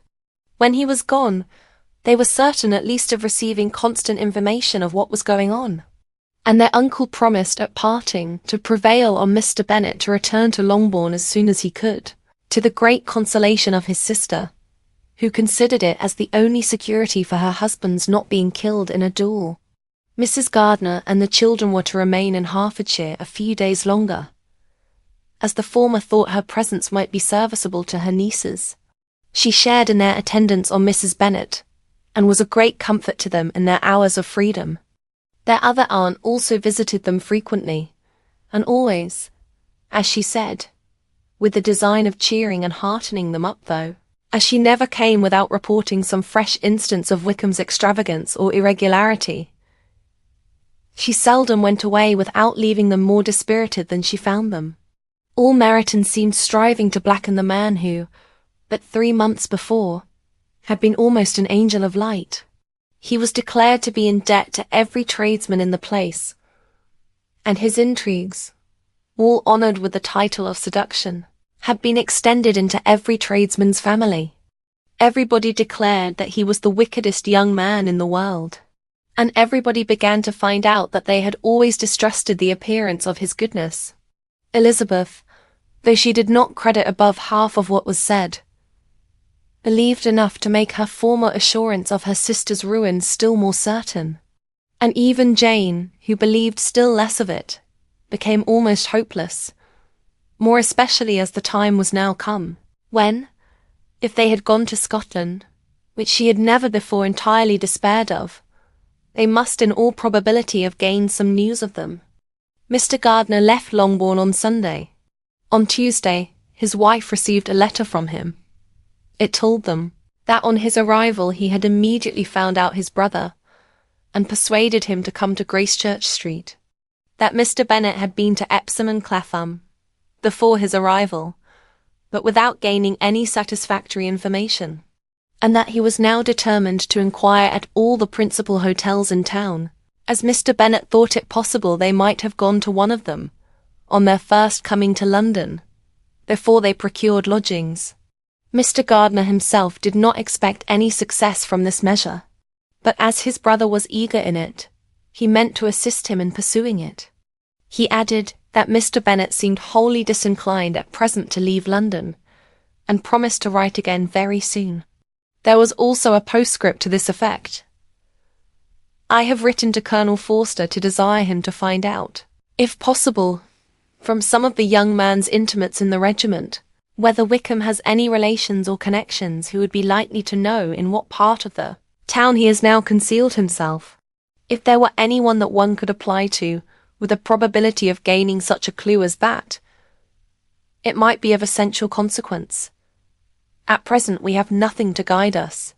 Colonel Forster will, I dare say, do everything in his power to satisfy us on this head.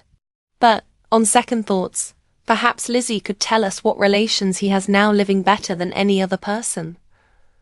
Elizabeth was at no loss to understand from whence this deference for her authority proceeded, but it was not in her power to give any information of so satisfactory a nature as the compliment deserved. She had never heard of his having had any relations, except a father and mother, both of whom had been dead many years. It was possible, however, that some of his companions in the shire might be able to give more information, and though she was not very sanguine in expecting it, the application was a something to look forward to. Every day at Longbourn was now a day of anxiety, but the most anxious part of each was when the post was expected. The arrival of letters was the first grand object of every morning's impatience. Through letters, whatever of good or bad was to be told would be communicated, and every succeeding day was expected to bring some news of importance. But before they heard again from Mr. Gardiner, a letter arrived for their father, from a different quarter, from Mr. Collins, which, as Jane had received directions to open all that came for him in his absence, she accordingly read, and Elizabeth, who knew what curiosities his letters always were, looked over her, and read it likewise. It was as follows: My dear sir, I feel myself called upon, by our relationship, and my situation in life, to condole with you on the grievous affliction you are now suffering under, of which we were yesterday informed by a letter from Hertfordshire. Be assured, my dear sir, that Mrs. Collins and myself sincerely sympathize with you, and all your respectable family, in your present distress, which must be of the bitterest kind, because proceeding from a cause which no time can remove. No arguments shall be wanting on my part that can alleviate so severe a misfortune, or that may comfort you under a circumstance that must be, of all others, most afflicting to a parent's mind. The death of your daughter would have been a blessing in comparison of this, and it is the more to be lamented, because there is reason to suppose, as my dear Charlotte informs me, that this licentiousness of behaviour in your daughter has proceeded from a faulty degree of indulgence, though, at the same time, for the consolation of yourself and Mrs. Bennet, I am inclined to think that her own disposition must be naturally bad, or she could not be guilty of such an enormity at so early an age. Howsoever that may be, you are grievously to be pitied, in which opinion I am not only joined by Mrs. Collins, but likewise by Lady Catherine and her daughter, to whom I have related the affair. They agree with me in apprehending that this false step in one daughter will be injurious to the fortunes of all the others. For who, as Lady Catherine herself condescendingly says, will connect themselves with such a family? And this consideration leads me moreover to reflect, with augmented satisfaction, on a certain event of last November. For had it been otherwise, I must have been involved in all your sorrow and disgrace. Let me advise you, then, my dear sir, to console yourself as much as possible, to throw off your unworthy child from your affection for ever, and leave her to reap the fruits of her own heinous offence. I am, dear sir, etc., etc. Mr. Gardiner did not write again, till he had received an answer from Colonel Forster, and then he had nothing of a pleasant nature to send.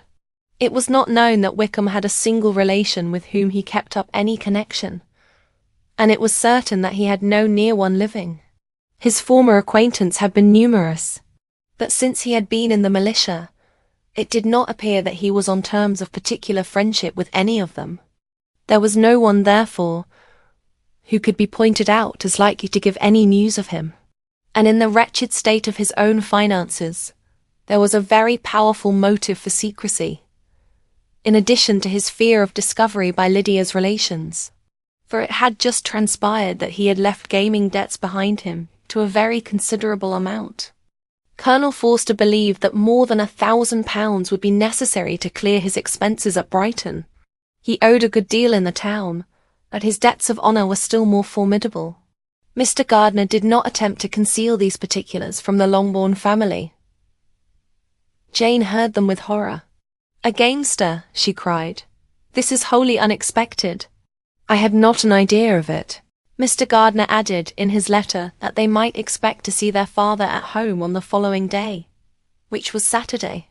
Rendered spiritless by the ill success of all their endeavours, he had yielded to his brother-in-law's entreaty that he would return to his family, and leave it to him to do whatever occasion might suggest to be advisable for continuing their pursuit.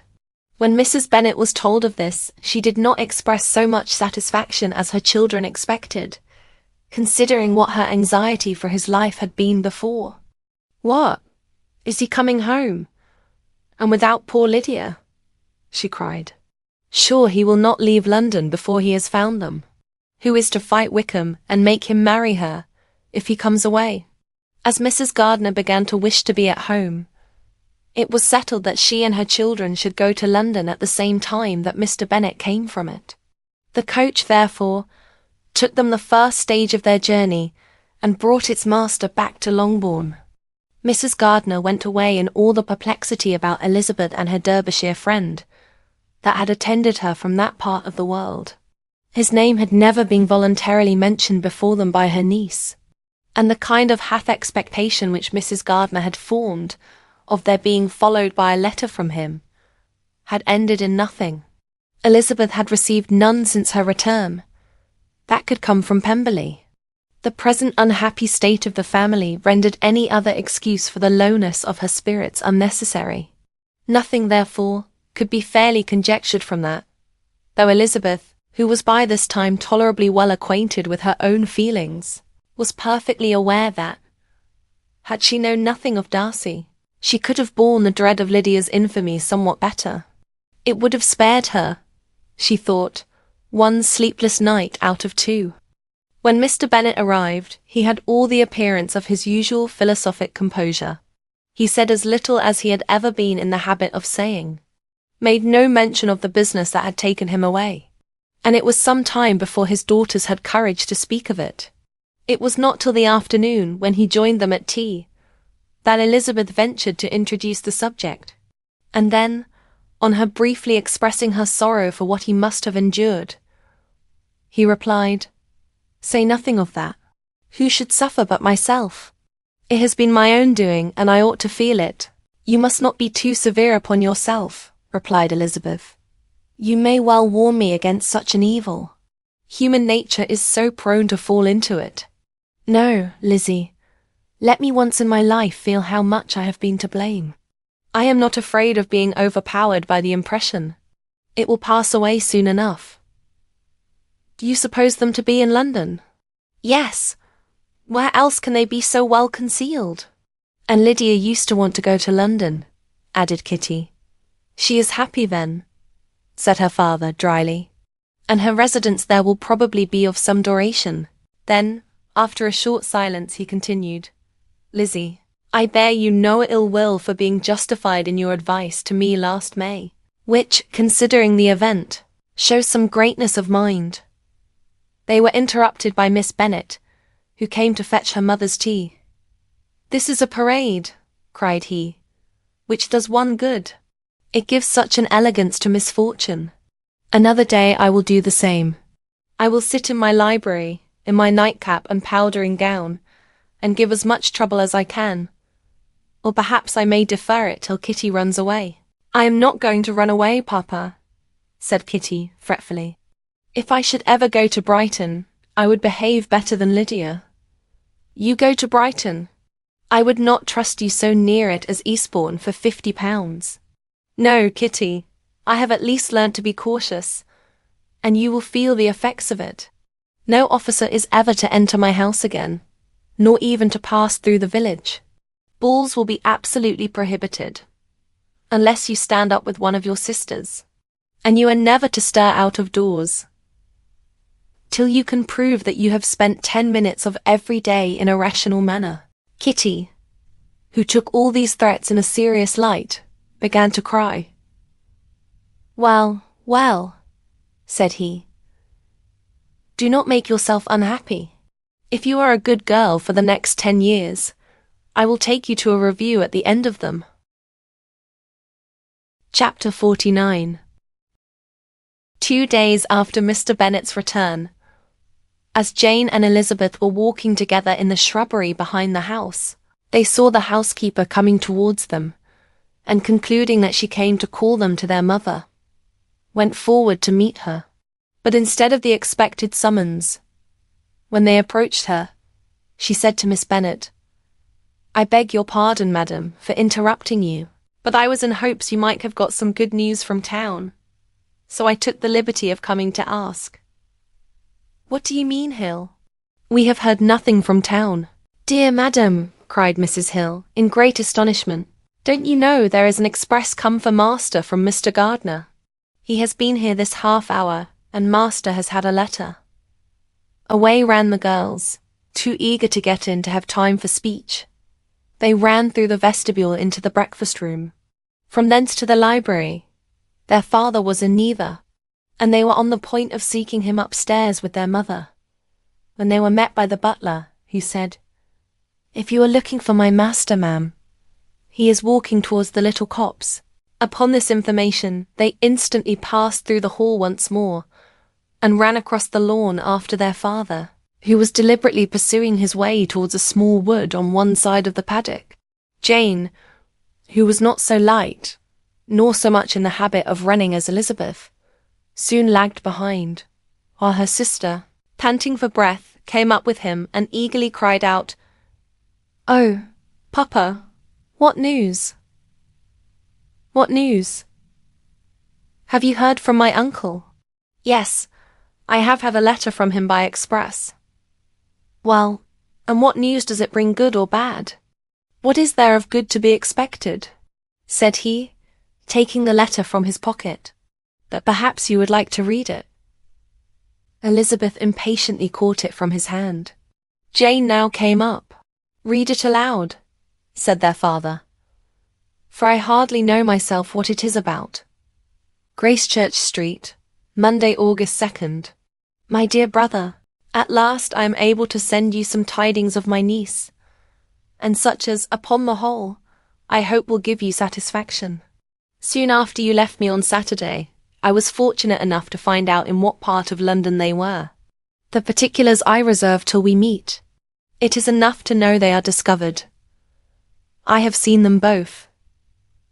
Then it is as I always hoped, cried Jane. They are married. Elizabeth, read on.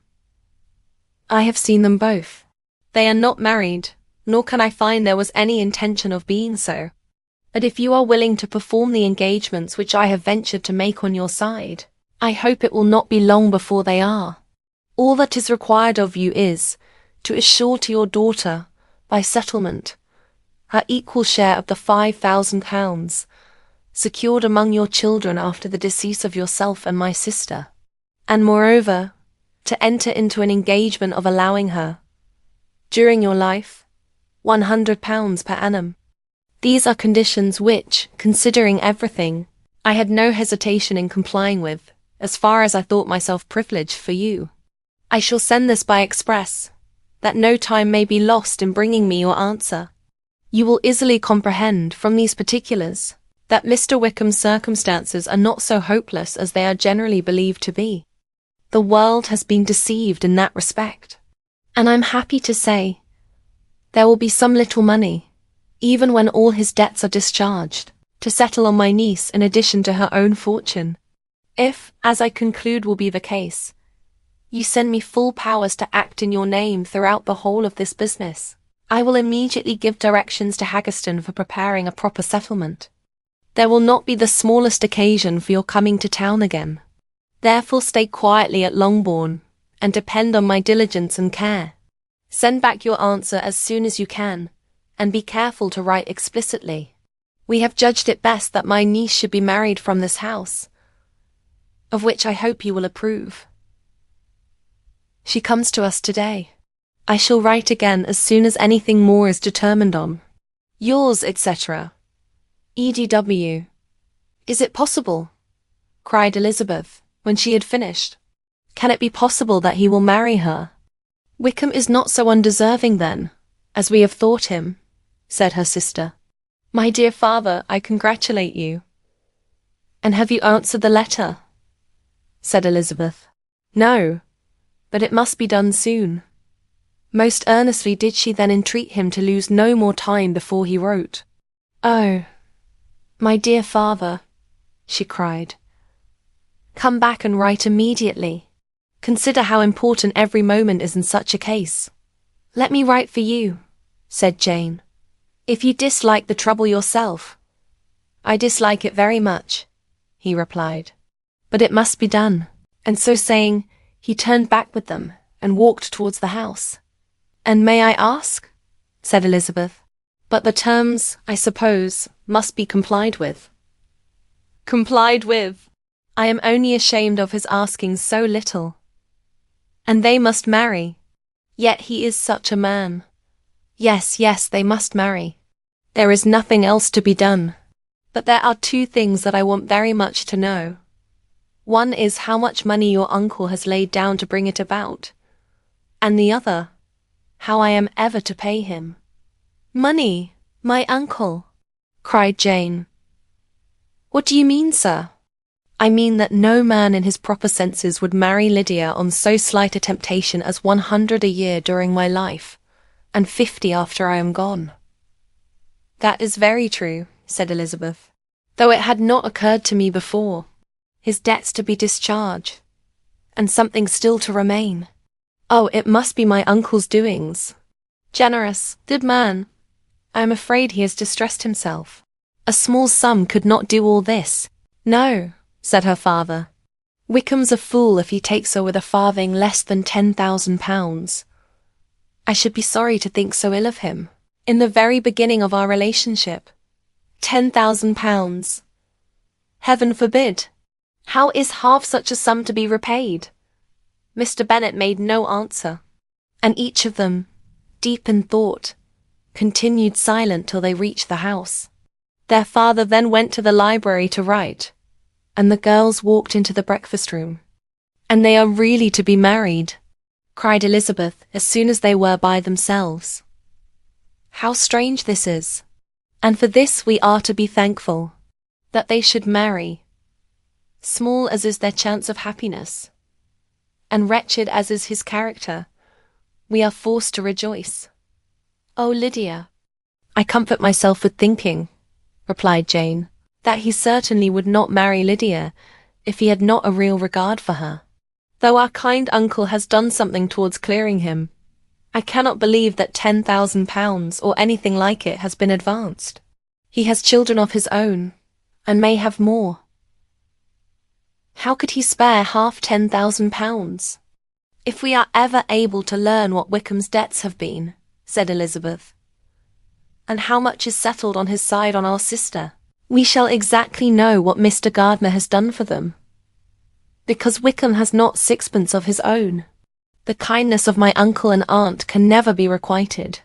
Their taking her home and affording her their personal protection and countenance is such a sacrifice to her advantage as years of gratitude cannot enough acknowledge. By this time she is actually with them.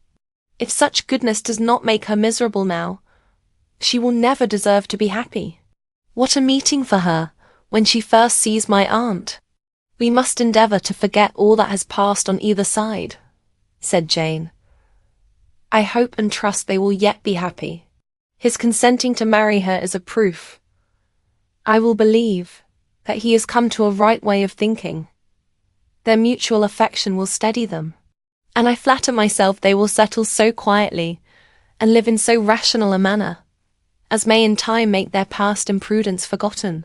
Their conduct has been such, replied Elizabeth, as neither you, nor I, nor anybody can ever forget. It is useless to talk of it. It now occurred to the girls that their mother was in all likelihood perfectly ignorant of what had happened. They went to the library, therefore, and asked their father whether he would not wish them to make it known to her. He was writing, and, without raising his head, coolly replied, Just as you please. May we take my uncle's letter to read to her? Take whatever you like, and get away. Elizabeth took the letter from his writing table, and they went upstairs together. Mary and Kitty were both with Mrs. Bennet. One communication would, therefore, do for all. After a slight preparation for good news, the letter was read aloud. Mrs. Bennet could hardly contain herself. As soon as Jane had read Mr. Gardiner's hope of Lydia's being soon married, her joy burst forth, and every following sentence added to its exuberance. She was now in an irritation, as violent from delight, as she had ever been fidgety from alarm and vexation. To know that her daughter would be married was enough. She was disturbed by no fear for her felicity, nor humbled by any remembrance of her misconduct. My dear, dear Lydia, she cried, this is delightful indeed. She will be married. I shall see her again. She will be married at 16. My good kind brother. I knew how it would be. I knew he would manage everything. How I long to see her. And to see dear Wickham too. But the clothes, the wedding clothes. I will write to my sister Gardiner about them directly. Lizzie, my dear, run down to your father, and ask him how much he will give her. Stay, stay. I will go myself. Ring the bell, Kitty, for Hill. I will put on my things in a moment. My dear, dear Lydia, how merry we shall be together when we meet. Her eldest daughter endeavoured to give some relief to the violence of these transports, by leading her thoughts to the obligations which Mr. Gardiner's behaviour laid them all under. For we must attribute this happy conclusion, she added, in a great measure to his kindness. We are persuaded that he has pledged himself to assist Mr. Wickham with money. Well, cried her mother, it is all very right. Who should do it but her own uncle? If he had not had a family of his own, I and my children must have had all his money, you know. And it is the first time we have ever had anything from him except a few presents. Well, I am so happy. In a short time I shall have a daughter married. Mrs. Wickham. How well it sounds. And she was only 16 last June. My dear Jane, I am in such a flutter that I am sure I can't write. So I will dictate, and you write for me. We will settle with your father about the money afterwards. But the things should be ordered immediately. She was then proceeding to all the particulars of calico, muslin, and cambric, and would shortly have dictated some very plentiful orders, had not Jane, though with some difficulty, persuaded her to wait till her father was at leisure to be consulted. One day's delay, she observed, would be of small importance, and her mother was too happy to be quite so obstinate as usual. Other schemes, too, came into her head. I will go to Meryton, said she, as soon as I am dressed, and tell the good news to my sister Phillips. And as I come back, I can call on Lady Lucas and Mrs. Long. Kitty, run down and order the carriage. An airing would do me a great deal of good, I am sure. Girls, Can I do anything for you in Meryton? Oh, here comes Hill. My dear Hill, have you heard the good news? Miss Lydia is going to be married, and you shall all have a bowl of punch to make merry at her wedding. Mrs. Hill began instantly to express her joy. Elizabeth received her congratulations amongst the rest, and then, sick of this folly, took refuge in her own room that she might think with freedom. Poor Lydia's situation must, at best, be bad enough, but that it was no worse, she had need to be thankful. She felt it so, and though, in looking forward, neither rational happiness nor worldly prosperity could be justly expected for her sister, in looking back to what they had feared only 2 hours ago, she felt all the advantages of what they had gained. Chapter 50. Mr. Bennet had very often wished before this period of his life that, instead of spending his whole income, he had laid by an annual sum for the better provision of his children and of his wife, if she survived him. He now wished it more than ever. Had he done his duty in that respect, Lydia need not have been indebted to her uncle for whatever of honour or credit could now be purchased for her. The satisfaction of prevailing on one of the most worthless young men in Great Britain to be her husband might then have rested in its proper place. He was seriously concerned that a cause of so little advantage to anyone should be forwarded at the sole expense of his brother-in-law, and he was determined, if possible, to find out the extent of his assistance, and to discharge the obligation as soon as he could. When first Mr. Bennet had married, economy was held to be perfectly useless, for of course they were to have a son. This son was to join in cutting off the entail as soon as he should be of age, and the widow and younger children would by that means be provided for. 5 daughters successively entered the world, that yet the son was to come, and Mrs. Bennet, for many years after Lydia's birth, had been certain that he would. This event had at last been despaired of, but it was then too late to be saving. Mrs. Bennet had no turn for economy, and her husband's love of independence had alone prevented their exceeding their income. £5,000 was settled by marriage articles on Mrs. Bennet and the children, but in what proportions it should be divided amongst the latter depended on the will of the parents. This was one point, with regard to Lydia at least, which was now to be settled, and Mr. Bennet could have no hesitation in acceding to the proposal before him. In terms of grateful acknowledgment for the kindness of his brother, though expressed most concisely, he then delivered on paper his perfect approbation of all that was done, and his willingness to fulfil the engagements that had been made for him. He had never before supposed that, could Wickham be prevailed on to marry his daughter, it would be done with so little inconvenience to himself as by the present arrangement. He would scarcely be £10 a year the loser, by the 100 that was to be paid them. For, what with her board and pocket allowance, and the continual presents in money which passed to her through her mother's hands, Lydia's expenses had been very little within that sum. That it would be done with such trifling exertion on his side too, was another very welcome surprise. For his chief wish at present was to have as little trouble in the business as possible.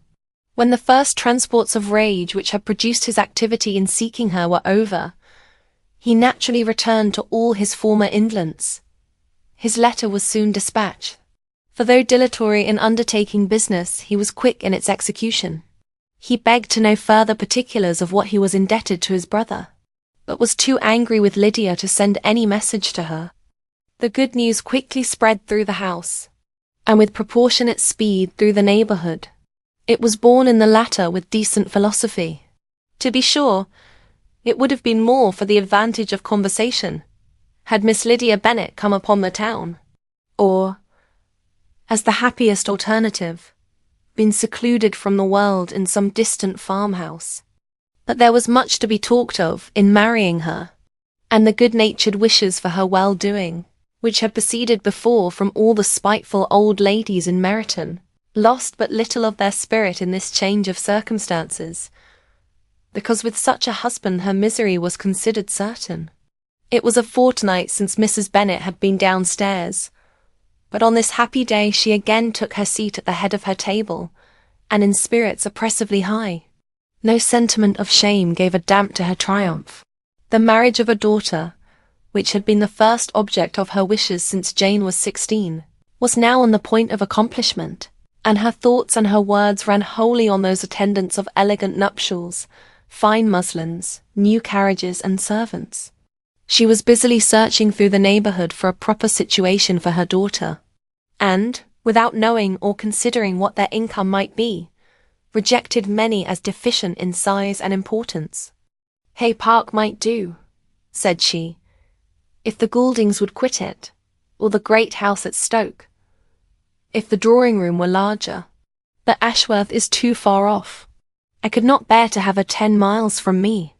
And as for Purvis Lodge, the attics are dreadful. Her husband allowed her to talk on without interruption while the servants remained.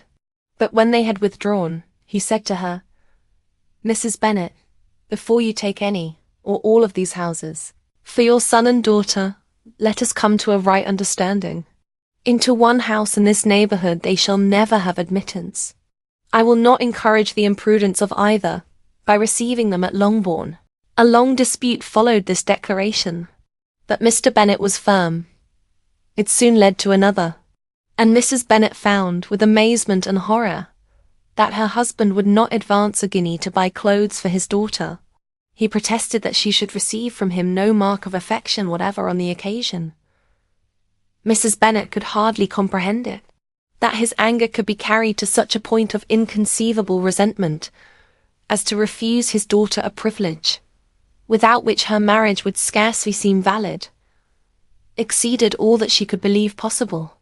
She was more alive to the disgrace which her want of new clothes must reflect on her daughter's nuptials, than to any sense of shame at her eloping and living with Wickham a fortnight before they took place. Elizabeth was now most heartily sorry that she had, from the distress of the moment, been led to make Mr. Darcy acquainted with their fears for her sister, for since her marriage would so shortly give the proper termination to the elopement, they might hope to conceal its unfavourable beginning from all those who were not immediately on the spot. She had no fear of its spreading farther, through his means. There were few people on whose secrecy she would have more confidently depended, but at the same time there was no one whose knowledge of a sister's frailty would have mortified her so much. Not, however, from any fear of disadvantage from it individually to herself, for at any rate there seemed a gulf impassable between them. Had Lydia's marriage been concluded on the most honourable terms, it was not to be supposed that Mr. Darcy would connect himself with a family, where to every other objection would now be added an alliance and relationship of the nearest kind with the man whom he so justly scorned. From such a connection she could not wonder that he should shrink. The wish of procuring her regard, which she had assured herself of his feeling in Derbyshire, could not in rational expectation survive such a blow as this. She was humbled, she was grieved, she repented, though she hardly knew of what. She became jealous of his esteem, when she could no longer hope to be benefited by it. She wanted to hear of him, when there seemed the least chance of gaining intelligence. She was convinced that she could have been happy with him, when it was no longer likely they should meet.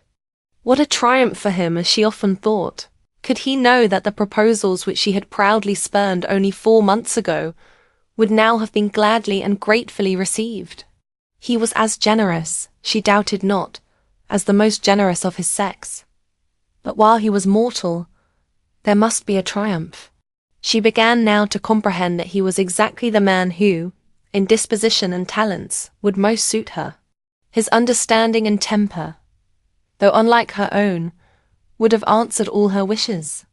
It was an union that must have been to the advantage of both. By her ease and liveliness, his mind might have been softened, his manners improved, and from his judgment, information, and knowledge of the world, she must have received benefit of greater importance. But no such happy marriage could now teach the admiring multitude what connubial felicity really was.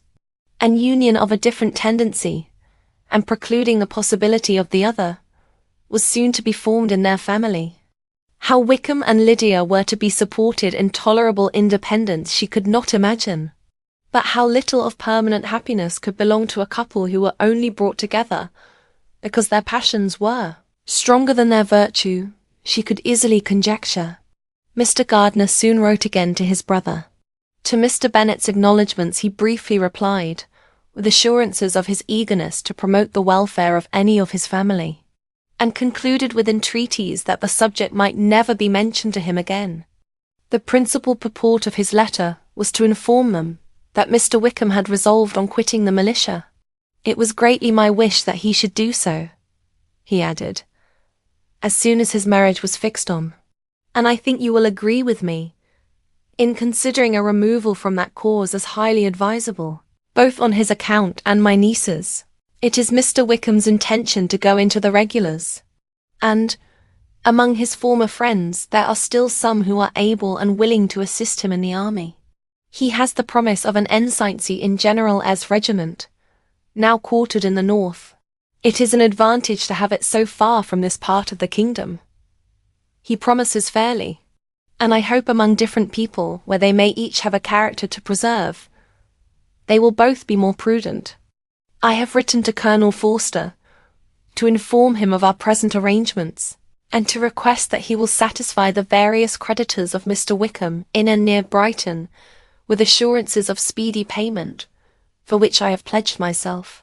And will you give yourself the trouble of carrying similar assurances to his creditors in Meryton, of whom I shall subjoin a list, according to his information.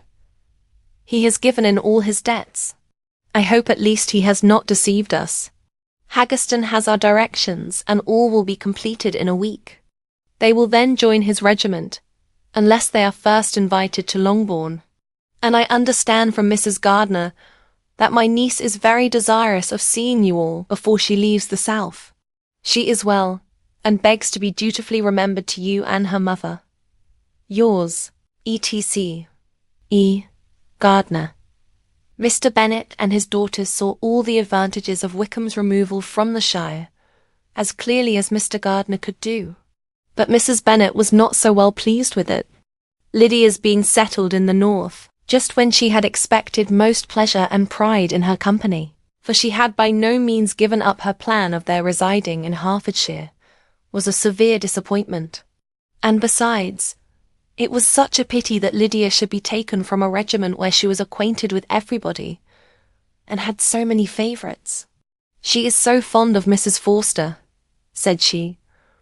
It will be quite shocking to send her away. And there are several of the young men, too, that she likes very much. The officers may not be so pleasant in General S. regiment. His daughter's request, for such it might be considered, of being admitted into her family again, before she set off for the north, received at first an absolute negative. But Jane and Elizabeth, who agreed in wishing, for the sake of their sister's feelings and consequence, that she should be noticed on her marriage by her parents, urged him so earnestly, yet so rationally and so mildly, to receive her and her husband at Longbourn, as soon as they were married, that he was prevailed on to think as they thought, and act as they wished.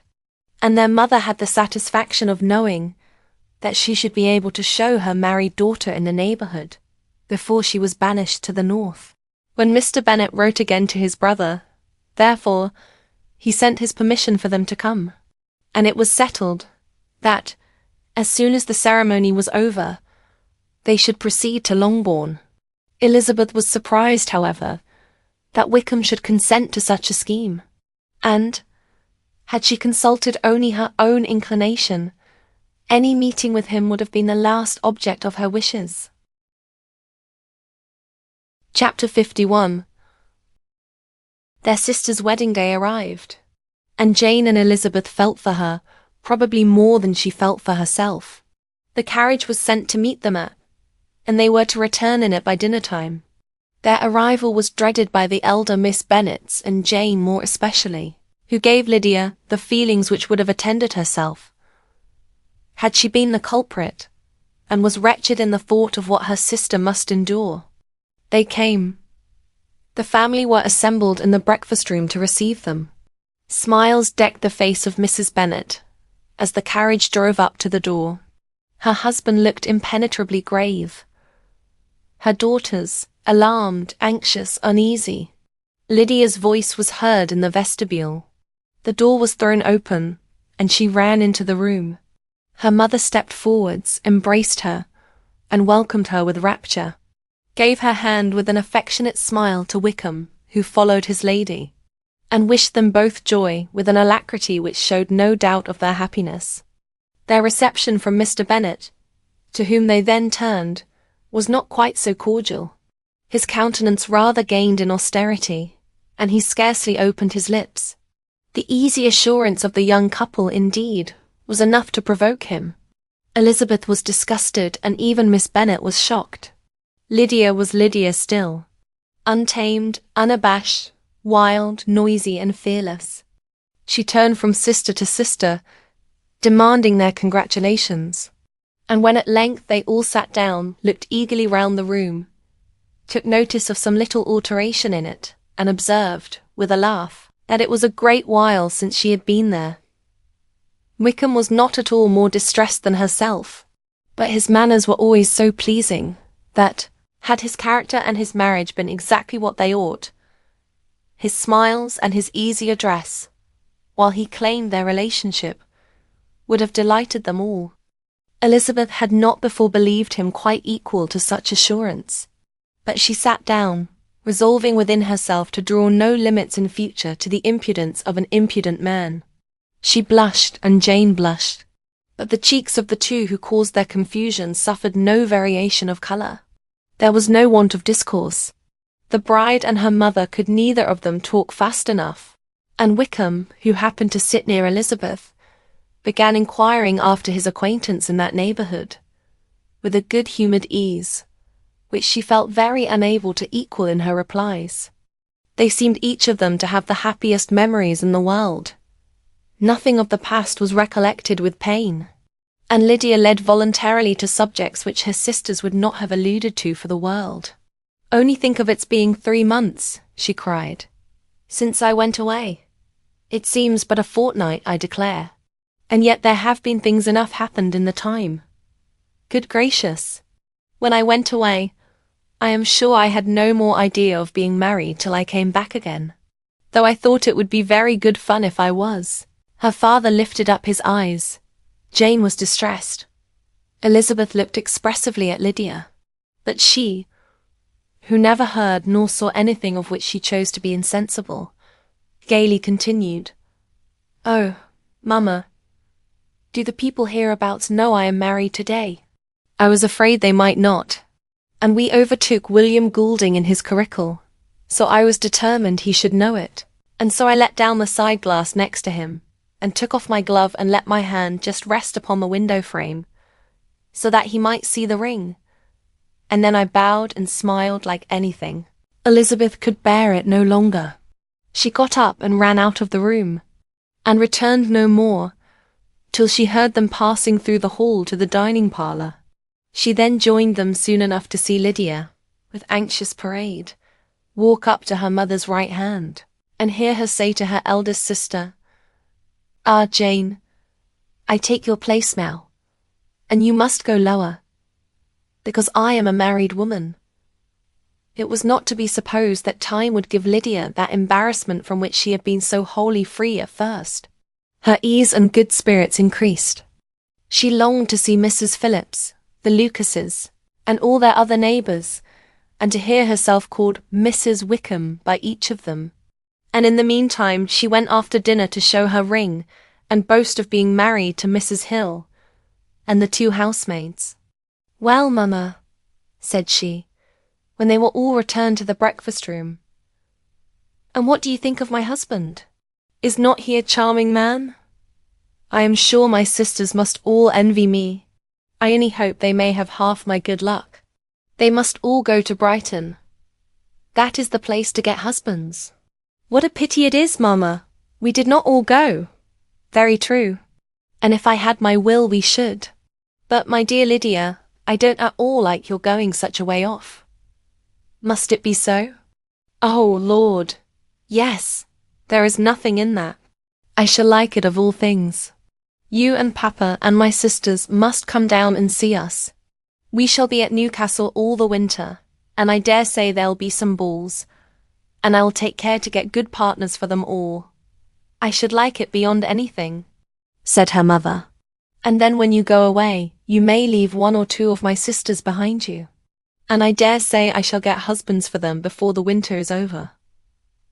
"I thank you for my share of the favour," said Elizabeth, "but I do not particularly like your way of getting husbands. Their visitors were not to remain above 10 days with them. Mr. Wickham had received his commission before he left London, and he was to join his regiment at the end of a fortnight. No one but Mrs. Bennet regretted that their stay would be so short, and she made the most of the time by visiting about with her daughter and having very frequent parties at home. These parties were acceptable to all. To avoid a family circle was even more desirable to such as did think than such as did not. Wickham's affection for Lydia was just what Elizabeth had expected to find it.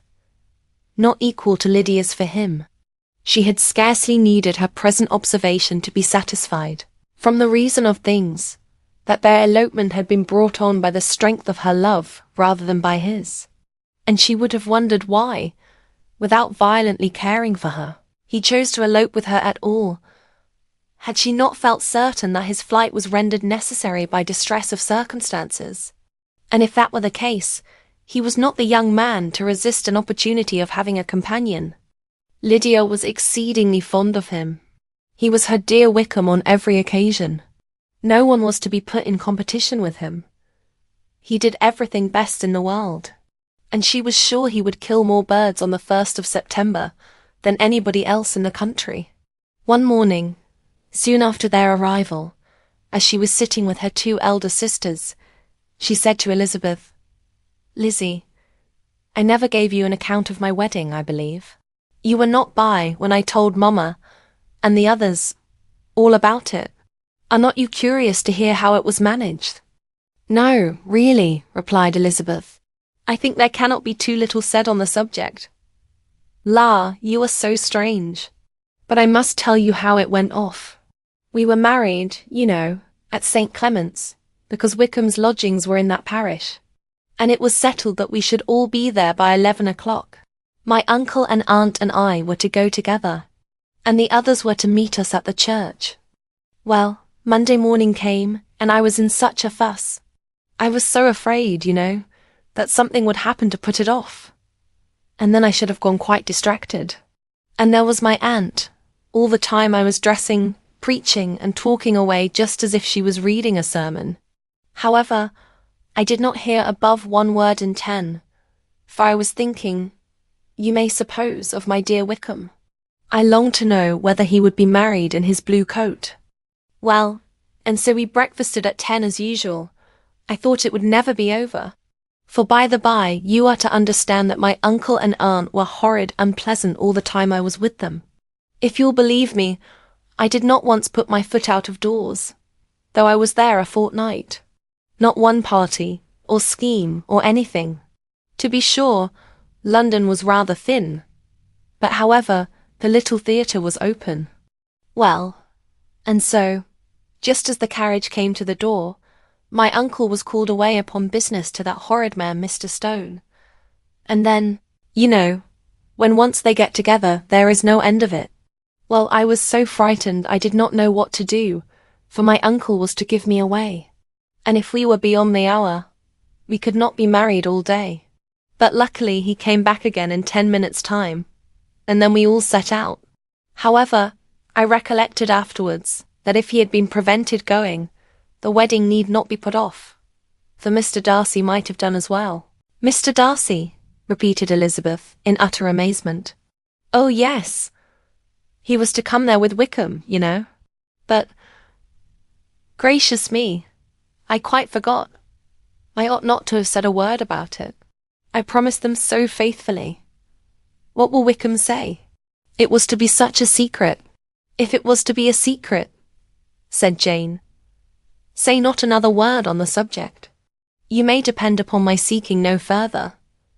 "Oh, certainly," said Elizabeth, though burning with curiosity. "We will ask you no questions. "Thank you," said Lydia. "For if you did, I should certainly tell you all, and then Wickham would be so angry." On such encouragement to ask, Elizabeth was forced to put it out of her power by running away. But to live in ignorance on such a point was impossible. Or at least it was impossible not to try for information. Mr. Darcy had been at her sister's wedding. It was exactly a scene, and exactly among people, where he had apparently least to do, and least temptation to go. Conjectures as to the meaning of it, rapid and wild, hurried into her brain, but she was satisfied with none. Those that best pleased her, as placing his conduct in the noblest light, seemed most improbable. She could not bear such suspense, and hastily seizing a sheet of paper, wrote a short letter to her aunt, to request an explanation of what Lydia had dropped, if it were compatible with the secrecy which had been intended. "You may readily comprehend," she added, "what my curiosity must be to know how a person unconnected with any of us, and, comparatively speaking, a stranger to our family, should have been amongst you at such a time. Pray write instantly, and let me understand it, unless it is, for very cogent reasons, to remain in the secrecy which Lydia seems to think necessary. And then I must endeavour to be satisfied with ignorance. Not that I shall, though," she added to herself, and she finished the letter. "And, my dear aunt, if you do not tell me in an honourable manner, I shall certainly be reduced to tricks and stratagems to find it out." Jane's delicate sense of honour would not allow her to speak to Elizabeth privately of what Lydia had let fall. Elizabeth was glad of it, till it appeared whether her inquiries would receive any satisfaction. She had rather be without a confidant. Chapter 52. Elizabeth had the satisfaction of receiving an answer to her letter as soon as she possibly could. She was no sooner in possession of it than, hurrying into the little copse, where she was least likely to be interrupted, she sat down on one of the benches and prepared to be happy. For the length of the letter convinced her that it did not contain a denial. Gracechurch Street, September 6th. My dear niece, I have just received your letter, and shall devote this whole morning to answering it, as I foresee that a little writing will not comprise what I have to tell you. I must confess myself surprised by your application. I did not expect it from you. Don't think me angry, however, for I only mean to let you know that I had not imagined such inquiries to be necessary on your side. If you do not choose to understand me, forgive my impertinence. Your uncle is as much surprised as I am, and nothing but the belief of your being a party concerned would have allowed him to act as he has done. But if you are really innocent and ignorant, I must be more explicit. On the very day of my coming home from Longbourn, your uncle had a most unexpected visitor. Mr. Darcy called and was shut up with him several hours. It was all over before I arrived, so my curiosity was not so dreadfully racked as yours seems to have been. He came to tell Mr. Gardiner that he had found out where your sister and Mr. Wickham were, and that he had seen and talked with them both. Wickham repeatedly, Lydia once.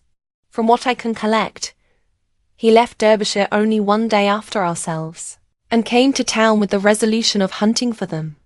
The motive professed was his conviction of its being owing to himself that Wickham's worthlessness had not been so well known as to make it impossible for any young woman of character to love or confide in him.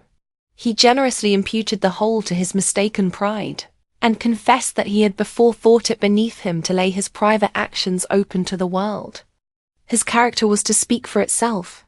He called it, therefore, his duty to step forward and endeavour to remedy an evil which had been brought on by himself.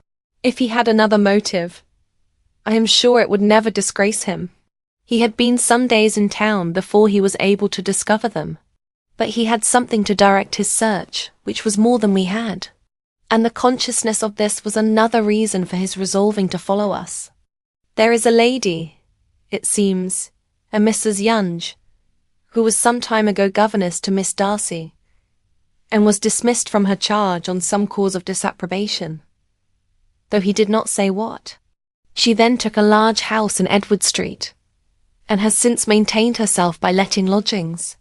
This Mrs. Yonge was, he knew, intimately acquainted with Wickham, and he went to her for intelligence of him as soon as he got to town. But it was 2 or 3 days before he could get from her what he wanted. She would not betray her trust, I suppose, without bribery and corruption, for she really did know where her friend was to be found. Wickham, indeed, had gone to her on their first arrival in London, and had she been able to receive them into her house, they would have taken up their abode with her. At length, however, our kind friend procured the wished-for direction. They were in street. He saw Wickham, and afterwards insisted on seeing Lydia. His first object with her, he acknowledged, had been to persuade her to quit her present disgraceful situation, and return to her friends as soon as they could be prevailed on to receive her, offering his assistance as far as it would go. But he found Lydia absolutely resolved on remaining where she was. She cared for none of her friends. She wanted no help of his. She would not hear of leaving Wickham. She was sure they should be married some time or other, and it did not much signify when. Since such were her feelings, it only remained, he thought, to secure and expedite a marriage, which, in his very first conversation with Wickham, he easily learnt had never been his design. He confessed himself obliged to leave the regiment on account of some debts of honour which were very pressing, and scrupled not to lay all the ill consequences of Lydia's flight on her own folly alone.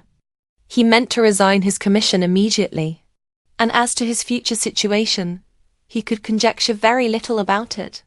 He must go somewhere, but he did not know where, and he knew he should have nothing to live on. Mr. Darcy asked why he did not marry your sister at once. Though Mr. Bennet was not imagined to be very rich, he would have been able to do something for him, and his situation must have been benefited by marriage. But he found, in reply to this question, that Wickham still cherished the hope of more effectually making his fortune by marriage, in some other country. Under such circumstances, however, he was not likely to be proof against the temptation of immediate relief. They met several times, for there was much to be discussed. Wickham, of course, wanted more than he could get, but at length was reduced to be reasonable. Everything being settled between them, Mr. Darcy's next step was to make your uncle acquainted with it, and he first called in Gracechurch Street the evening before I came home. But Mr. Gardiner could not be seen, and Mr. Darcy found, on further inquiry, that your father was still with him, but would quit town the next morning. He did not judge your father to be a person whom he could so properly consult as your uncle, and therefore readily postponed seeing him till after the departure of the former. He did not leave his name, until the next day it was only known that a gentleman had called on business. On Saturday he came again. Your father was gone, your uncle at home, and, as I said before, they had a great deal of talk together. They met again on Sunday, and then I saw him too. It was not all settled before Monday. As soon as it was, the express was sent off to Longbourn, but our visitor was very obstinate. I fancy, Lizzie, that obstinacy is the real defect of his character after all. He has been accused of many faults at different times, but this is the true one. Nothing was to be done that he did not do himself, though I am sure, and I do not speak it to be thanked, therefore say nothing about it, your uncle would most readily have settled the whole. They battled it together for a long time, which was more than either the gentleman or lady concerned in it deserved. But at last your uncle was forced to yield, and instead of being allowed to be of use to his niece, was forced to put up with only having the probable credit of it, which went sorely against the grain. And I really believe your letter this morning gave him great pleasure, because it required an explanation that would rob him of his borrowed feathers, and give the praise where it was due. But, Lizzie, this must go no further than yourself, or Jane at most. You know pretty well, I suppose, what has been done for the young people. His debts are to be paid, amounting, I believe, to considerably more than £1,000. Another 1,000 in addition to her own settled upon her, and his commission purchased. The reason why all this was to be done by him alone was such as I have given above. It was owing to him, to his reserve and want of proper consideration, that Wickham's character had been so misunderstood, and consequently that he had been received and noticed as he was. Perhaps there was some truth in this, though I doubt whether his reserve, or anybody's reserve, can be answerable for the event. But in spite of all this fine talking, my dear Lizzie, you may rest perfectly assured that your uncle would never have yielded, if we had not given him credit for another interest in the affair. When all this was resolved on, he returned again to his friends, who were still staying at Pemberley. But it was agreed that he should be in London once more when the wedding took place, and all money matters were then to receive the last finish. I believe I have now told you everything. It is a relation which you tell me is to give you great surprise. I hope at least it will not afford you any displeasure. Lydia came to us, and Wickham had constant admission to the house. He was exactly what he had been when I knew him in Hertfordshire. But I would not tell you how little I was satisfied with her behaviour while she stayed with us, if I had not perceived, by Jane's letter last Wednesday, that her conduct on coming home was exactly of a piece with it. And therefore what I now tell you can give you no fresh pain. I talked to her repeatedly in the most serious manner, representing to her the wickedness of what she had done, and all the unhappiness she had brought on her family. If she heard me, it was by good luck, for I am sure she did not listen.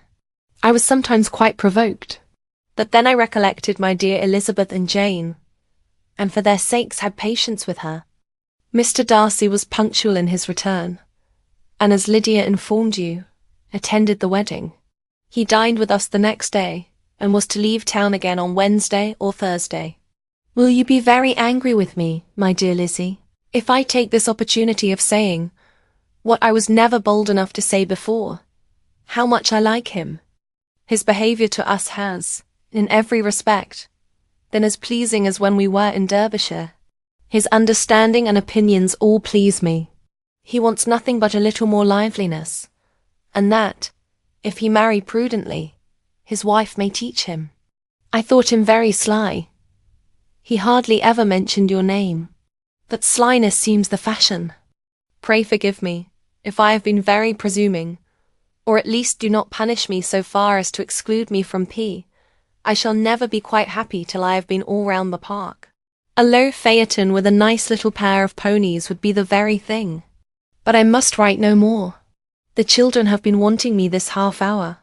Yours, very sincerely, Gardner.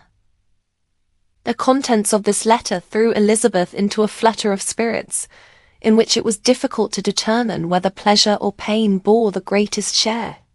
The vague and unsettled suspicions which uncertainty had produced, of what Mr. Darcy might have been doing to forward her sister's match, which she had feared to encourage, as an exertion of goodness too great to be probable, and at the same time dreaded to be just, from the pain of obligation, were proved beyond their greatest extent to be true. He had followed them purposely to town. He had taken on himself all the trouble and mortification attendant on such a research, in which supplication had been necessary to a woman whom he must abominate and despise, and where he was reduced to frequently meet, reason with, persuade, and finally bribe the man whom he always most wished to avoid, and whose very name it was punishment to him to pronounce. He had done all this for a girl whom he could neither regard nor esteem.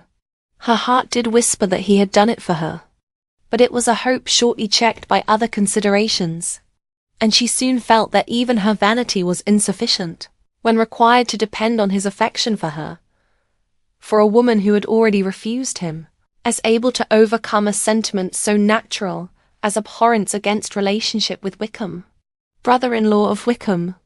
Every kind of pride must revolt from the connection. He had, to be sure, done much. She was ashamed to think how much. But he had given a reason for his interference, which asked no extraordinary stretch of belief. It was reasonable that he should feel he had been wrong. He had liberality, and he had the means of exercising it. And though she would not place herself as his principal inducement, she could perhaps believe that remaining partiality for her might assist his endeavours in a cause where her peace of mind must be materially concerned. It was painful, exceedingly painful, to know that they were under obligations to a person who could never receive a return.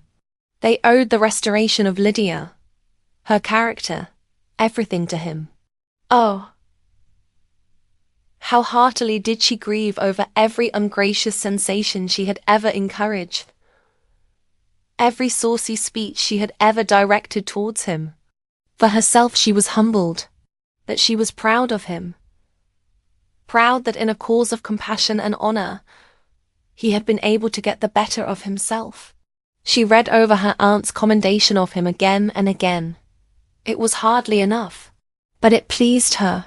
She was even sensible of some pleasure, though mixed with regret, on finding how steadfastly both she and her uncle had been persuaded that affection and confidence subsisted between Mr. Darcy and herself. She was roused from her seat and her reflections by someone's approach, and, before she could strike into another path, she was overtaken by Wickham. "I am afraid I interrupt your solitary ramble, my dear sister," said he, as he joined her. "You certainly do," she replied with a smile. "But it does not follow that the interruption must be unwelcome. I should be sorry, indeed, if it were. We were always good friends, and now we are better." "True. Are the others coming out?" "I do not know. Mrs. Bennet and Lydia are going in the carriage to Meryton. And so, my dear sister, I find, from our uncle and aunt, that you have actually seen Pemberley." She replied in the affirmative. "I almost envy you the pleasure, and yet I believe it would be too much for me, or else I could take it in my way to Newcastle. And you saw the old housekeeper, I suppose?" "Poor Reynolds, she was always very fond of me. But of course she did not mention my name to you." "Yes, she did." "And what did she say?" "That you were gone into the army, and she was afraid had not turned out well. At such a distance as that, you know, things are strangely misrepresented."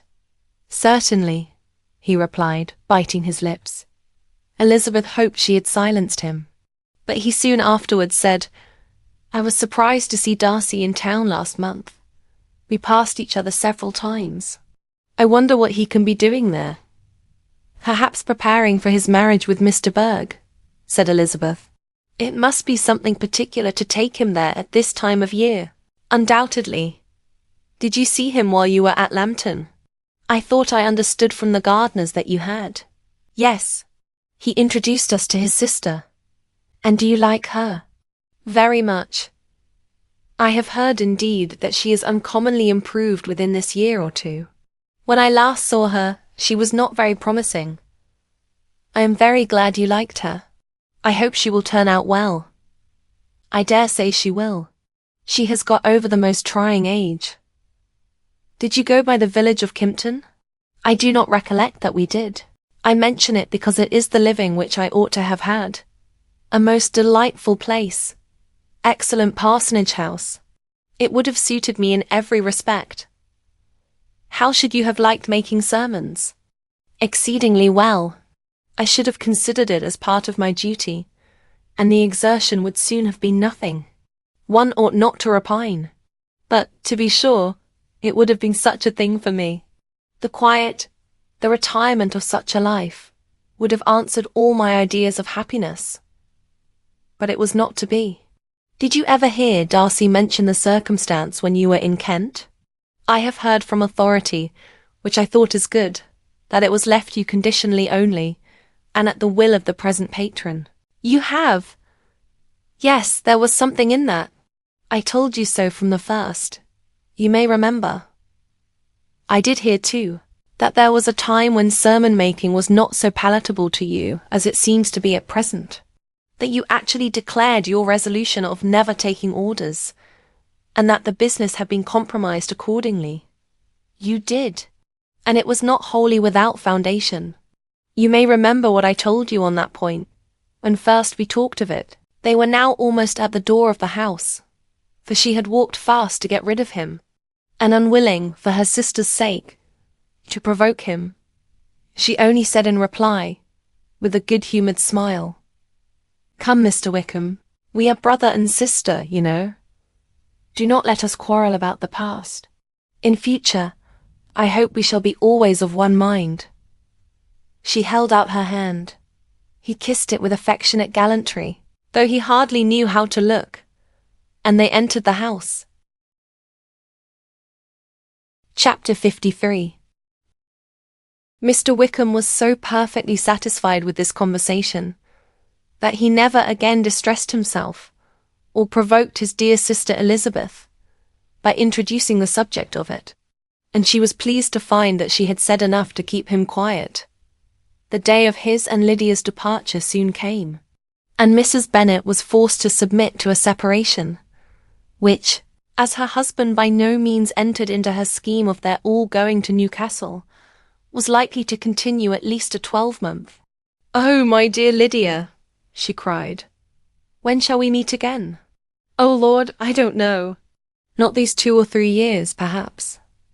Write to me very often, my dear, as often as I can. But you know married women have never much time for writing. My sisters may write to me. They will have nothing else to do." Mr. Wickham's adieus were much more affectionate than his wife's. He smiled, looked handsome, and said many pretty things. "He is as fine a fellow," said Mr. Bennet, as soon as they were out of the house, "as ever I saw. He simpers and smirks and makes love to us all. I am prodigiously proud of him. I defy even Sir William Lucas himself to produce a more valuable son-in-law." The loss of her daughter made Mrs. Bennet very dull for several days. "I often think," said she, "that there is nothing so bad as parting with one's friends. One seems so forlorn without them." "This is the consequence, you see, madam, of marrying a daughter," said Elizabeth. "It must make you better satisfied that your other 4 are single." "It is no such thing. Lydia does not leave me because she is married, but only because her husband's regiment happens to be so far off. If that had been nearer, she would not have gone so soon." But the spiritless condition which this event threw her into was shortly relieved, and her mind opened again to the agitation of hope by an article of news which then began to be in circulation. The housekeeper at Netherfield had received orders to prepare for the arrival of her master, who was coming down in a day or 2, to shoot there for several weeks. Mrs. Bennet was quite in the fidgets. She looked at Jane and smiled and shook her head by turns. "Well, well, and so Mr. Bingley is coming down, sister?" For Mrs. Phillips first brought her the news. "Well, so much the better. Not that I care about it, though. He is nothing to us, you know, and I am sure I never want to see him again. But, however, he is very welcome to come to Netherfield, if he likes it. And who knows what may happen? But that is nothing to us. You know, sister, we agreed long ago never to mention a word about it. And so, it is quite certain he is coming." "You may depend on it," replied the other, "for Mrs. Nichols was in Meryton last night. I saw her passing by, and went out myself on purpose to know the truth of it. And she told me that it was certainly true. He comes down on Thursday, at the latest, very likely on Wednesday. She was going to the butcher's, she told me, on purpose to order in some meat on Wednesday, and she has got 3 couple of ducks just fit to be killed."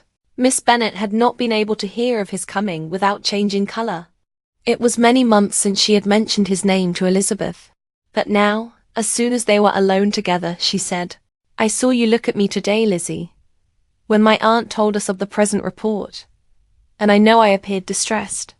But don't imagine it was from any silly cause. I was only confused for the moment, because I felt that I should be looked at. I do assure you that the news does not affect me either with pleasure or pain. I am glad of one thing, that he comes alone, because we shall see the less of him. Not that I am afraid of myself, but I dread other people's remarks." Elizabeth did not know what to make of it. Had she not seen him in Derbyshire, she might have supposed him capable of coming there, with no other view than what was acknowledged. But she still thought him partial to Jane, and she wavered as to the greater probability of his coming there with his friend's permission, or being bold enough to come without it. Yet it is hard, she sometimes thought, that this poor man cannot come to a house, which he has legally hired, without raising all this speculation. I will leave him to himself, in spite of what her sister declared, and really believed to be her feelings. In the expectation of his arrival, Elizabeth could easily perceive that her spirits were affected by it. They were more disturbed, more unequal, than she had often seen them. The subject which had been so warmly canvassed between their parents, about a 12-month ago, was now brought forward again. "As soon as ever Mr. Bingley comes, my dear," said Mrs. Bennet. "You will wait on him, of course." No. You forced me into visiting him last year, and promised, if I went to see him, he should marry one of my daughters. But it ended in nothing, and I will not be sent on a fool's errand again." His wife represented to him how absolutely necessary such an attention would be from all the neighbouring gentlemen on his returning to Netherfield. "'Tis an etiquette I despise," said he. "If he wants our society, let him seek it. He knows where we live. I will not spend my hours in running after my neighbours every time they go away and come back again. Well, all I know is that it will be abominably rude if you do not wait on him. But however, that shan't prevent my asking him to dine here, I am determined. We must have Mrs. Long and the Gouldings soon. That will make 13 with ourselves, so there will be just room at table for him." Consoled by this resolution, she was the better able to bear her husband's incivility, though it was very mortifying to know that her neighbours might all see Mr. Bingley, in consequence of it, before they did. As the day of his arrival drew near, "I begin to be sorry that he comes at all," said Jane to her sister. "It would be nothing. I could see him with perfect indifference. But I can hardly bear to hear it thus perpetually talked of. My mother means well, but she does not know, no one can know, how much I suffer from what she says. Happy shall I be when his stay at Netherfield is over." "I wish I could say anything to comfort you," replied Elizabeth, "but it is wholly out of my power. You must feel it, and the usual satisfaction of preaching patience to a sufferer is denied me, because you have always so much." Mr. Bingley arrived. Mrs. Bennet, through the assistance of servants, contrived to have the earliest tidings of it, that the period of anxiety and fretfulness on her side be as long as it could. She counted the days that must intervene before their invitation could be sent, hopeless of seeing him before. But on the 3rd morning after his arrival in Hertfordshire, she saw him from her dressing-room window enter the paddock and ride towards the house. Her daughters were eagerly called to partake of her joy. Jane resolutely kept her place at the table, but Elizabeth, to satisfy her mother, went to the window. She looked. She saw Mr. Darcy with him, and sat down again by her sister. "There is a gentleman with him, mamma," said Kitty. "Who can it be? Some acquaintance or other, my dear, I suppose." "I am sure I do not know." "La," replied Kitty, "it looks just like that man that used to be with him before. Mr. What's his name, that tall, proud man." "Good gracious, Mr. Darcy, and so it does, I vow. Well, any friend of Mr. Bingley's will always be welcome here, to be sure. But else I must say that I hate the very sight of him." Jane looked at Elizabeth with surprise and concern. She knew but little of their meeting in Derbyshire, and therefore felt for the awkwardness which must attend her sister, in seeing him almost for the first time after receiving his explanatory letter. Both sisters were uncomfortable enough. Each felt for the other, and of course for themselves. And their mother talked on of her dislike of Mr. Darcy, and her resolution to be civil to him only as Mr. Bingley's friend, without being heard by either of them. But Elizabeth had sources of uneasiness which could not yet be suspected by Jane, to whom she had never yet had courage to show Mrs. Gardiner's letter, or to relate her own change of sentiment towards him. To Jane, he could be only a man whose proposals she had refused, and whose merits she had undervalued. But to her own more extensive information, He was the person to whom the whole family were indebted for the first of benefits, and whom she regarded herself with an interest, if not quite so tender, at least as reasonable and just, as what Jane felt for Bingley. Her astonishment at his coming to Netherfield, to Longbourn, and voluntarily seeking her again, was almost equal to what she had known on first witnessing his altered behaviour in Derbyshire. The colour which had been driven from her face returned for half a minute with an additional glow, and a smile of delight added lustre to her eyes as she thought for that space of time that his affection and wishes must still be unshaken. But she would not be secure. "Let me first see how he behaves," said she. "It will then be early enough for expectation."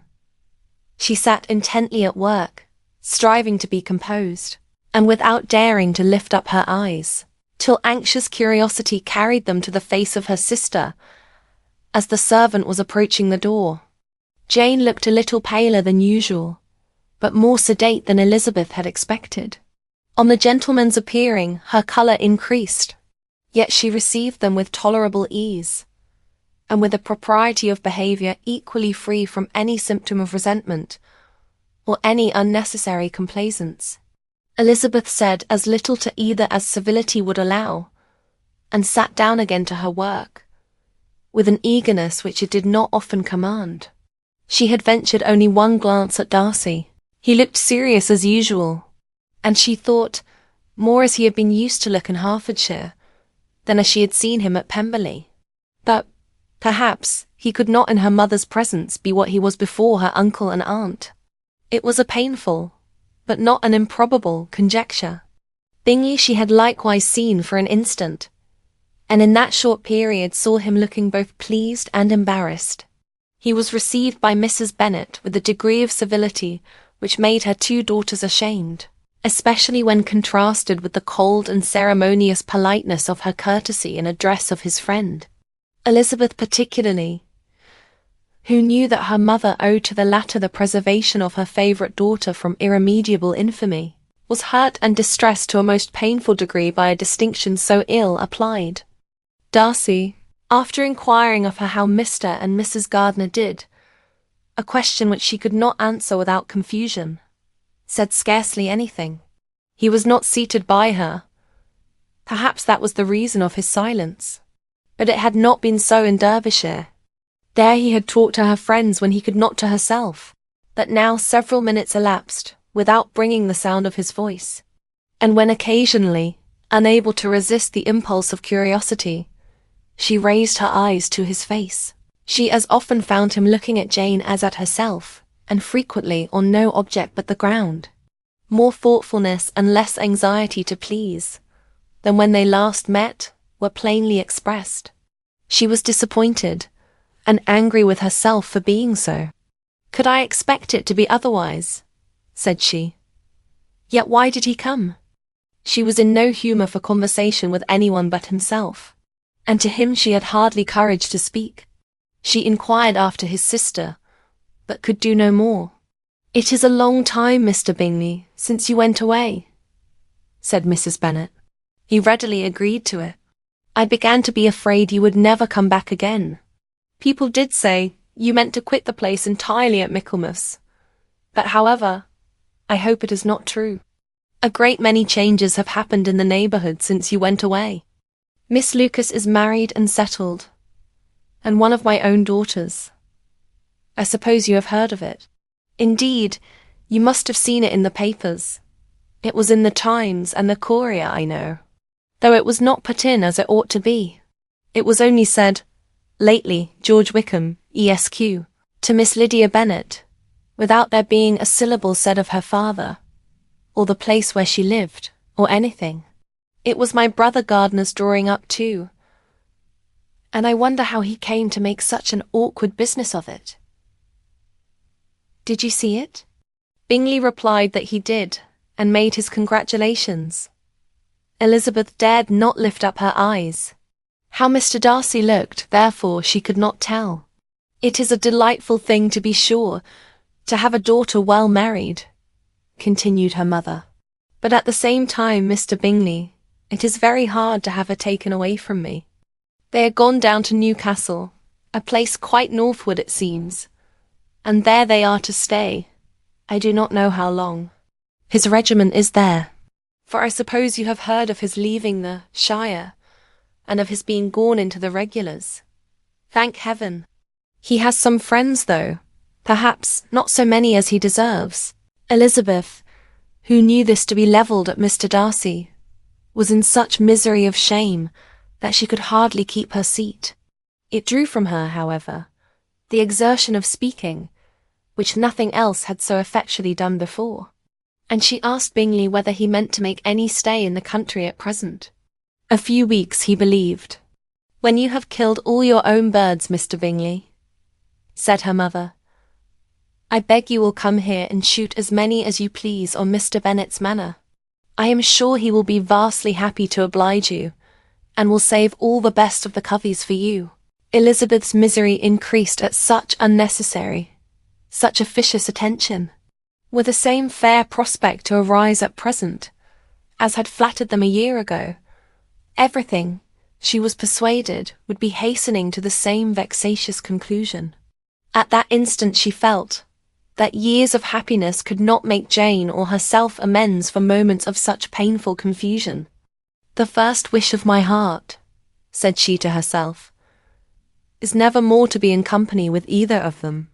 Their society can afford no pleasure that will atone for such wretchedness as this. Let me never see either one or the other again. Yet the misery, for which years of happiness were to offer no compensation, received soon afterwards material relief, from observing how much the beauty of her sister rekindled the admiration of her former lover.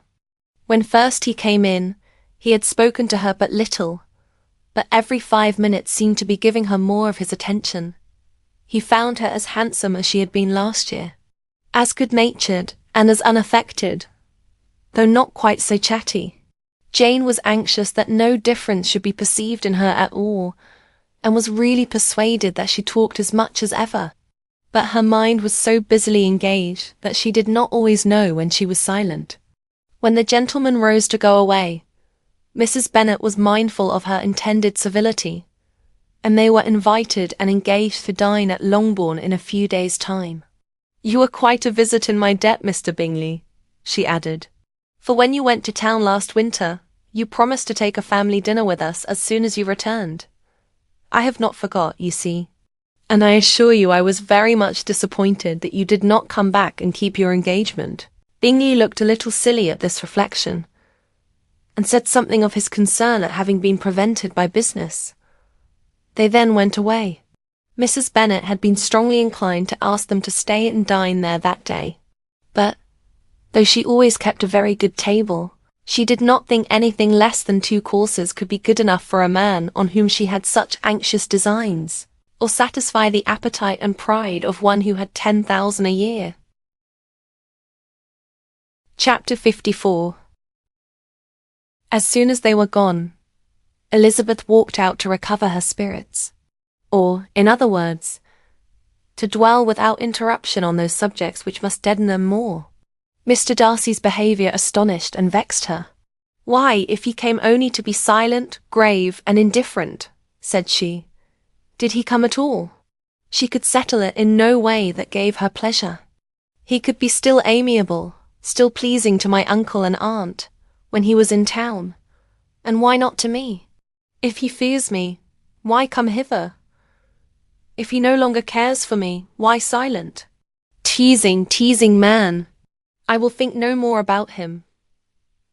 Her resolution was for a short time involuntarily kept by the approach of her sister, who joined her with a cheerful look which showed her better satisfied with their visitors than Elizabeth. Now, said she, that this first meeting is over, I feel perfectly easy. I know my own strength, and I shall never be embarrassed again by his coming. I am glad he dines here on Tuesday. It will then be publicly seen that on both sides we meet only as common and indifferent acquaintance. Yes, very indifferent indeed, said Elizabeth, laughingly. Oh, Jane, take care.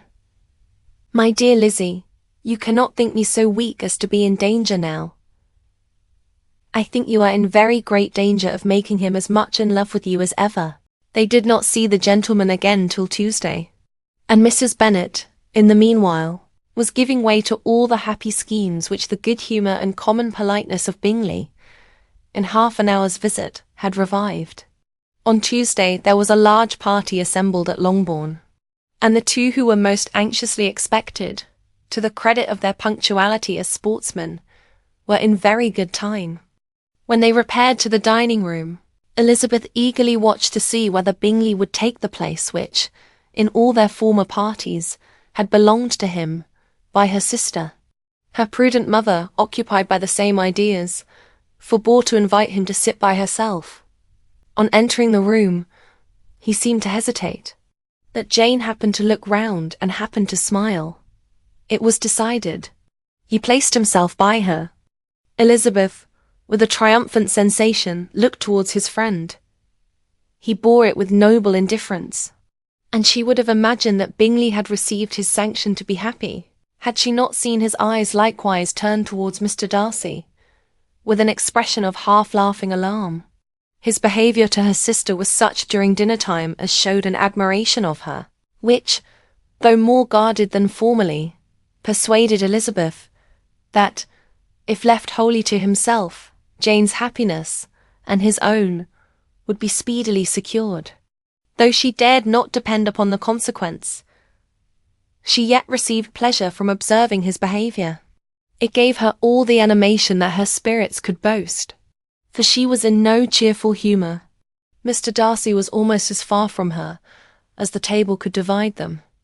He was on one side of her mother. She knew how little such a situation would give pleasure to either, or make either appear to advantage. She was not near enough to hear any of their discourse, but she could see how seldom they spoke to each other, and how formal and cold was their manner whenever they did. Her mother's ungraciousness made the sense of what they owed him more painful to Elizabeth's mind, and she would, at times, have given anything to be privileged to tell him that his kindness was neither unknown nor unfelt by the whole of the family. She was in hopes that the evening would afford some opportunity of bringing them together, that the whole of the visit would not pass away without enabling them to enter into something more of conversation than the mere ceremonious salutation attending his entrance. Anxious and uneasy, the period which passed in the drawing-room before the gentleman came was wearisome and dull to a degree that almost made her uncivil. She looked forward to their entrance as the point on which all her chance of pleasure for the evening must depend. "If he does not come to me then," said she, "I shall give him up for ever." The gentleman came, and she thought he looked as if he would have answered her hopes. But alas! The ladies had crowded round the table where Miss Bennet was making tea, and Elizabeth pouring out the coffee, in so close a confederacy, that there was not a single vacancy near her which would admit of a chair. And on the gentleman's approaching, one of the girls moved closer to her than ever, and said, in a whisper, "The men shan't come and part us. I am determined. We want none of them, do we?" Darcy had walked away to another part of the room. She followed him with her eyes, envied everyone to whom he spoke, had scarcely patience enough to help anybody to coffee, and then was enraged against herself for being so silly. A man who has once been refused. How could I ever be foolish enough to expect a renewal of his love? Is there one among the sex who would not protest against such a weakness as a second proposal to the same woman? There is no indignity so abhorrent to their feelings. She was a little revived, however, by his bringing back his coffee-cup himself, and she seized the opportunity of saying, "Is your sister at Pemberley still?" "Yes, she will remain there till Christmas." "And quite alone? Have all her friends left her?" "Mrs. Annesley is with her. The others have been gone on to Scarborough these 3 weeks." She could think of nothing more to say, but if he wished to converse with her, he might have better success. He stood by her, however, for some minutes, in silence, and, at last, on the young lady's whispering to Elizabeth again, he walked away. When the tea things were removed, and the card tables placed, the ladies all rose, and Elizabeth was then hoping to be soon joined by him, when all her views were overthrown, by seeing him fall a victim to her mother's rapacity for whist players, and in a few moments after seated with the rest of the party. She now lost every expectation of pleasure. They were confined for the evening at different tables, and she had nothing to hope, but that his eyes were so often turned towards her side of the room, as to make him play as unsuccessfully as herself. Mrs. Bennet had designed to keep the two Netherfield gentlemen to supper, but their carriage was, unluckily, ordered before any of the others, and she had no opportunity of detaining them. "Well, girls," said she, as soon as they were left to themselves, "what say you to the day? I think everything has passed off uncommonly well, I assure you. The dinner was as well dressed as any I ever saw. The venison was roasted to a turn, and everybody said they never saw so fat a haunch. The soup was 50 times better than what we had at the Lucases last week, and even Mr. Darcy acknowledged that the partridges were remarkably well done. And I suppose he has 2 or 3 French cooks at least. And, my dear Jane, I never saw you look in greater beauty. Mrs. Long said so too, for I asked her whether you did not. And what do you think she said besides? Ah, Mrs. Bennet, we shall have her at Netherfield at last. She did, indeed. I do think Mrs. Long is as good a creature as ever lived, and her nieces are very pretty behaved girls, and not at all handsome. I like them prodigiously." Mrs. Bennet, in short, was in very great spirits. She had seen enough of Bingley's behaviour to Jane to be convinced that she would get him at last, and her expectations of advantage to her family, when in a happy humour, were so far beyond reason, that she was quite disappointed at not seeing him there again the next day to make his proposals. "It has been a very agreeable day," said Miss Bennet to Elizabeth. "The party seems so well selected, so suitable one with the other. I hope we may oftener meet again." Elizabeth smiled. "Lizzie, you must not do so. You must not suspect me. It mortifies me. I assure you that I have now learnt to enjoy his conversation as an agreeable and sensible young man, without having a wish beyond it. I am perfectly satisfied from what his manners now are, that he never had any design of engaging my affection. It is only that he is blessed with greater sweetness of address, and a stronger desire of generally pleasing, than any other man." "You are very cruel," said her sister. "You will not let me smile, and are provoking me to it every moment. How hard it is in some cases to be believed, and how impossible in others. But why should you wish to persuade me that I feel more than I acknowledge? That is a question which I hardly know how to answer. We all love to instruct, though we can teach only what is not worth knowing. Forgive me, and if you persist in indifference, do not make me your confidant." Chapter 55. A few days after this visit, Mr. Bingley called again, and alone. His friend had left him that morning for London, but was to return home in 10 days' time. He sat with them above an hour, and was in remarkably good spirits. Mrs. Bennet invited him to dine with them, but, with many expressions of concern, he confessed himself engaged elsewhere. "Next time you call," said she, "I hope we shall be more lucky. He should be particularly happy at any time, etc., etc., and if she would give him leave, would take an early opportunity of waiting on them. Can you come tomorrow?" Yes, he had no engagement at all for tomorrow, and her invitation was accepted with alacrity. He came, and in such very good time that the ladies were none of them dressed.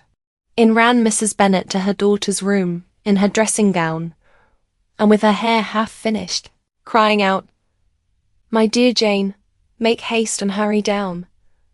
He is come, Mr. Bingley is come. He is indeed.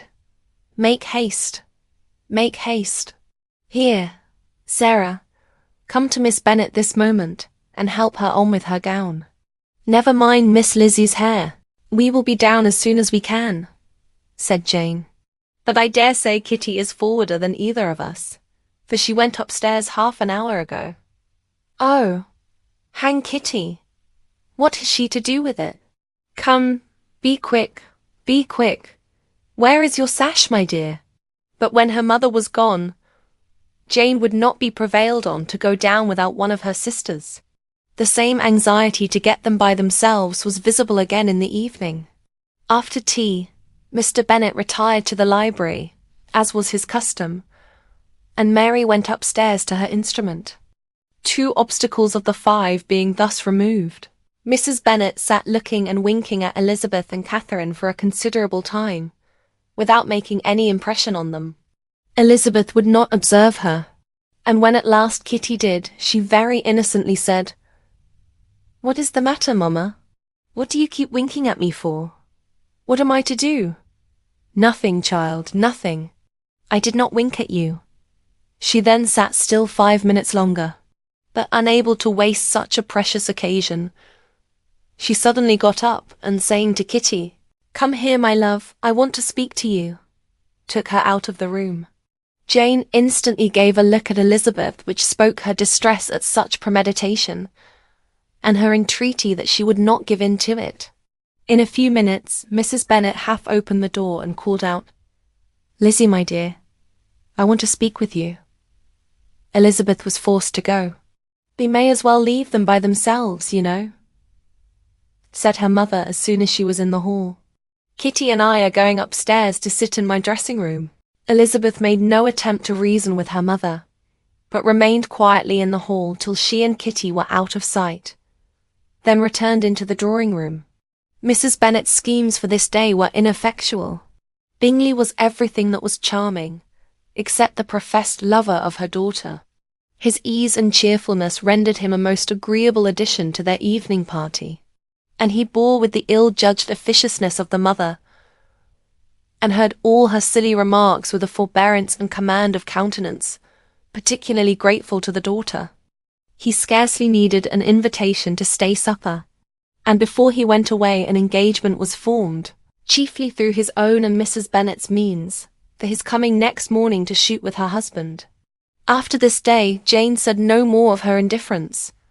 Not a word passed between the sisters concerning Bingley, but Elizabeth went to bed in the happy belief that all must speedily be concluded, unless Mr. Darcy returned within the stated time. Seriously, however, she felt tolerably persuaded that all this must have taken place with that gentleman's concurrence. Bingley was punctual to his appointment, and he and Mr. Bennet spent the morning together, as had been agreed on. The latter was much more agreeable than his companion expected. There was nothing of presumption or folly in Bingley that could provoke his ridicule or disgust him into silence, and he was more communicative and less eccentric than the other had ever seen him. Bingley, of course, returned with him to dinner, and in the evening Mrs. Bennet's invention was again at work to get everybody away from him and her daughter. Elizabeth, who had a letter to write, went into the breakfast room for that purpose soon after tea, for as the others were all going to sit down to cards, she could not be wanted to counteract her mother's schemes. But on her returning to the drawing-room, when her letter was finished, she saw, to her infinite surprise, there was reason to fear that her mother had been too ingenious for her. On opening the door, she perceived her sister and Bingley standing together over the hearth, as if engaged in earnest conversation, and had this led to no suspicion, the faces of both, as they hastily turned round and moved away from each other, would have told it all. Their situation was awkward enough, but hers she thought was still worse. Not a syllable was uttered by either, and Elizabeth was on the point of going away again, when Bingley, who as well as the other had sat down, suddenly rose and, whispering a few words to her sister, ran out of the room.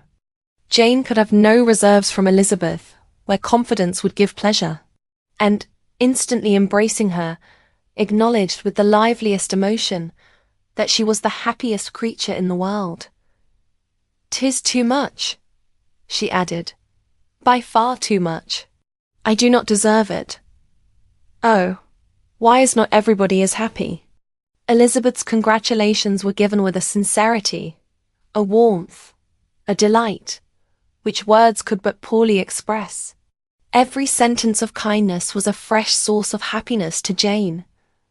But she would not allow herself to stay with her sister, or say half that remained to be said for the present.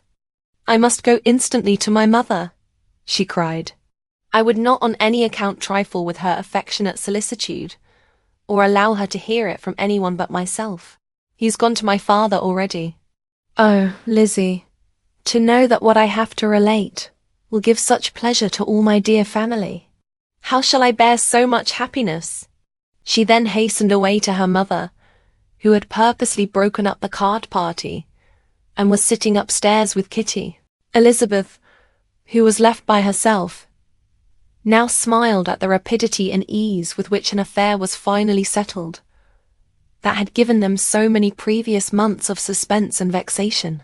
"And this," said she, "is the end of all his friends' anxious circumspection, of all his sister's falsehood and contrivance. The happiest, wisest, and most reasonable end." In a few minutes she was joined by Bingley, whose conference with her father had been short and to the purpose. "Where is your sister?" said he hastily, as he opened the door. "With my mother upstairs. She will be down in a moment, I dare say." He then shut the door, and coming up to her, claimed the good wishes and affection of a sister. Elizabeth honestly and heartily expressed her delight in the prospect of their relationship. They shook hands with great cordiality, and then, till her sister came down, she had to listen to all he had to say of his own happiness, and of Jane's perfections. And in spite of his being a lover, Elizabeth really believed all his expectations of felicity to be rationally founded, because they had for basis the excellent understanding and super-excellent disposition of Jane, and a general similarity of feeling and taste between her and himself. It was an evening of no common delight to them all. The satisfaction of Miss Bennet's mind gave such a glow of sweet animation to her face, as made her look handsomer than ever. Kitty simpered and smiled, and hoped her turn was coming soon. Mrs. Bennet could not give her consent, or speak her approbation in terms warm enough to satisfy her feelings, though she talked to Bingley of nothing else for half an hour. And when Mr. Bennet joined them at supper, his voice and manner plainly showed how really happy he was. Not a word, however, passed his lips in allusion to it, till their visitor took his leave for the night. But as soon as he was gone, he turned to his daughter and said, "Jane, I congratulate you. You will be a very happy woman." Jane went to him instantly, kissed him, and thanked him for his goodness. "You are a good girl," he replied, "and I have great pleasure in thinking you will be so happily settled. I have not a doubt of your doing very well together. Your tempers are by no means unlike. You are each of you so complying that nothing will ever be resolved on, so easy that every servant will cheat you, and so generous that you will always exceed your income. I hope not so. Imprudence or thoughtlessness in money matters would be unpardonable in me. Exceed their income. My dear Mr. Bennet," cried his wife, "what are you talking of? Why, he has 4,000 or 5,000 a year, and very likely more." Then addressing her daughter, "Oh, my dear, dear Jane, I am so happy. I am sure I shan't get a wink of sleep all night. I knew how it would be. I always said it must be so, at last. I was sure you could not be so beautiful for nothing. I remember, as soon as ever I saw him, when he first came into Hertfordshire last year, I thought how likely it was that you should come together. Oh, he is the handsomest young man that ever was seen. Wickham, Lydia, were all forgotten. Jane was beyond competition her favourite child. At that moment she cared for no other. Her younger sisters soon began to make interest with her for objects of happiness, which she might in future be able to dispense. Mary petitioned for the use of the library at Netherfield, and Kitty begged very hard for a few balls there every winter. Bingley, from this time, was of course a daily visitor at Longbourn. coming frequently before breakfast, and always remaining till after supper, unless when some barbarous neighbour, who could not be enough detested, had given him an invitation to dinner, which he thought himself obliged to accept. Elizabeth had now but little time for conversation with her sister, for while he was present Jane had no attention to bestow on anyone else, but she found herself considerably useful to both of them, in those hours of separation that must sometimes occur. In the absence of Jane, he always attached himself to Elizabeth for the pleasure of talking of her, and when Bingley was gone, Jane constantly sought the same means of relief. "He has made me so happy," said she, one evening, "by telling me that he was totally ignorant of my being in town last spring. I had not believed it possible." "I suspected as much," replied Elizabeth. "But how did he account for it?" "It must have been his sister's doing.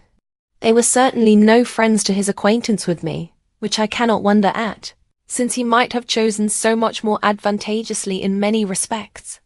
But when they see, as I trust they will, that their brother is happy with me, they will learn to be contented, and we shall be on good terms again, though we can never be what we once were to each other." "That is the most unforgiving speech," said Elizabeth, "that I ever heard you utter. Good girl! It would vex me indeed to see you again the dupe of Miss Bingley's pretended regard. Would you believe it, Lizzie, that when he went to town last November he really loved me, and nothing but a persuasion of my being indifferent would have prevented his coming down again? He made a little mistake, to be sure, but it is to the credit of his modesty." This naturally introduced a panegyric from Jane on his diffidence, and the little value he put on his own good qualities. Elizabeth was pleased to find that he had not betrayed the interference of his friend, for, though Jane had the most generous and forgiving heart in the world, she knew it was a circumstance which must prejudice her against him. "I am certainly the most fortunate creature that ever existed," cried Jane. "Oh, Lizzie, why am I thus singled from my family, and blessed above them all? If I could but see you as happy, if there were but such another man for you, if you were to give me 40 such men, I never could be so happy as you. Till I have your disposition, your goodness, I never can have your happiness. No, no, let me shift for myself, and perhaps, if I have very good luck, I may meet with another Mr. Collins in time." The situation of affairs in the Longbourn family could not be long a secret. Mrs. Bennet was privileged to whisper it to Mrs. Phillips, and she ventured, without any permission, to do the same by all her neighbours in Meryton. The Bennets were speedily pronounced to be the luckiest family in the world, though only a few weeks before, when Lydia had first run away, they had been generally proved to be marked out for misfortune. Chapter 56. One morning, about a week after Bingley's engagement with Jane had been formed, as he and the females of the family were sitting together in the dining-room, their attention was suddenly drawn to the window by the sound of a carriage, and they perceived a chaise and four driving up the lawn. It was too early in the morning for visitors, and besides, the equipage did not answer to that of any of their neighbours. The horses were post, and neither the carriage nor the livery of the servant who preceded it were familiar to them. As it was certain, however, that somebody was coming, Bingley instantly prevailed on Miss Bennet to avoid the confinement of such an intrusion, and walk away with him into the shrubbery. They both set off, and the conjectures of the remaining 3 continued, though with little satisfaction, till the door was thrown open, and their visitor entered. It was Lady Catherine de Bourgh. They were of course all intending to be surprised, but their astonishment was beyond their expectation, and on the part of Mrs. Bennet and Kitty, though she was perfectly unknown to them, even inferior to what Elizabeth felt.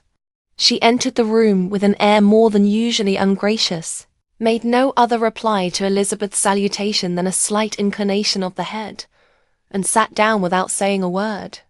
Elizabeth had mentioned her name to her mother on her ladyship's entrance, though no request of introduction had been made. Mrs. Bennet, all amazement, though flattered by having a guest of such high importance, received her with the utmost politeness. After sitting for a moment in silence, she said, very stiffly to Elizabeth, "I hope you are well, Miss Bennet. That lady, I suppose, is your mother?" Elizabeth replied very concisely that she was. "And that, I suppose, is one of your sisters?" "Yes, madam," said Mrs. Bennet, delighted to speak to a Lady Catherine. "She is my youngest girl, but one. My youngest of all is lately married, and my eldest is somewhere about the ground, walking with a young man, who, I believe, will soon become a part of the family." "You have a very small park here," returned Lady Catherine, after a short silence. "It is nothing in comparison of Rosings, my lady, I dare say, but I assure you it is much larger than Sir William Lucas's. This must be a most inconvenient sitting-room for the evening in summer. The windows are full west." Mrs. Bennet assured her that they never sat there after dinner, and then added, "May I take the liberty of asking your ladyship whether you left Mr. and Mrs. Collins well?" "Yes, very well. I saw them the night before last." Elizabeth now expected that she would produce a letter for her from Charlotte, as it seemed the only probable motive for her calling. But no letter appeared, and she was completely puzzled.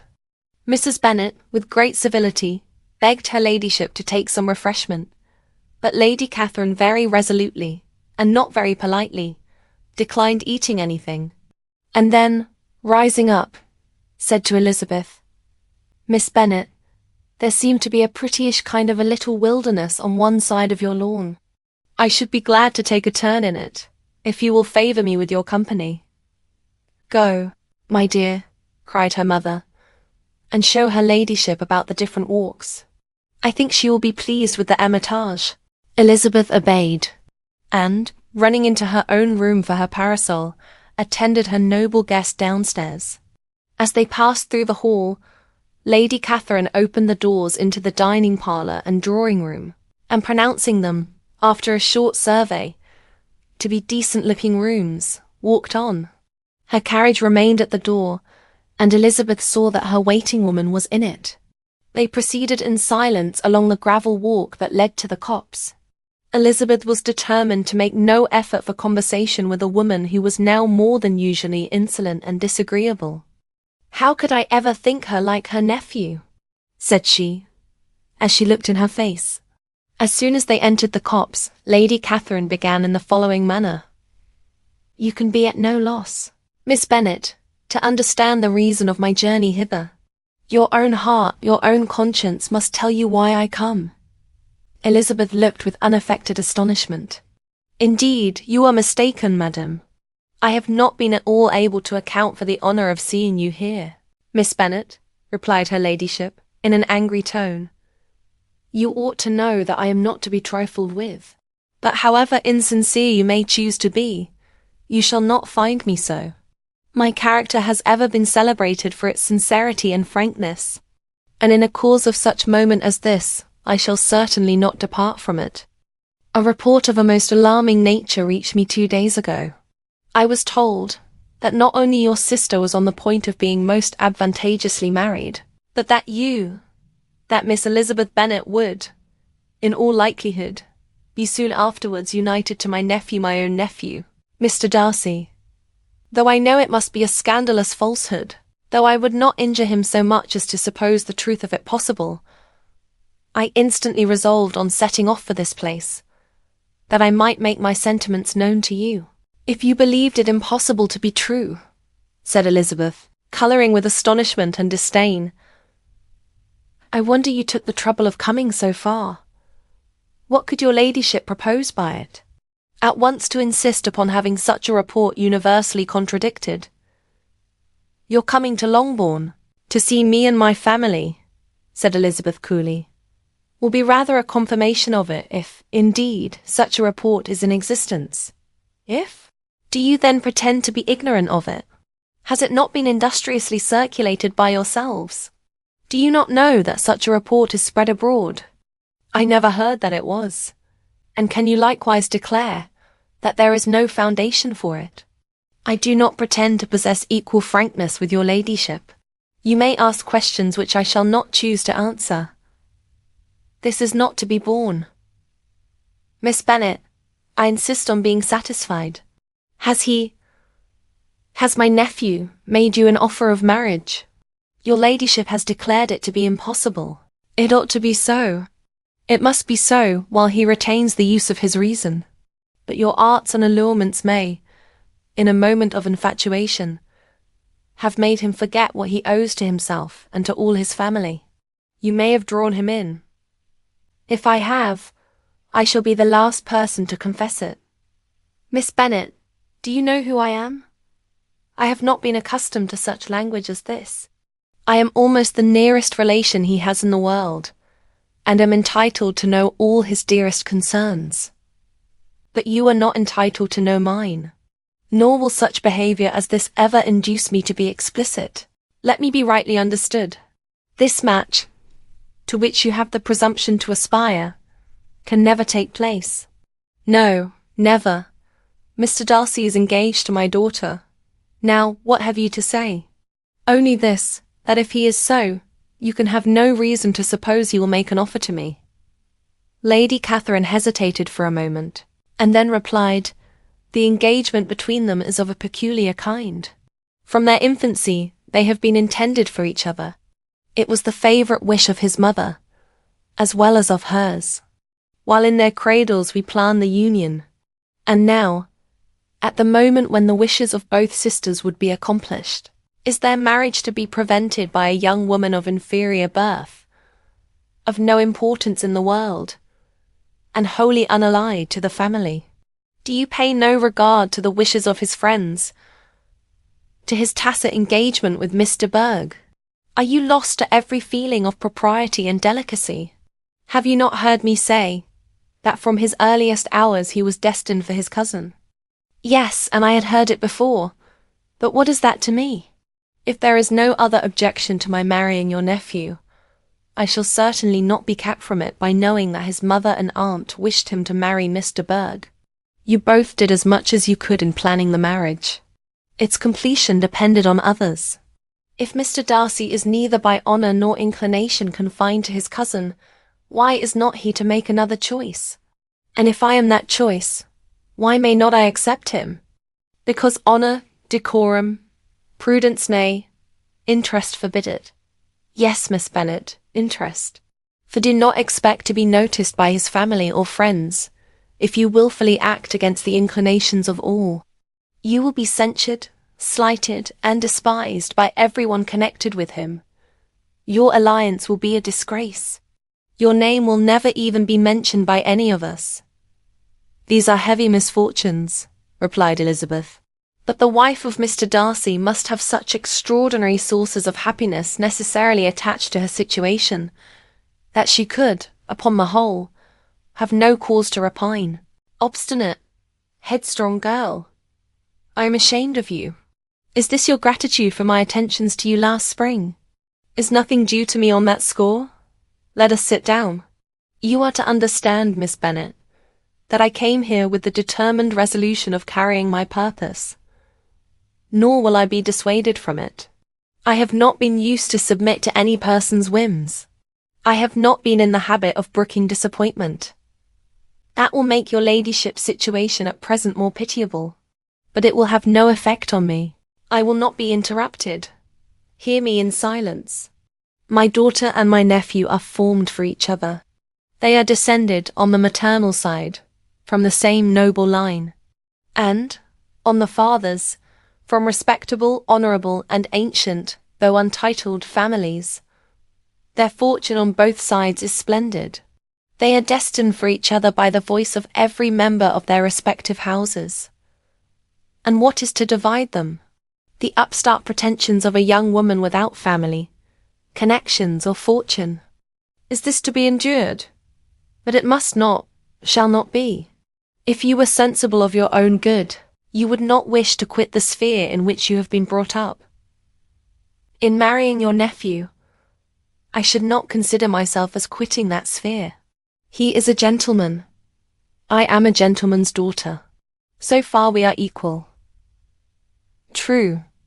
You are a gentleman's daughter. But what was your mother? Who are your uncles and aunts? Do not imagine me ignorant of their condition.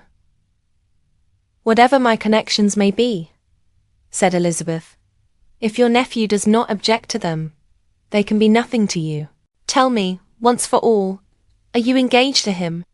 Though Elizabeth would not, for the mere purpose of obliging Lady Catherine, have answered this question, she could not but say, after a moment's deliberation, I am not.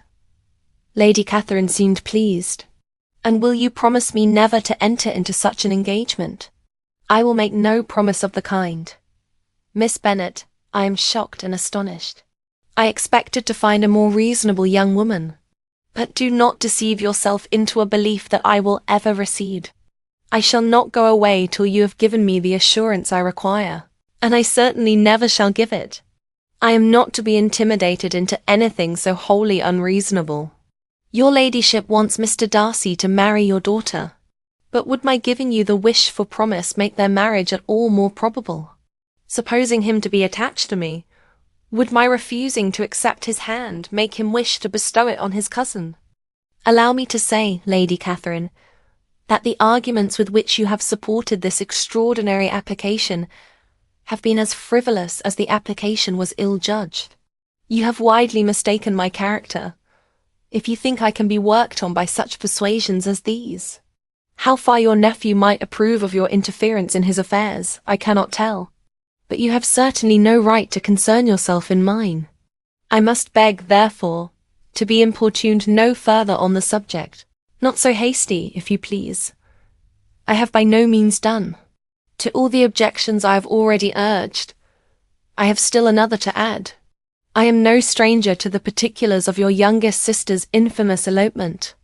I know it all, that the young man's marrying her was a patched-up business, at the expense of your father and uncle. And is such a girl to be my nephew's sister? Is her husband, who is the son of his late father's steward, to be his brother? Heaven and earth! Of what are you thinking? Are the shades of Pemberley to be thus polluted? You can now have nothing further to say, she resentfully answered. You have insulted me in every possible method. I must beg to return to the house. And she rose as she spoke. Lady Catherine rose also, and they turned back. Her ladyship was highly incensed. You have no regard, then, for the honour and credit of my nephew. Unfeeling, selfish girl. Do you not consider that a connection with you must disgrace him in the eyes of everybody? Lady Catherine, I have nothing further to say. You know my sentiments. You are then resolved to have him. I have said no such thing. I am only resolved to act in that manner, which will, in my own opinion, constitute my happiness, without reference to you, or to any person so wholly unconnected with me. It is well. You refuse, then, to oblige me. You refuse to obey the claims of duty, honour, and gratitude. You are determined to ruin him in the opinion of all his friends, and make him the contempt of the world.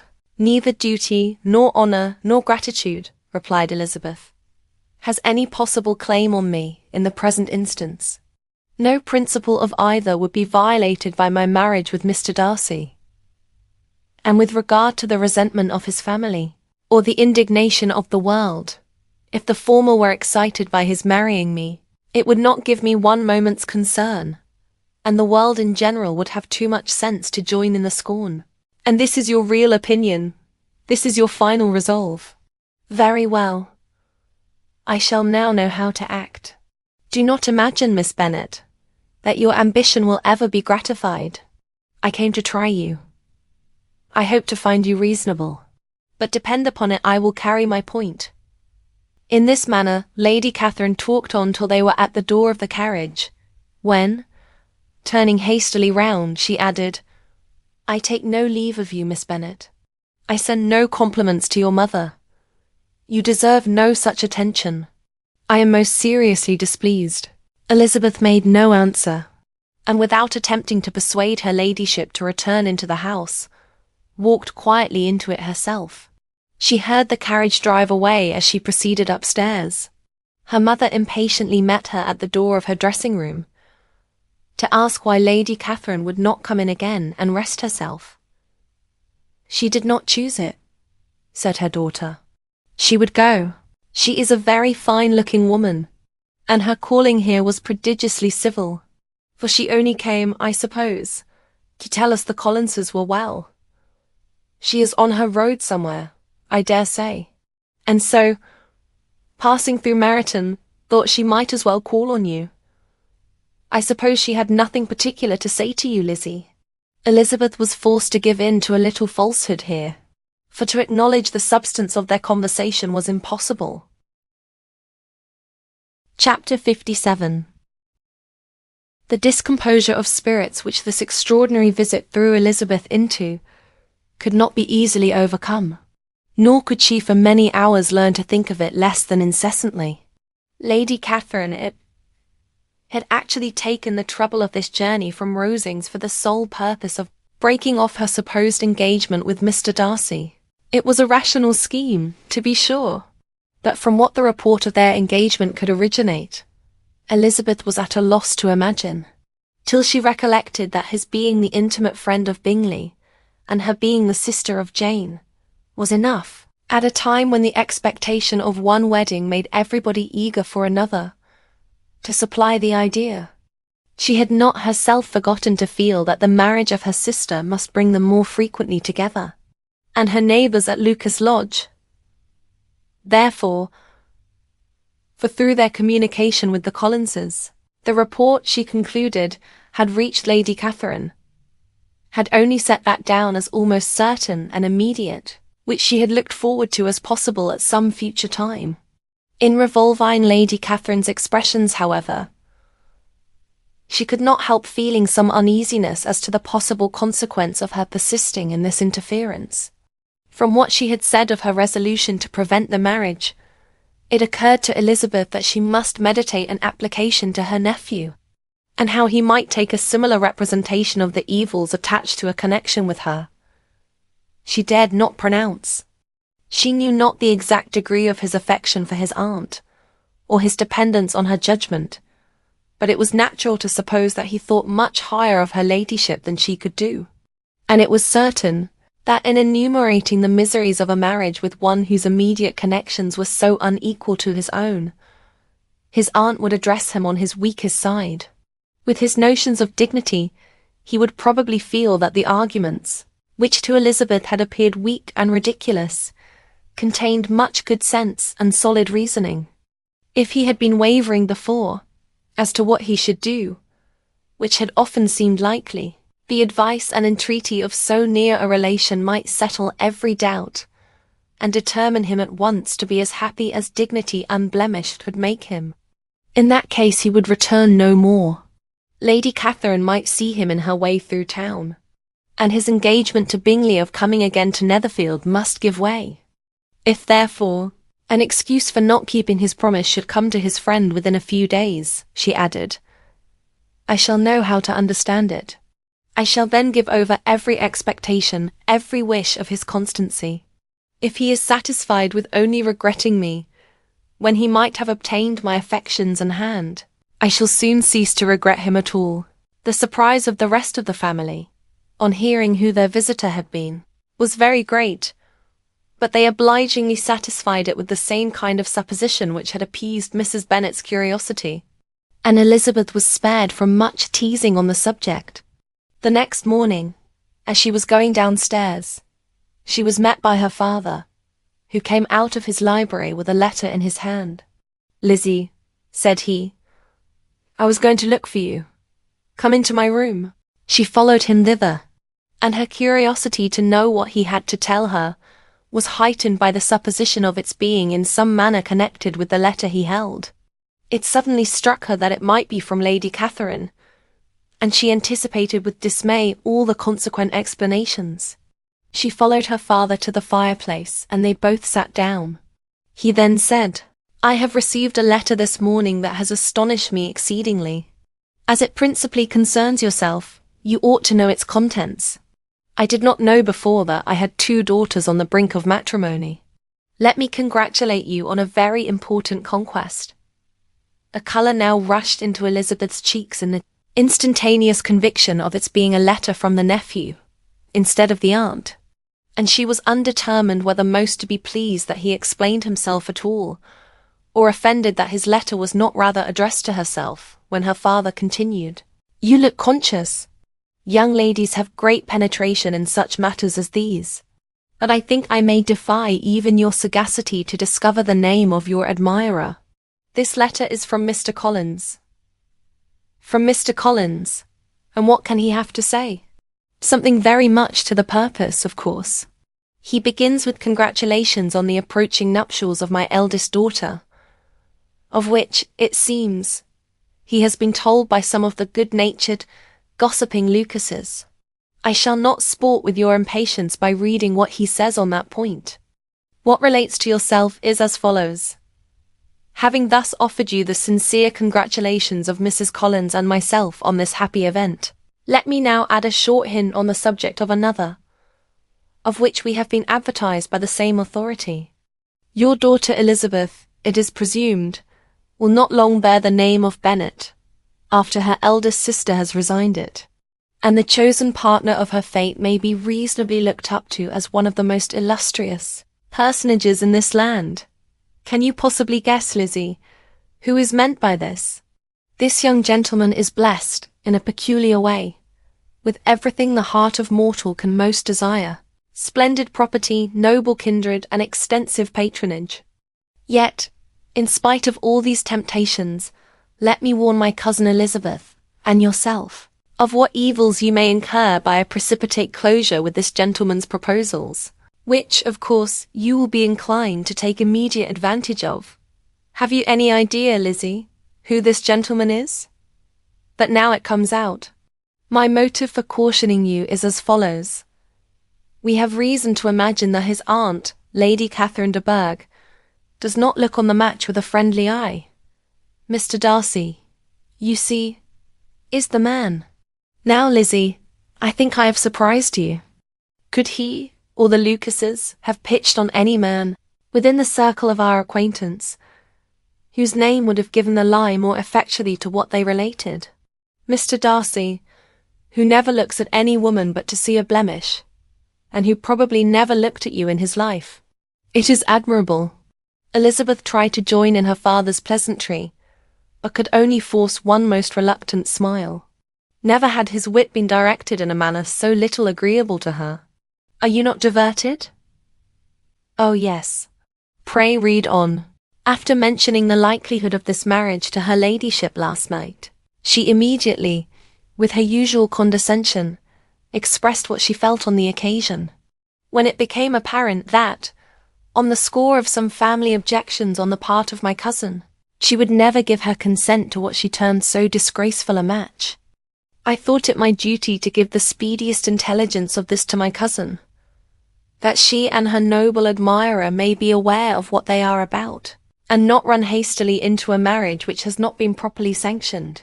Mr. Collins, moreover, adds, I am truly rejoiced that my cousin Lydia's sad business has been so well hushed up, and am only concerned that their living together before the marriage took place should be so generally known.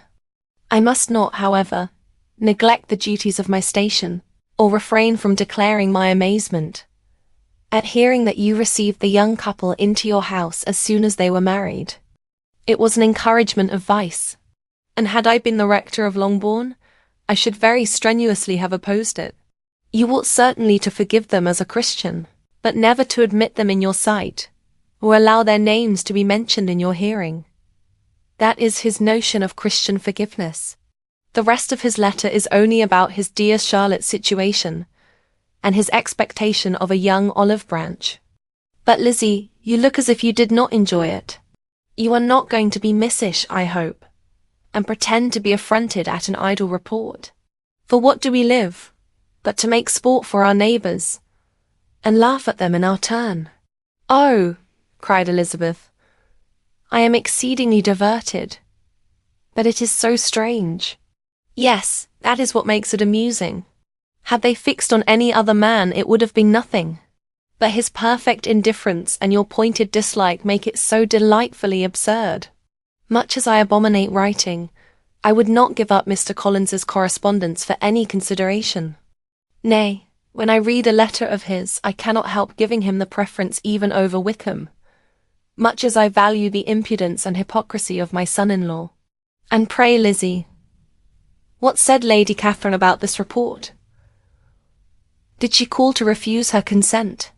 To this question his daughter replied only with a laugh, and as it had been asked without the least suspicion, she was not distressed by his repeating it. Elizabeth had never been more at a loss to make her feelings appear what they were not. It was necessary to laugh when she would rather have cried. Her father had most cruelly mortified her by what he said of Mr. Darcy's indifference, and she could do nothing but wonder at such a want of penetration, or fear that, perhaps, instead of his seeing too little, she might have fancied too much. Chapter 58. Instead of receiving any such letter of excuse from his friend, as Elizabeth half expected Mr. Bingley to do, he was able to bring Darcy with him to Longbourn before many days had passed after Lady Catherine's visit. The gentleman arrived early, and, before Mrs. Bennet had time to tell him of their having seen his aunt, of which her daughter sat in momentary dread, Bingley, who wanted to be alone with Jane, proposed their all walking out. It was agreed to. Mrs. Bennet was not in the habit of walking. Mary could never spare time, but the remaining 5 set off together. Bingley and Jane, however, soon allowed the others to outstrip them. They lagged behind while Elizabeth, Kitty, and Darcy were to entertain each other. Very little was said by either. Kitty was too much afraid of him to talk. Elizabeth was secretly forming a desperate resolution, and perhaps he might be doing the same. They walked towards the Lucases, because Kitty wished to call upon Maria, and as Elizabeth saw no occasion for making it a general concern, when Kitty left them she went boldly on with him alone. Now was the moment for her resolution to be executed, and while her courage was high, she immediately said, "Mr. Darcy, I am a very selfish creature, and for the sake of giving relief to my own feelings, care not how much I may be wounding yours. I can no longer help thanking you for your unexampled kindness to my poor sister. Ever since I have known it, I have been most anxious to acknowledge to you how gratefully I feel it. Were it known to the rest of my family, I should not have merely my own gratitude to express." "I am sorry, exceedingly sorry," replied Darcy, in a tone of surprise and emotion, "that you have ever been informed of what may, in a mistaken light, have given you uneasiness. I did not think Mrs. Gardiner was so little to be trusted. You must not blame my aunt. Lydia's thoughtlessness first betrayed to me that you had been concerned in the matter, and, of course, I could not rest till I knew the particulars. Let me thank you again and again, in the name of all my family, for that generous compassion which induced you to take so much trouble, and bear so many mortifications, for the sake of discovering them." "If you will thank me," he replied, "let it be for yourself alone, that the wish of giving happiness to you might add force to the other inducements which led me on. I shall not attempt to deny. But your family owe me nothing. Much as I respect them, I believe I thought only of you." Elizabeth was too much embarrassed to say a word. After a short pause, her companion added, "You are too generous to trifle with me. If your feelings are still what they were last April, tell me so at once. My affections and wishes are unchanged. But one word from you will silence me on this subject forever." Elizabeth, feeling all the more than common awkwardness and anxiety of his situation, now forced herself to speak, and immediately, though not very fluently, gave him to understand that her sentiments had undergone so material a change since the period to which he alluded, as to make her receive with gratitude and pleasure his present assurances. The happiness which this reply produced was such as he had probably never felt before. and he expressed himself on the occasion as sensibly and as warmly as a man violently in love can be supposed to do.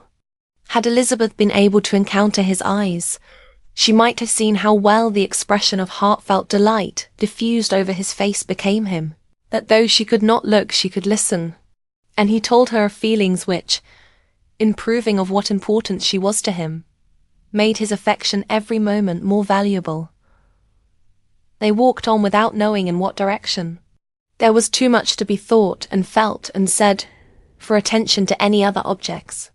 She soon learned that they were indebted for their present good understanding to the efforts of his aunt, who did call on him in her return through London, and there relate her journey to Longbourn, its motive, and the substance of her conversation with Elizabeth, dwelling emphatically on every expression of the latter, which, in her ladyship's apprehension, peculiarly denoted her perverseness and assurance, in the belief that such a relation must assist her endeavours to obtain that promise from her nephew which she had refused to give.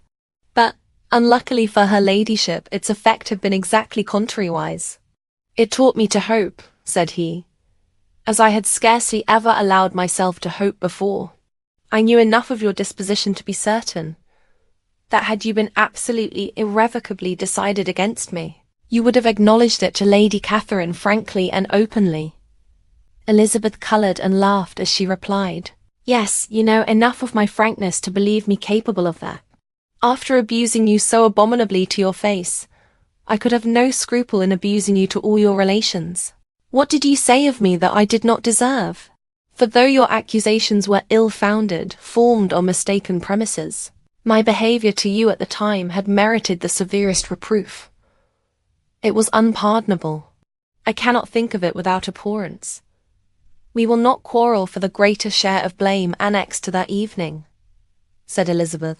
"The conduct of neither, if strictly examined, will be irreproachable.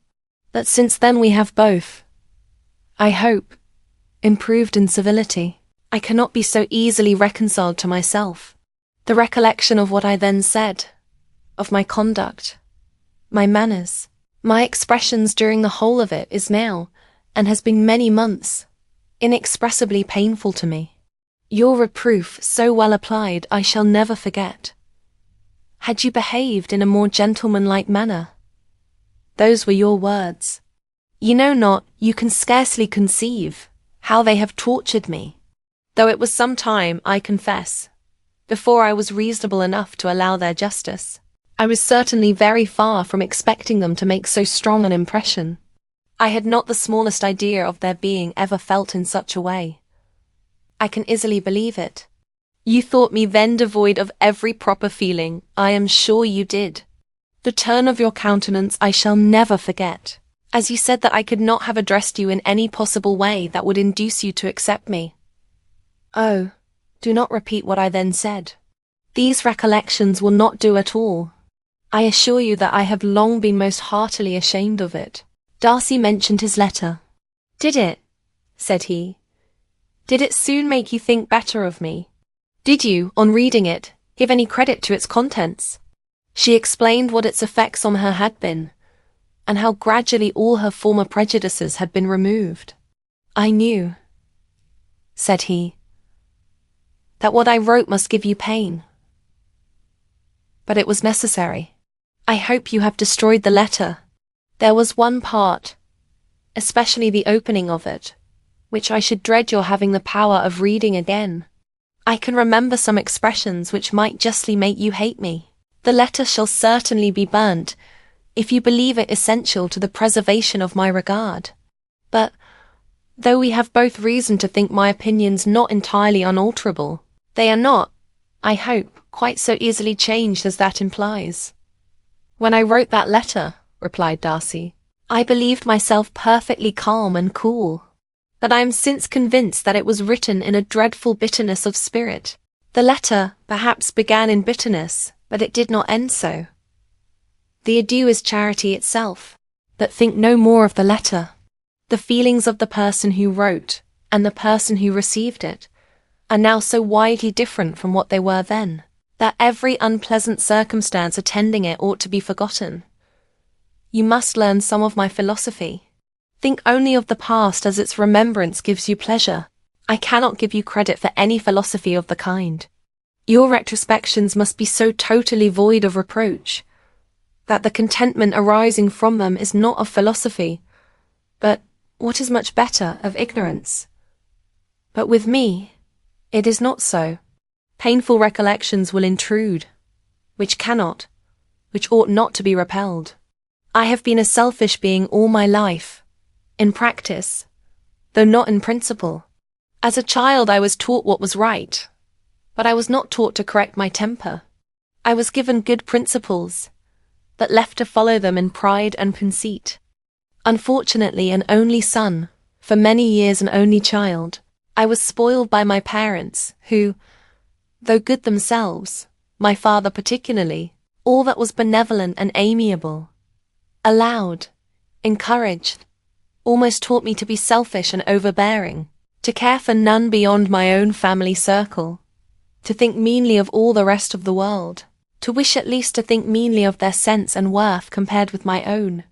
Such I was, from 8 to 28, and such I might still have been, but for you, dearest, loveliest Elizabeth. What do I not owe you? You taught me a lesson, hard indeed at first, but most advantageous. By you, I was properly humbled. I came to you without a doubt of my reception. You showed me how insufficient were all my pretensions to please a woman worthy of being pleased. Had you then persuaded yourself that I should? Indeed I had. What will you think of my vanity? I believed you to be wishing, expecting my addresses.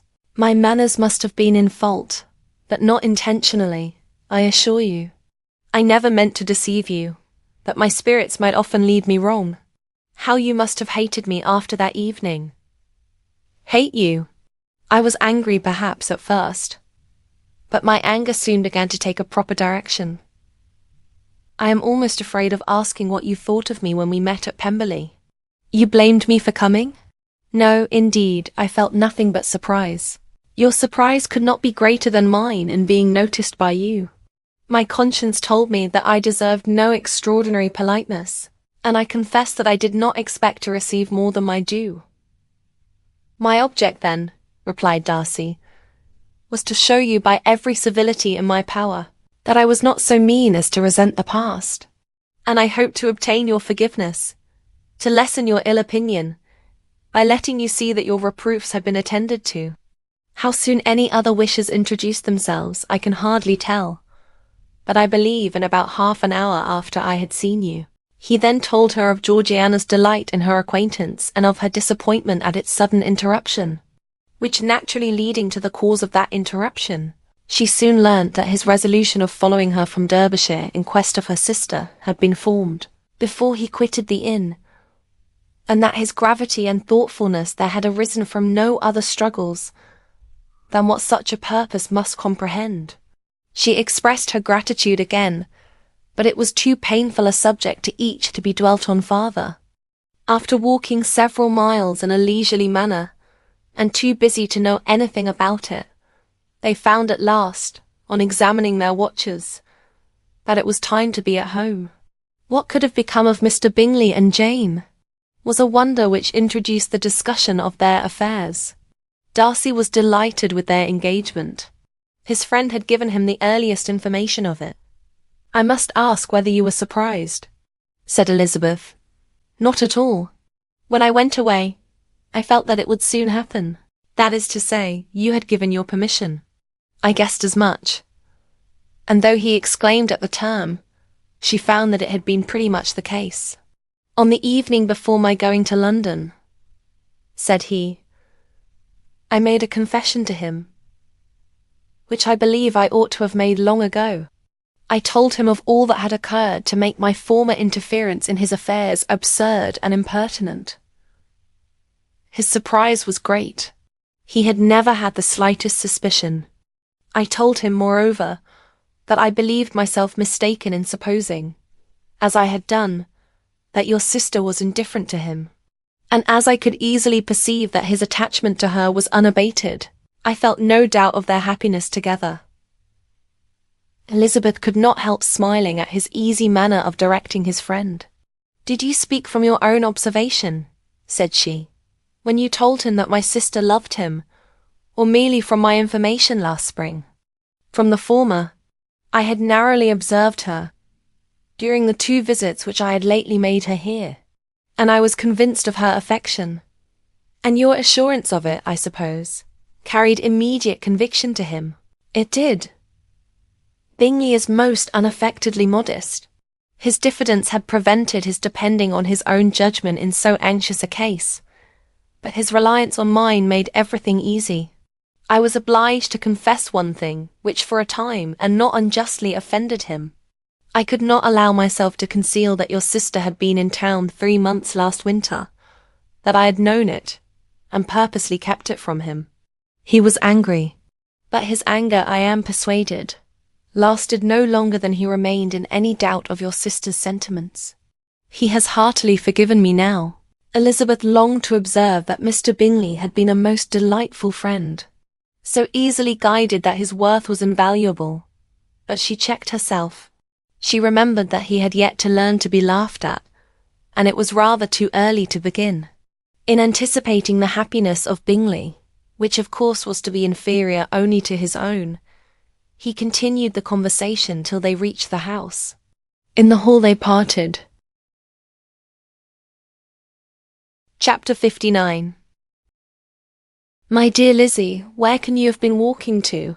was a question which Elizabeth received from Jane as soon as she entered the room, and from all the others when they sat down to table. She had only to say in reply that they had wandered about till she was beyond her own knowledge. She coloured as she spoke, but neither that, nor anything else, awakened a suspicion of the truth. The evening passed quietly, unmarked by anything extraordinary. The acknowledged lovers talked and laughed. The unacknowledged were silent. Darcy was not of a disposition in which happiness overflows in mirth, and Elizabeth, agitated and confused, rather knew that she was happy than felt herself to be so. For, besides the immediate embarrassment, there were other evils before her. She anticipated what would be felt in the family when her situation became known. She was aware that no one liked him but Jane, and even feared that with the others it was a dislike which not all his fortune and consequence might do away. At night she opened her heart to Jane, though suspicion was very far from Miss Bennet's general habits. She was absolutely incredulous here. "You are joking, Lizzie. This cannot be. Engaged to Mr. Darcy? No, no, you shall not deceive me. I know it to be impossible. This is a wretched beginning indeed. My sole dependence was on you, and I am sure nobody else will believe me, if you do not. Yet, indeed, I am in earnest. I speak nothing but the truth. He still loves me, and we are engaged." Jane looked at her doubtingly. "Oh, Lizzie, it cannot be. I know how much you dislike him. You know nothing of the matter. That is all to be forgot. Perhaps I did not always love him so well as I do now, but in such cases as these a good memory is unpardonable. This is the last time I shall ever remember it myself." Miss Bennet still looked all amazement. Elizabeth again, and more seriously, assured her of its truth. "Good heaven! Can it be really so? Yet now I must believe you," cried Jane. "My dear, dear Lizzie, I do congratulate you. But are you certain, forgive the question, are you quite certain that you can be happy with him?" "There can be no doubt of that. It is settled between us already that we are to be the happiest couple in the world. But are you pleased, Jane? Shall you like to have such a brother?" "Very, very much. Nothing could give either Bingley or myself more delight. But we considered it. We talked of it as impossible." "And do you really love him quite well enough?" "Oh, Lizzie, do anything rather than marry without affection. Are you quite sure that you feel what you ought to do?" "Oh, yes. You will only think I feel more than I ought to do when I tell you all." "What do you mean?" "Why, I must confess that I love him better than I do Bingley." I am afraid you will be angry. My dearest sister, now be serious. I want to talk very seriously. Let me know everything that I am to know without delay. Will you tell me how long you have loved him? It has been coming on so gradually that I hardly know when it began, but I believe I must date it from my first seeing his beautiful grounds at Pemberley. Another entreaty that she would be serious, however, produced the desired effect, and she soon satisfied Jane by her solemn assurances of attachment. When convinced on that article, Miss Bennet had nothing further to wish. Now I am quite happy, said she, for you will be as happy as myself. I always had a value for him. Were it for nothing but his love of you, I must always have esteemed him. But now, as Bingley's friend and your husband, there can be only Bingley and yourself more dear to me. But Lizzie, you have been very sly, very reserved with me. How little did you tell me of what passed at Pemberley and Lambton? I owe all that I know of it to another, not to you. Elizabeth told her the motives of her secrecy.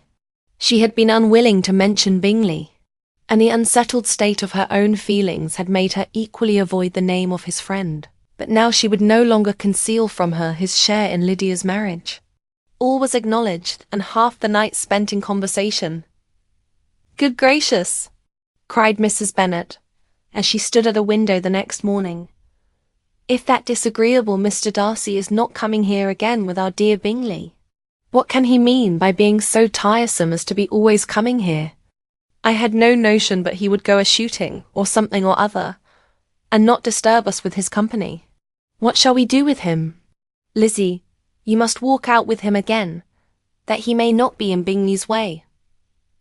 Elizabeth could hardly help laughing at so convenient a proposal, yet was really vexed that her mother should be always giving him such an epithet.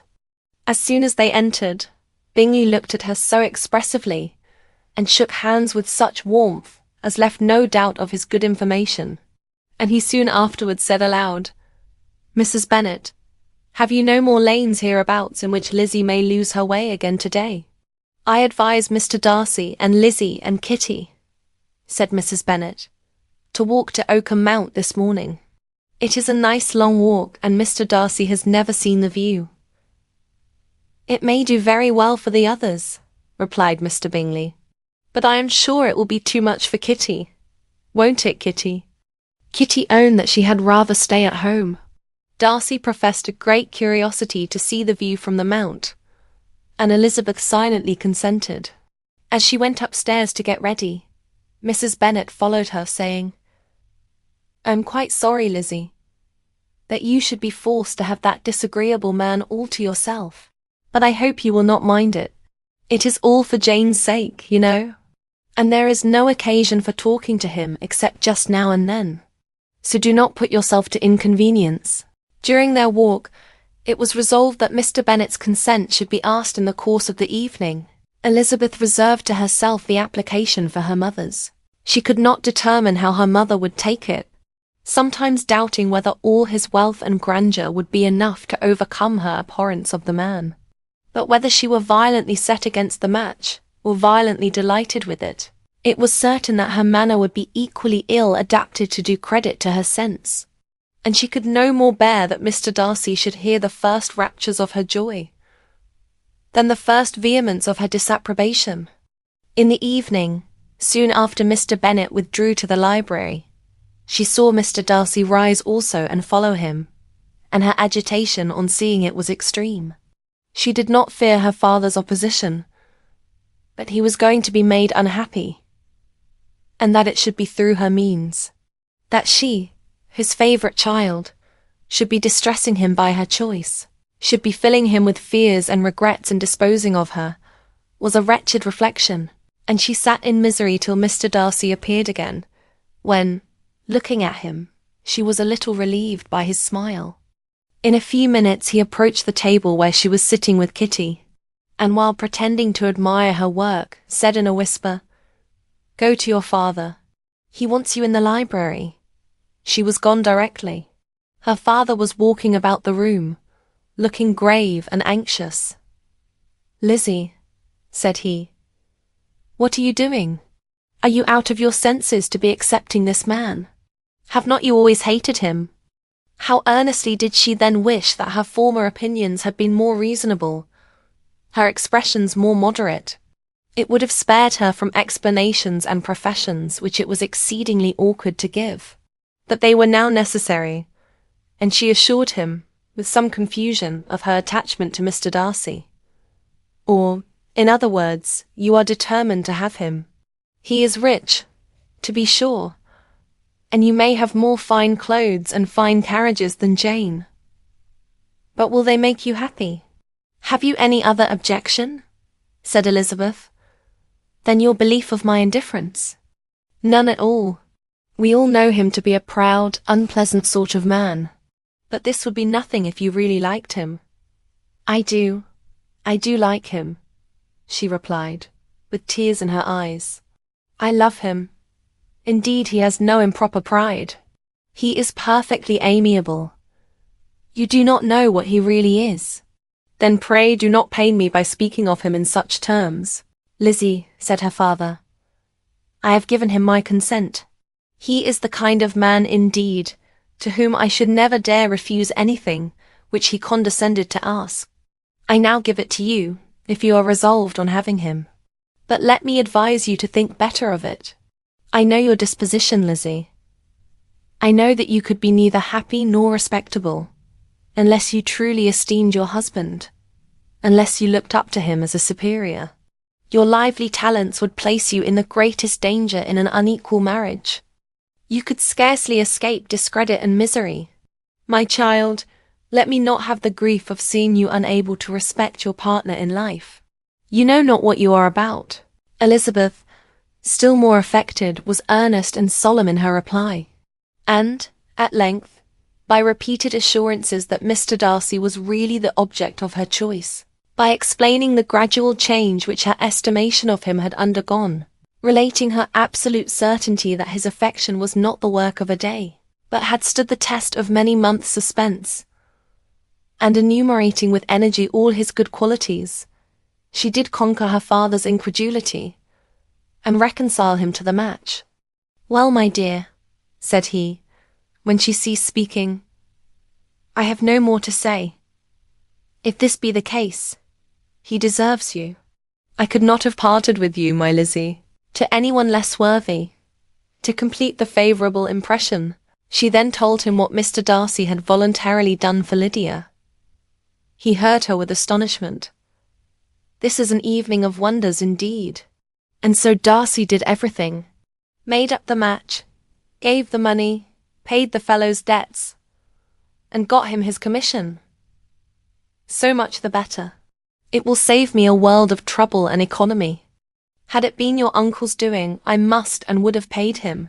But these violent young lovers carry everything their own way. I shall offer to pay him tomorrow.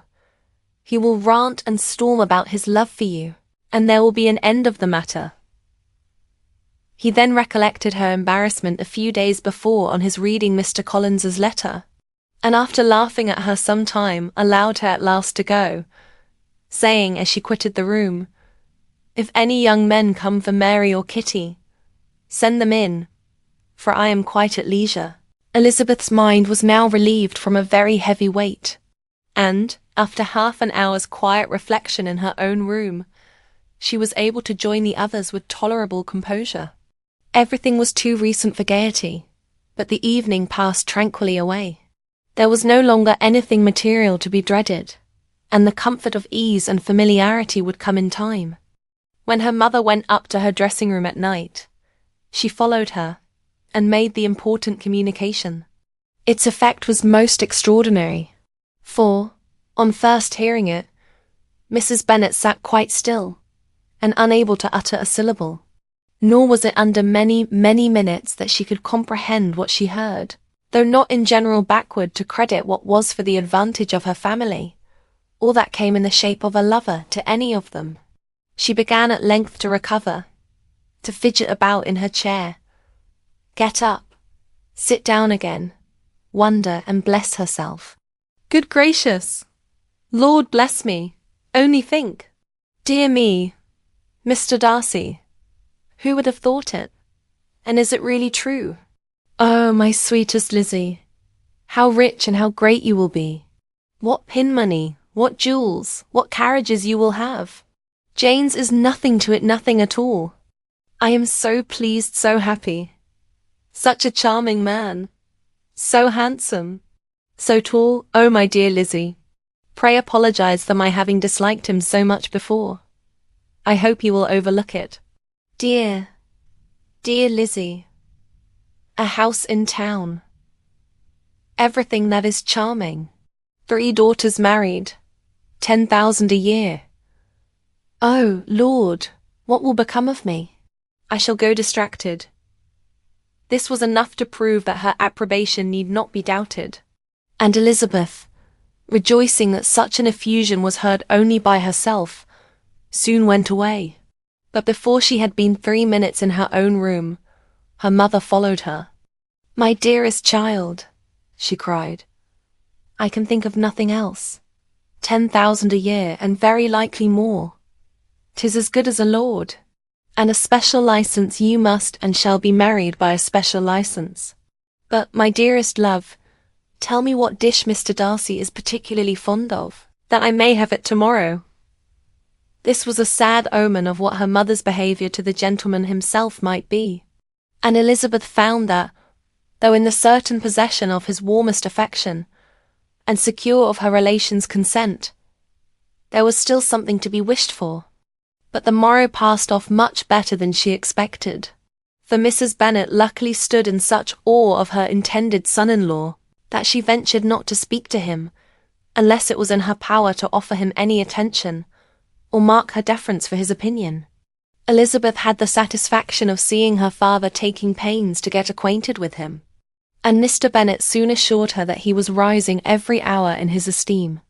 I admire all my 3 sons-in-law highly, said he. Wickham, perhaps, is my favourite, but I think I shall like your husband quite as well as Jane's. Chapter 60.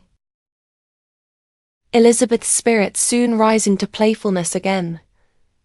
She wanted Mr. Darcy to account for his having ever fallen in love with her.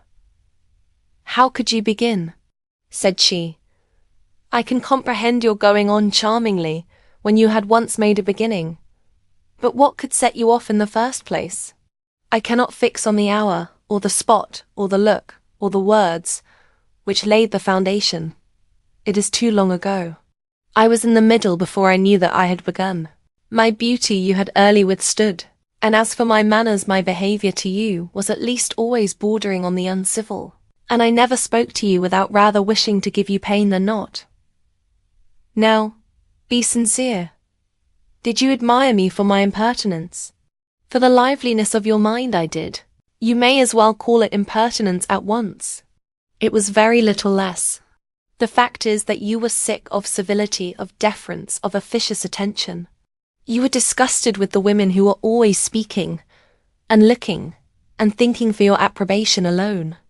I roused and interested you, because I was so unlike them. Had you not been really amiable, you would have hated me for it. But in spite of the pains you took to disguise yourself, your feelings were always noble and just, and in your heart you thoroughly despised the persons who so assiduously courted you, that I have saved you the trouble of accounting for it. And really, all things considered, I begin to think it perfectly reasonable. To be sure you know no actual good of me, but nobody thinks of that when they fall in love. Was there no good in your affectionate behaviour to Jane, while she was ill at Netherfield? Dearest Jane, who could have done less for her? But make a virtue of it by all means. My good qualities are under your protection, and you are to exaggerate them as much as possible. And, in return, it belongs to me to find occasions for teasing and quarrelling with you as often as may be. And I shall begin directly, by asking you what made you so unwilling to come to the point at last? What made you so shy of me, when you first called and afterwards dined here? Why, especially when you called, did you look as if you did not care about me? Because you were grave and silent, and gave me no encouragement. But I was embarrassed, And so was I. You might have talked to me more when you came to dinner. A man who had felt less might. How unlucky that you should have a reasonable answer to give, and that I should be so reasonable as to admit it. But I wonder how long you would have gone on, if you had been left to yourself. I wonder when you would have spoken if I had not asked you. My resolution of thanking you for your kindness to Lydia had certainly great effect. Too much, I am afraid. For what becomes of the moral, if our comfort springs from a breach of promise? For I ought not to have mentioned the subject. This will never do. You need not distress yourself. The moral will be perfectly fair. Lady Catherine's unjustifiable endeavours to separate us were the means of removing all my doubts. I am not indebted for my present happiness to your eager desire of expressing your gratitude. I was not in a humour to wait for an opening of yours. My aunt's intelligence had given me hope, and I was determined at once to know everything. Lady Catherine has been of infinite use, which ought to make her happy, for she loves to be of use. But tell me, what did you come down to Netherfield for? Was it merely to ride to Longbourn and be embarrassed? Or had you intended any more serious consequences? My real purpose was to see you, and to judge, if I could, whether I might ever hope to make you love me. My avowed one, or what I avowed to myself, was to see whether your sister was still partial to Bingley, and if she were, to make the confession to him which I have since made. Shall you ever have courage to announce to Lady Catherine what is to befall her? I am more likely to want time than courage, Elizabeth. But it ought to be done. And if you will give me a sheet of paper, it shall be done directly. And if I had not a letter to write myself, I might sit by you and admire the evenness of your writing, as another young lady once did. But I have an aunt, too, who must not be longer neglected. From an unwillingness to confess how much her intimacy with Mr. Darcy had been overrated, Elizabeth had never yet answered Mrs. Gardiner's long letter. But now, having that to communicate which she knew would be most welcome, she was almost ashamed to find that her uncle and aunt had already lost 3 days of happiness, and immediately wrote as follows: I would have thanked you before, my dear aunt, as I ought to have done, for your long, kind, satisfactory detail of particulars. But to say the truth, I was too cross to write. You supposed more than really existed, but now suppose as much as you choose. Give a loose to your fancy. Indulge your imagination in every possible flight which the subject will afford, and unless you believe me actually married, you cannot greatly err. You must write again very soon, and praise him a great deal more than you did in your last. I thank you again and again for not going to the Lakes. How could I be so silly as to wish it? Your idea of the ponies is delightful. We will go round the park every day. I am the happiest creature in the world. Perhaps other people have said so before, but no one with such justice. I am happier even than Jane. She only smiles, I laugh. Mr. Darcy sends you all the love in the world that can be spared from me. You are all to come to Pemberley at Christmas. Yours, etc. Mr. Darcy's letter to Lady Catherine was in a different style, and still different from either was what Mr. Bennet sent to Mr. Collins in return for his last. Dear Sir, I must trouble you once more for congratulations. Elizabeth will soon be the wife of Mr. Darcy. Console Lady Catherine as well as you can. But if I were you, I would stand by the nephew. He has more to give. Yours sincerely, etc. Miss Bingley's congratulations to her brother on his approaching marriage were all that was affectionate and insincere. She wrote even to Jane on the occasion, to express her delight, and repeat all her former professions of regard. Jane was not deceived, but she was affected, and though feeling no reliance on her, could not help writing her a much kinder answer than she knew was deserved. The joy which Miss Darcy expressed on receiving similar information was as sincere as her brother's in sending it. 4 sides of paper were insufficient to contain all her delight, and all her earnest desire of being loved by her sister. Before any answer could arrive from Mr. Collins, or any congratulations to Elizabeth from his wife, the Longbourn family heard that the Collinses were come themselves to Lucas Lodge. The reason of this sudden removal was soon evident. Lady Catherine had been rendered so exceedingly angry by the contents of her nephew's letter, that Charlotte, really rejoicing in the match, was anxious to get away till the storm was blown over. At such a moment the arrival of her friend was a sincere pleasure to Elizabeth, though in the course of their meetings she must sometimes think the pleasure dearly bought. When she saw Mr. Darcy exposed to all the parading and obsequious civility of her husband, he bore it, however, with admirable calmness. He could even listen to Sir William Lucas, when he complimented him on carrying away the brightest jewel of the country, and expressed his hopes of their all meeting frequently at St. James's, with very decent composure. If he did shrug his shoulders, it was not till Sir William was out of sight. Mrs. Phillips's vulgarity was another, and perhaps a greater tax on his forbearance.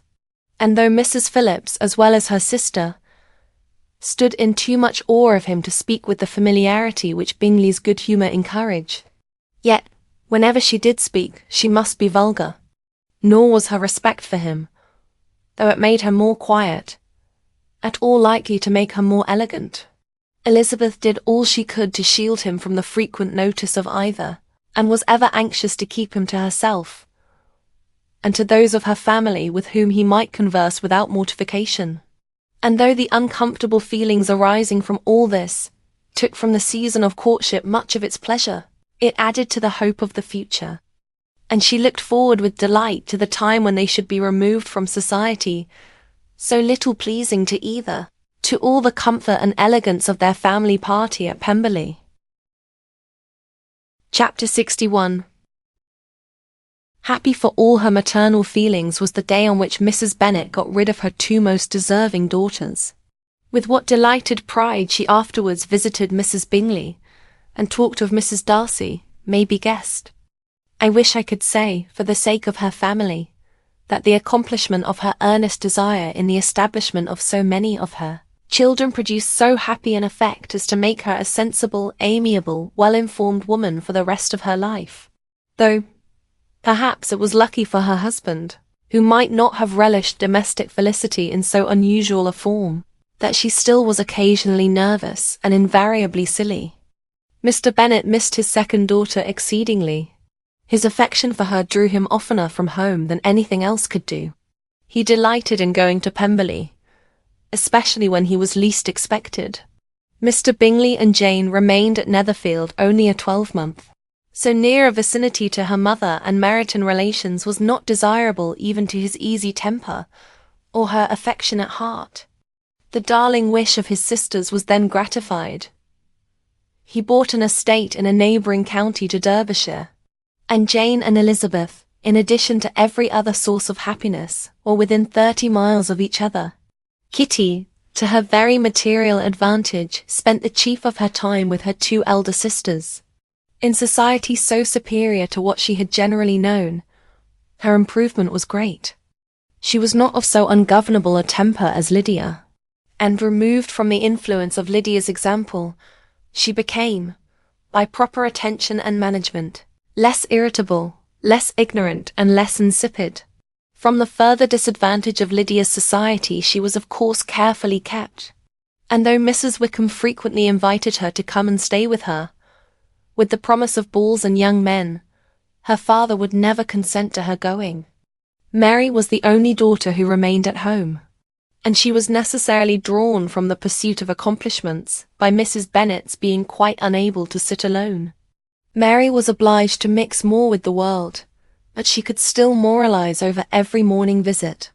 And as she was no longer mortified by comparisons between her sister's beauty and her own, it was suspected by her father that she submitted to the change without much reluctance. As for Wickham and Lydia, their characters suffered no revolution from the marriage of her sisters. He bore with philosophy the conviction that Elizabeth must now become acquainted with whatever of his ingratitude and falsehood had before been unknown to her, and, in spite of everything, was not wholly without hope that Darcy might yet be prevailed on to make his fortune. The congratulatory letter which Elizabeth received from Lydia on her marriage explained to her that by his wife at least, if not by himself, such a hope was cherished. The letter was to this effect: "My dear Lizzie, I wish you joy. If you love Mr. Darcy half so well as I do my dear Wickham, you must be very happy. It is a great comfort to have you so rich, and when you have nothing else to do, I hope you will think of us. I am sure Wickham would like a place at court very much, and I do not think we shall have quite money enough to live upon without some help. Any place would do of about 300 or 400 a year. But, however, do not speak to Mr. Darcy about it, if you had rather not. Yours, etc." As it happened that Elizabeth had much rather not, she endeavoured in her answer to put an end to every entreaty and expectation of the kind. Such relief, however, as it was in her power to afford, by the practice of what might be called economy in her own private expenses, she frequently sent them. It had always been evident to her that such an income as theirs, under the direction of two persons so extravagant in their wants, and heedless of the future, must be very insufficient to their support. And whenever they changed their quarters, either Jane or herself was sure of being applied to for some little assistance towards discharging their bills. Their manner of living, even when the restoration of peace dismissed them to a home, was unsettled in the extreme. They were always moving from place to place in quest of a cheap situation, and always spending more than they ought. His affection for her soon sunk into indifference. Hers lasted a little longer, and, in spite of her youth and her manners, she retained all the claims to reputation which her marriage had given her. Though Darcy could never receive him at Pemberley, yet, for Elizabeth's sake, he assisted him further in his profession. Lydia was occasionally a visitor there, when her husband was gone to enjoy himself in London or Bath, and with the Bingleys they both of them frequently stayed so long, that even Bingley's good humour was overcome, and he proceeded so far as to talk of giving them a hint to be gone. Miss Bingley was very deeply mortified by Darcy's marriage, but as she thought it advisable to retain the right of visiting at Pemberley, she dropped all her resentment, was fonder than ever of Georgiana, almost as attentive to Darcy as heretofore, and paid off every arrear of civility to Elizabeth. Pemberley was now Georgiana's home, and the attachment of the sisters was exactly what Darcy had hoped to see. They were able to love each other, even as well as they intended. Georgiana had the highest opinion in the world of Elizabeth, though at first she often listened with an astonishment bordering on alarm at her lively, sportive manner of talking to her brother. He, who had always inspired in herself a respect which almost overcame her affection, she now saw the object of open pleasantry. Her mind received knowledge which had never before fallen in her way. By Elizabeth's instructions she began to comprehend that a woman may take liberties with her husband, which a brother will not always allow in a sister more than 10 years younger than himself. Lady Catherine was extremely indignant on the marriage of her nephew, and as she gave way to all the genuine frankness of her character, in her reply to the letter which announced its arrangement, she sent him language so very abusive, especially of Elizabeth, that for some time all intercourse was at an end. But at length, by Elizabeth's persuasion, he was prevailed on to overlook the offence and seek a reconciliation, and, after a little further resistance on the part of his aunt, her resentment gave way, either to her affection for him or her curiosity to see how his wife conducted herself, and she condescended to wait on them at Pemberley, in spite of that pollution which its woods had received, not merely from the presence of such a mistress, but the visits of her uncle and aunt from the city. With the Gardiners they were always on the most intimate terms. Darcy, as well as Elizabeth, really loved them, and they were both ever sensible of the warmest gratitude towards the persons who, by bringing her into Derbyshire, had been the means of uniting them. The End. Preface. Walt Whitman has somewhere a fine and just distinction between loving by allowance and loving with personal love. This distinction applies to books as well as to men and women. And in the case of the not very numerous authors who are the objects of the personal affection, it brings a curious consequence with it. There is much more difference as to their best work than in the case of those others who are loved by allowance, by convention, and because it is felt to be the right and proper thing to love them. And in the sect fairly large and yet unusually choice of Austenians or Janets, there would probably be found partisans of the claim to primacy of almost every one of the novels. To some the delightful freshness and humour of Northanger Abbey, its completeness, finish and entrain, obscure the undoubted critical facts that its scale is small, and its scheme, after all, that of burlesque or parody, a kind in which the first rank is reached with difficulty. Persuasion, relatively faint in tone, and not enthralling in interest, has devotees who exalt above all the others its exquisite delicacy and keeping. The catastrophe of Mansfield Park is admittedly theatrical. The hero and heroine are insipid, and the author has almost wickedly destroyed all romantic interest by expressly admitting that Edmund only took Fanny because Mary shocked him, and that Fanny might very likely have taken Crawford if he had been a little more assiduous. Yet, the matchless rehearsal scenes and the characters of Mrs. Norris and others have secured, I believe, a considerable party for it. Sense and Sensibility has perhaps the fewest out-and-out admirers, but it does not want them. I suppose, however, that the majority of at least competent votes would, all things considered, be divided between Emma and the present book, and perhaps the vulgar verdict, if indeed a fondness for Miss Austen be not of itself a patent of exemption from any possible charge of vulgarity, would go for Emma. It is the larger, the more varied, the more popular. The author had by the time of its composition seen rather more of the world, and had improved her general, though not her most peculiar and characteristic dialogue. Such figures as Miss Bates, as the Eltons, cannot but unite the suffrages of everybody. On the other hand, I, for my part, declare for Pride and Prejudice unhesitatingly. It seems to me the most perfect, the most characteristic, the most eminently quintessential of its author's works. And for this contention in such narrow space as is permitted to me, I propose here to show cause.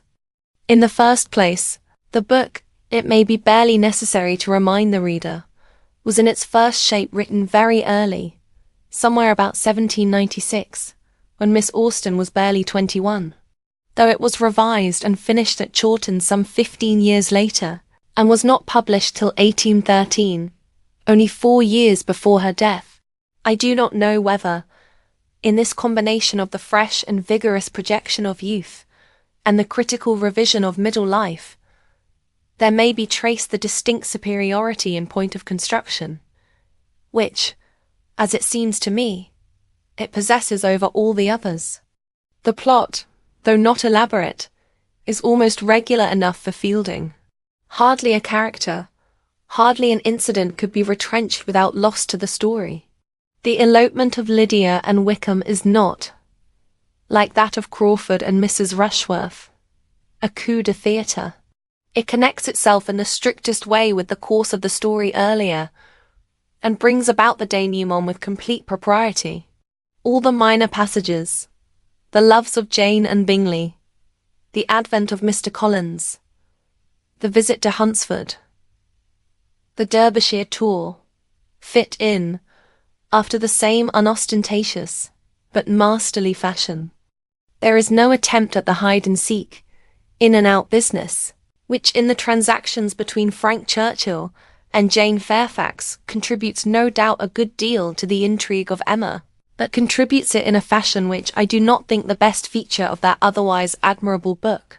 Although Miss Austen always liked something of the misunderstanding kind, which afforded her opportunities for the display of the peculiar and incomparable talent to be noticed presently, she has been satisfied here with the perfectly natural occasions provided by the false account of Darcy's conduct given by Wickham, and by the awkwardness, arising with equal naturalness from the gradual transformation of Elizabeth's own feelings from positive aversion to actual love. I do not know whether the all-grasping hand of the playwright has ever been laid upon Pride and Prejudice, and I dare say that, if it were, the situations would prove not startling or garish enough for the footlights, a character scheme too subtle and delicate for pit and gallery. But if the attempt were made, it would certainly not be hampered by any of those loosenesses of construction, which, sometimes disguised by the conveniences of which the novelist can avail himself, appear at once on the stage. I think, however, the thought will doubtless seem heretical to more than one school of critics.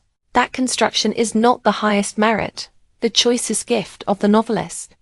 It sets off his other gifts and graces most advantageously to the critical eye, and the want of it will sometimes mar those graces appreciably, though not quite consciously to eyes by no means ultra-critical.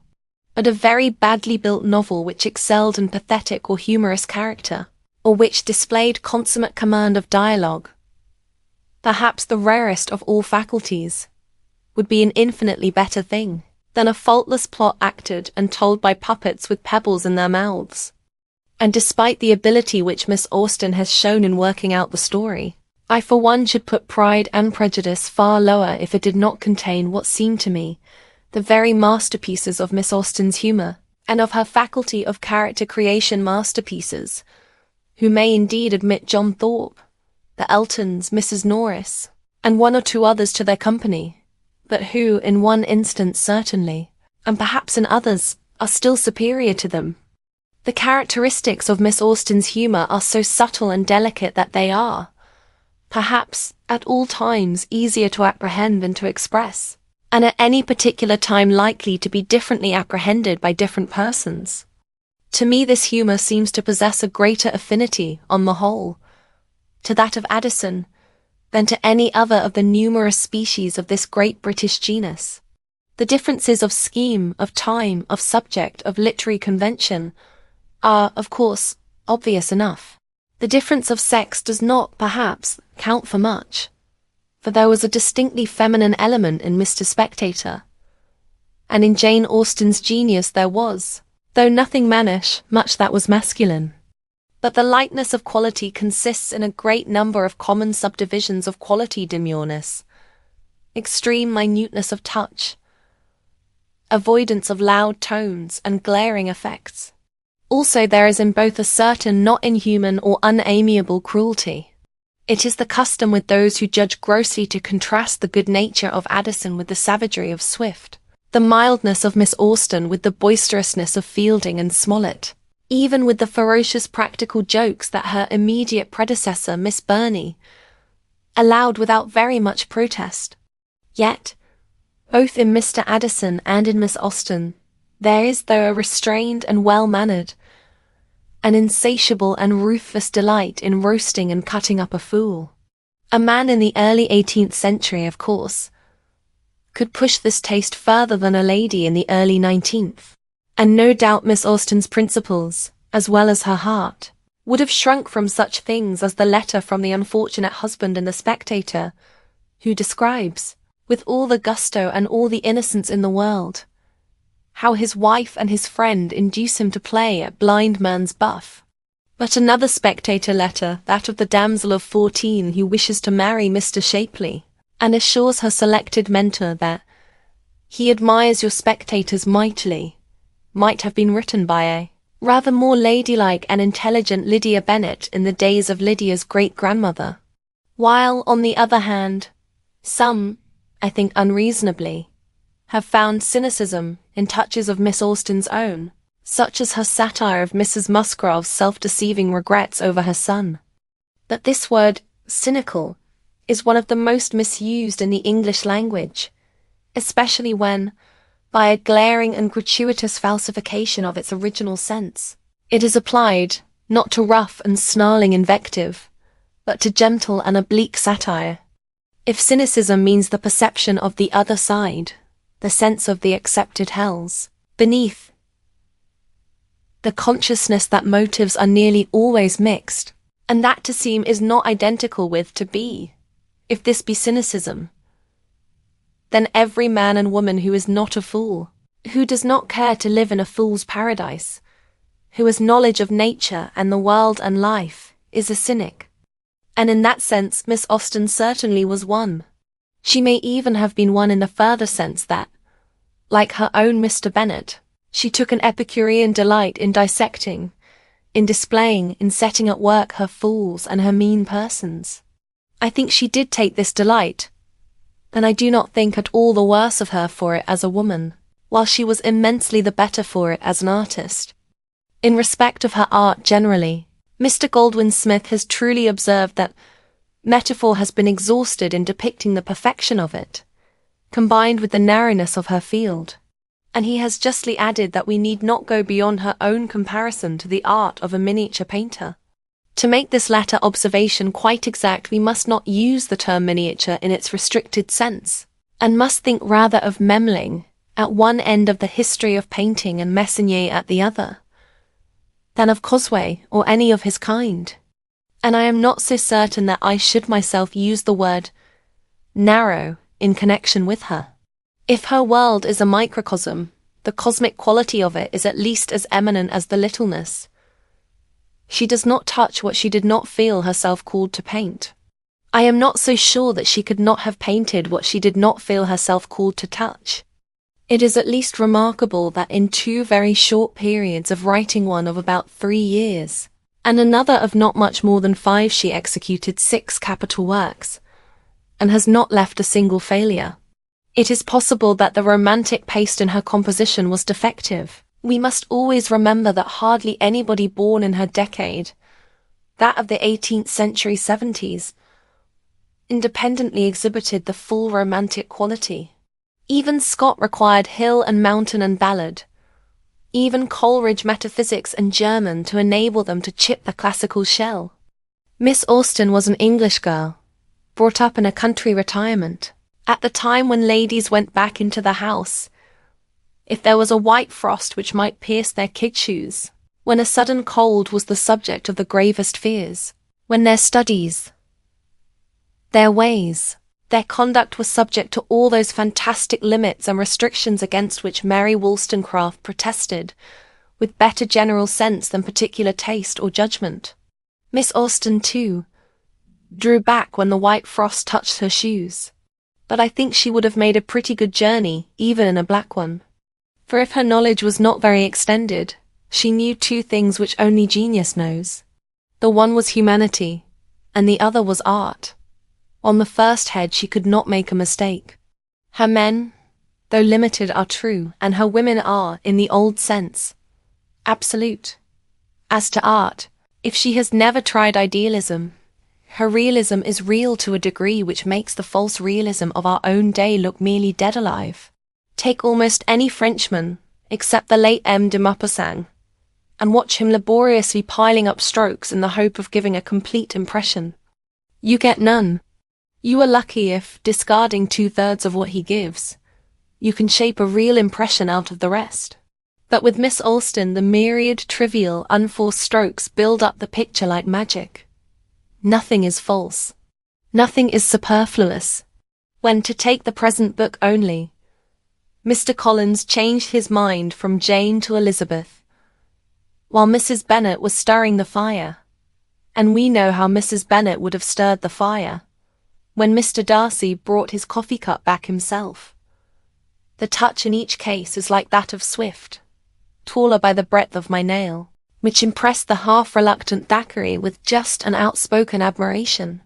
Indeed, fantastic as it may seem, I should put Miss Austen as near to Swift in some ways, as I have put her to Addison in others.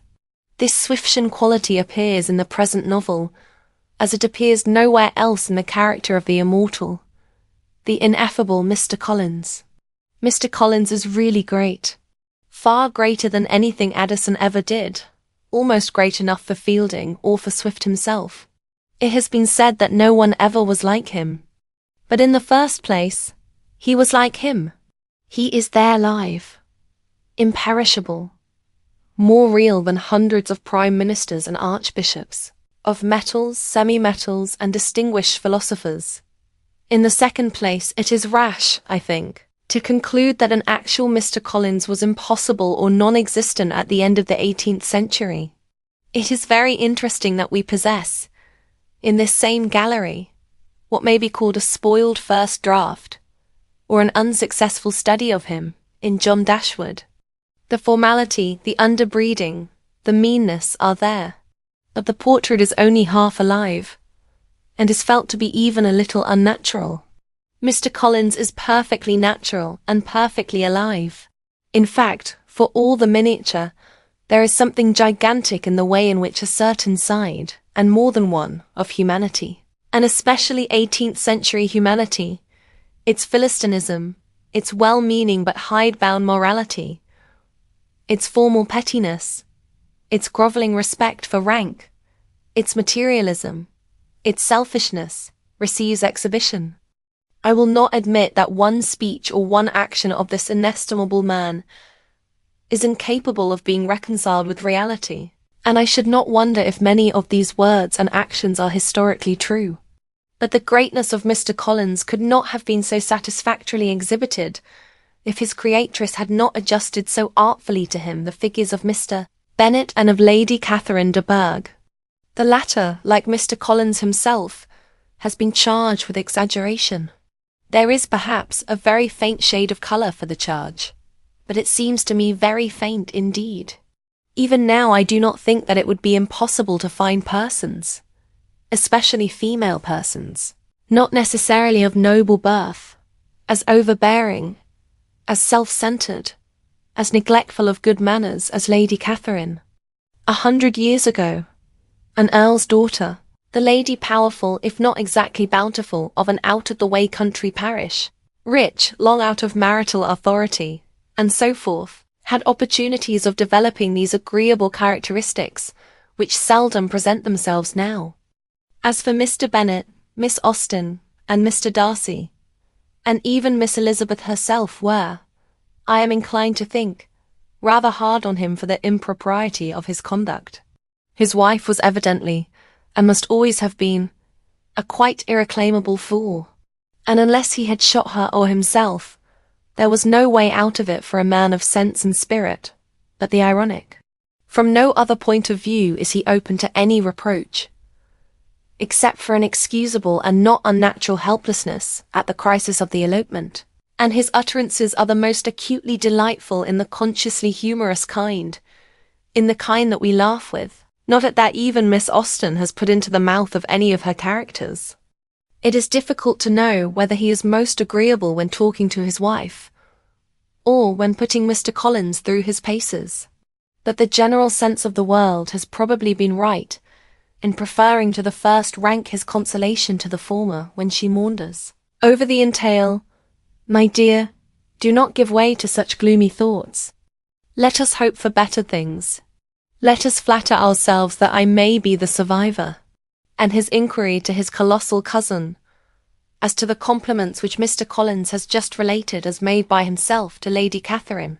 May I ask whether these pleasing attentions proceed from the impulse of the moment, or are the result of previous study? These are the things which give Miss Austen's readers the pleasant shocks, the delightful thrills which are felt by the readers of Swift, of Fielding, and we may here add, of Thackeray, as they are felt by the readers of no other English author of fiction outside of these four. The goodness of the minor characters in Pride and Prejudice has been already alluded to, and it makes a detailed dwelling on their beauties difficult in any space, and impossible in this. Mrs. Bennet we have glanced at, and it is not easy to say whether she is more exquisitely amusing or more horribly true. Much the same may be said of Kitty and Lydia. But it is not every author, even of genius, who would have differentiated with such unerring skill the effects of folly and vulgarity, of intellect and disposition working upon the common weaknesses of woman at such different ages. With Mary, Miss Austen has taken rather less pains, though she has been even more unkind to her, not merely in the text, but as we learn from those interesting traditional appendices which Mr. Austen Leigh has given us, in dooming her privately to marry one of Mr. Phillips's clerks.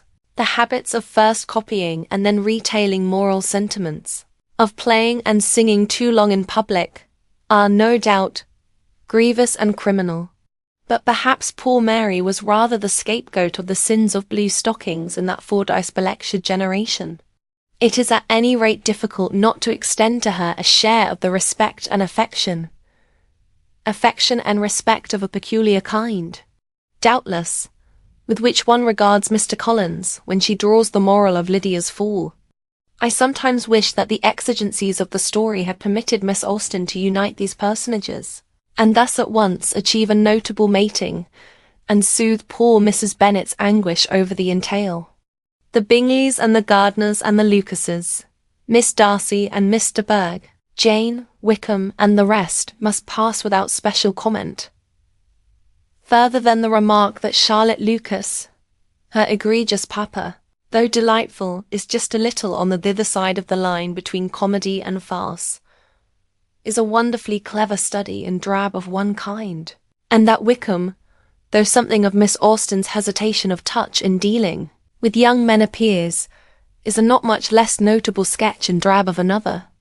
Only genius could have made Charlotte what she is, yet not disagreeable.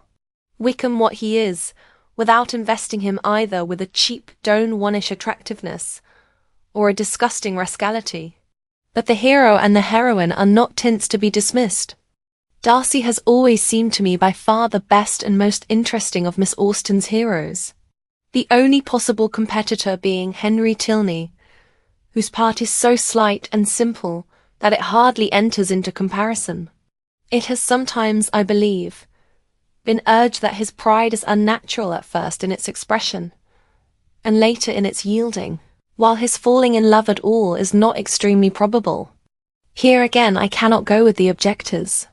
Darcy's own account of the way in which his pride had been pampered is perfectly rational and sufficient, and nothing could be, psychologically speaking, a causa viria for its sudden restoration to healthy conditions than the shock of Elizabeth's scornful refusal acting on a nature ex hypothesi generis. Nothing in even our author is finer and more delicately touched than the change of his demeanour at the sudden meeting in the grounds of Pemberley. Had he been a bad prig or a bad coxcomb, he might have been still smarting under his rejection, or suspicious that the girl had come husband-hunting. His being neither is exactly consistent with the probable feelings of a man spoilt in the common sense, but not really injured in disposition, and thoroughly in love. As for his being in love, Elizabeth has given us just an exposition of the causes of that phenomenon, as Darcy has of the conditions of his unregenerate state. Only she has of course not counted in what was due to her own personal charm. The secret of that charm many men and not a few women, from Miss Austen herself downwards, have felt, and like most charms it is a thing rather to be felt than to be explained. Elizabeth of course belongs to the Allegro, or Allegra division, of the army of Venus. Miss Austen was always provokingly chary of description in regard to her beauties, and except the fine eyes and a hint or two that she had at any rate sometimes a bright complexion, and was not very tall, we hear nothing about her looks. But her chief difference from other heroines of the lively type seems to lie first in her being distinctly clever, almost strong-minded, in the better sense of that objectionable word, and secondly in her being entirely destitute of ill nature, for all her propensity to tease, and the sharpness of her tongue. Elizabeth can give at least as good as she gets when she is attacked, but she never scratches, and she never attacks first. Some of the merest obsoletenesses of phrase and manner give one or two of her early speeches a slight pertness, but that is nothing, and when she comes to serious business, as in the great proposal scene with Darcy, which is, as it should be, the climax of the interest of the book, and in the final lady's battle with Lady Catherine, she is unexceptionable. Then too she is a perfectly natural girl. She does not disguise from herself or anybody that she resents Darcy's first ill-mannered personality with as personal a feeling. By the way, the reproach that the ill manners of this speech are overdone is certainly unjust, for things of the same kind, expressed no doubt less stiltedly but more coarsely, might have been heard in more than one ballroom during this very year from persons who ought to have been no worse bred than Darcy. and she lets the injury done to Jane and the contempt shown to the rest of her family aggravate this resentment in the healthiest way in the world. Still, all this does not explain her charm, which, taking beauty as a common form of all heroines, may perhaps consist in the addition to her playfulness, her wit, her affectionate and natural disposition, of a certain fearlessness very uncommon in heroines of her type and age. Nearly all of them would have been in speechless awe of the magnificent Darcy. Nearly all of them would have palpitated and fluttered at the idea of proposals, even naughty ones, from the fascinating Wickham. Elizabeth, with nothing offensive, nothing veraginous, nothing of the new woman about her, has by nature what the best modern, not new women have by education and experience. A perfect freedom from the idea that all men may bully her if they choose, and that most will away with her if they can. Though not in the least impudent and mannish grown, she has no mere sensibility, no nasty niceness about her. The form of passion common and likely to seem natural in Miss Austen's day was so invariably connected with the display of one or the other, or both of these qualities, that she has not made Elizabeth outwardly passionate. But I, at least, have not the slightest doubt that she would have married Darcy just as willingly without Pemberley as with it. And anybody who can read between lines will not find the lovers' conversations in the final chapters so frigid, as they might have looked to the Della Cruscans of their own day, and perhaps do look to the Della Cruscans of this. And after all, what is the good of seeking for the reason of charm? It is there.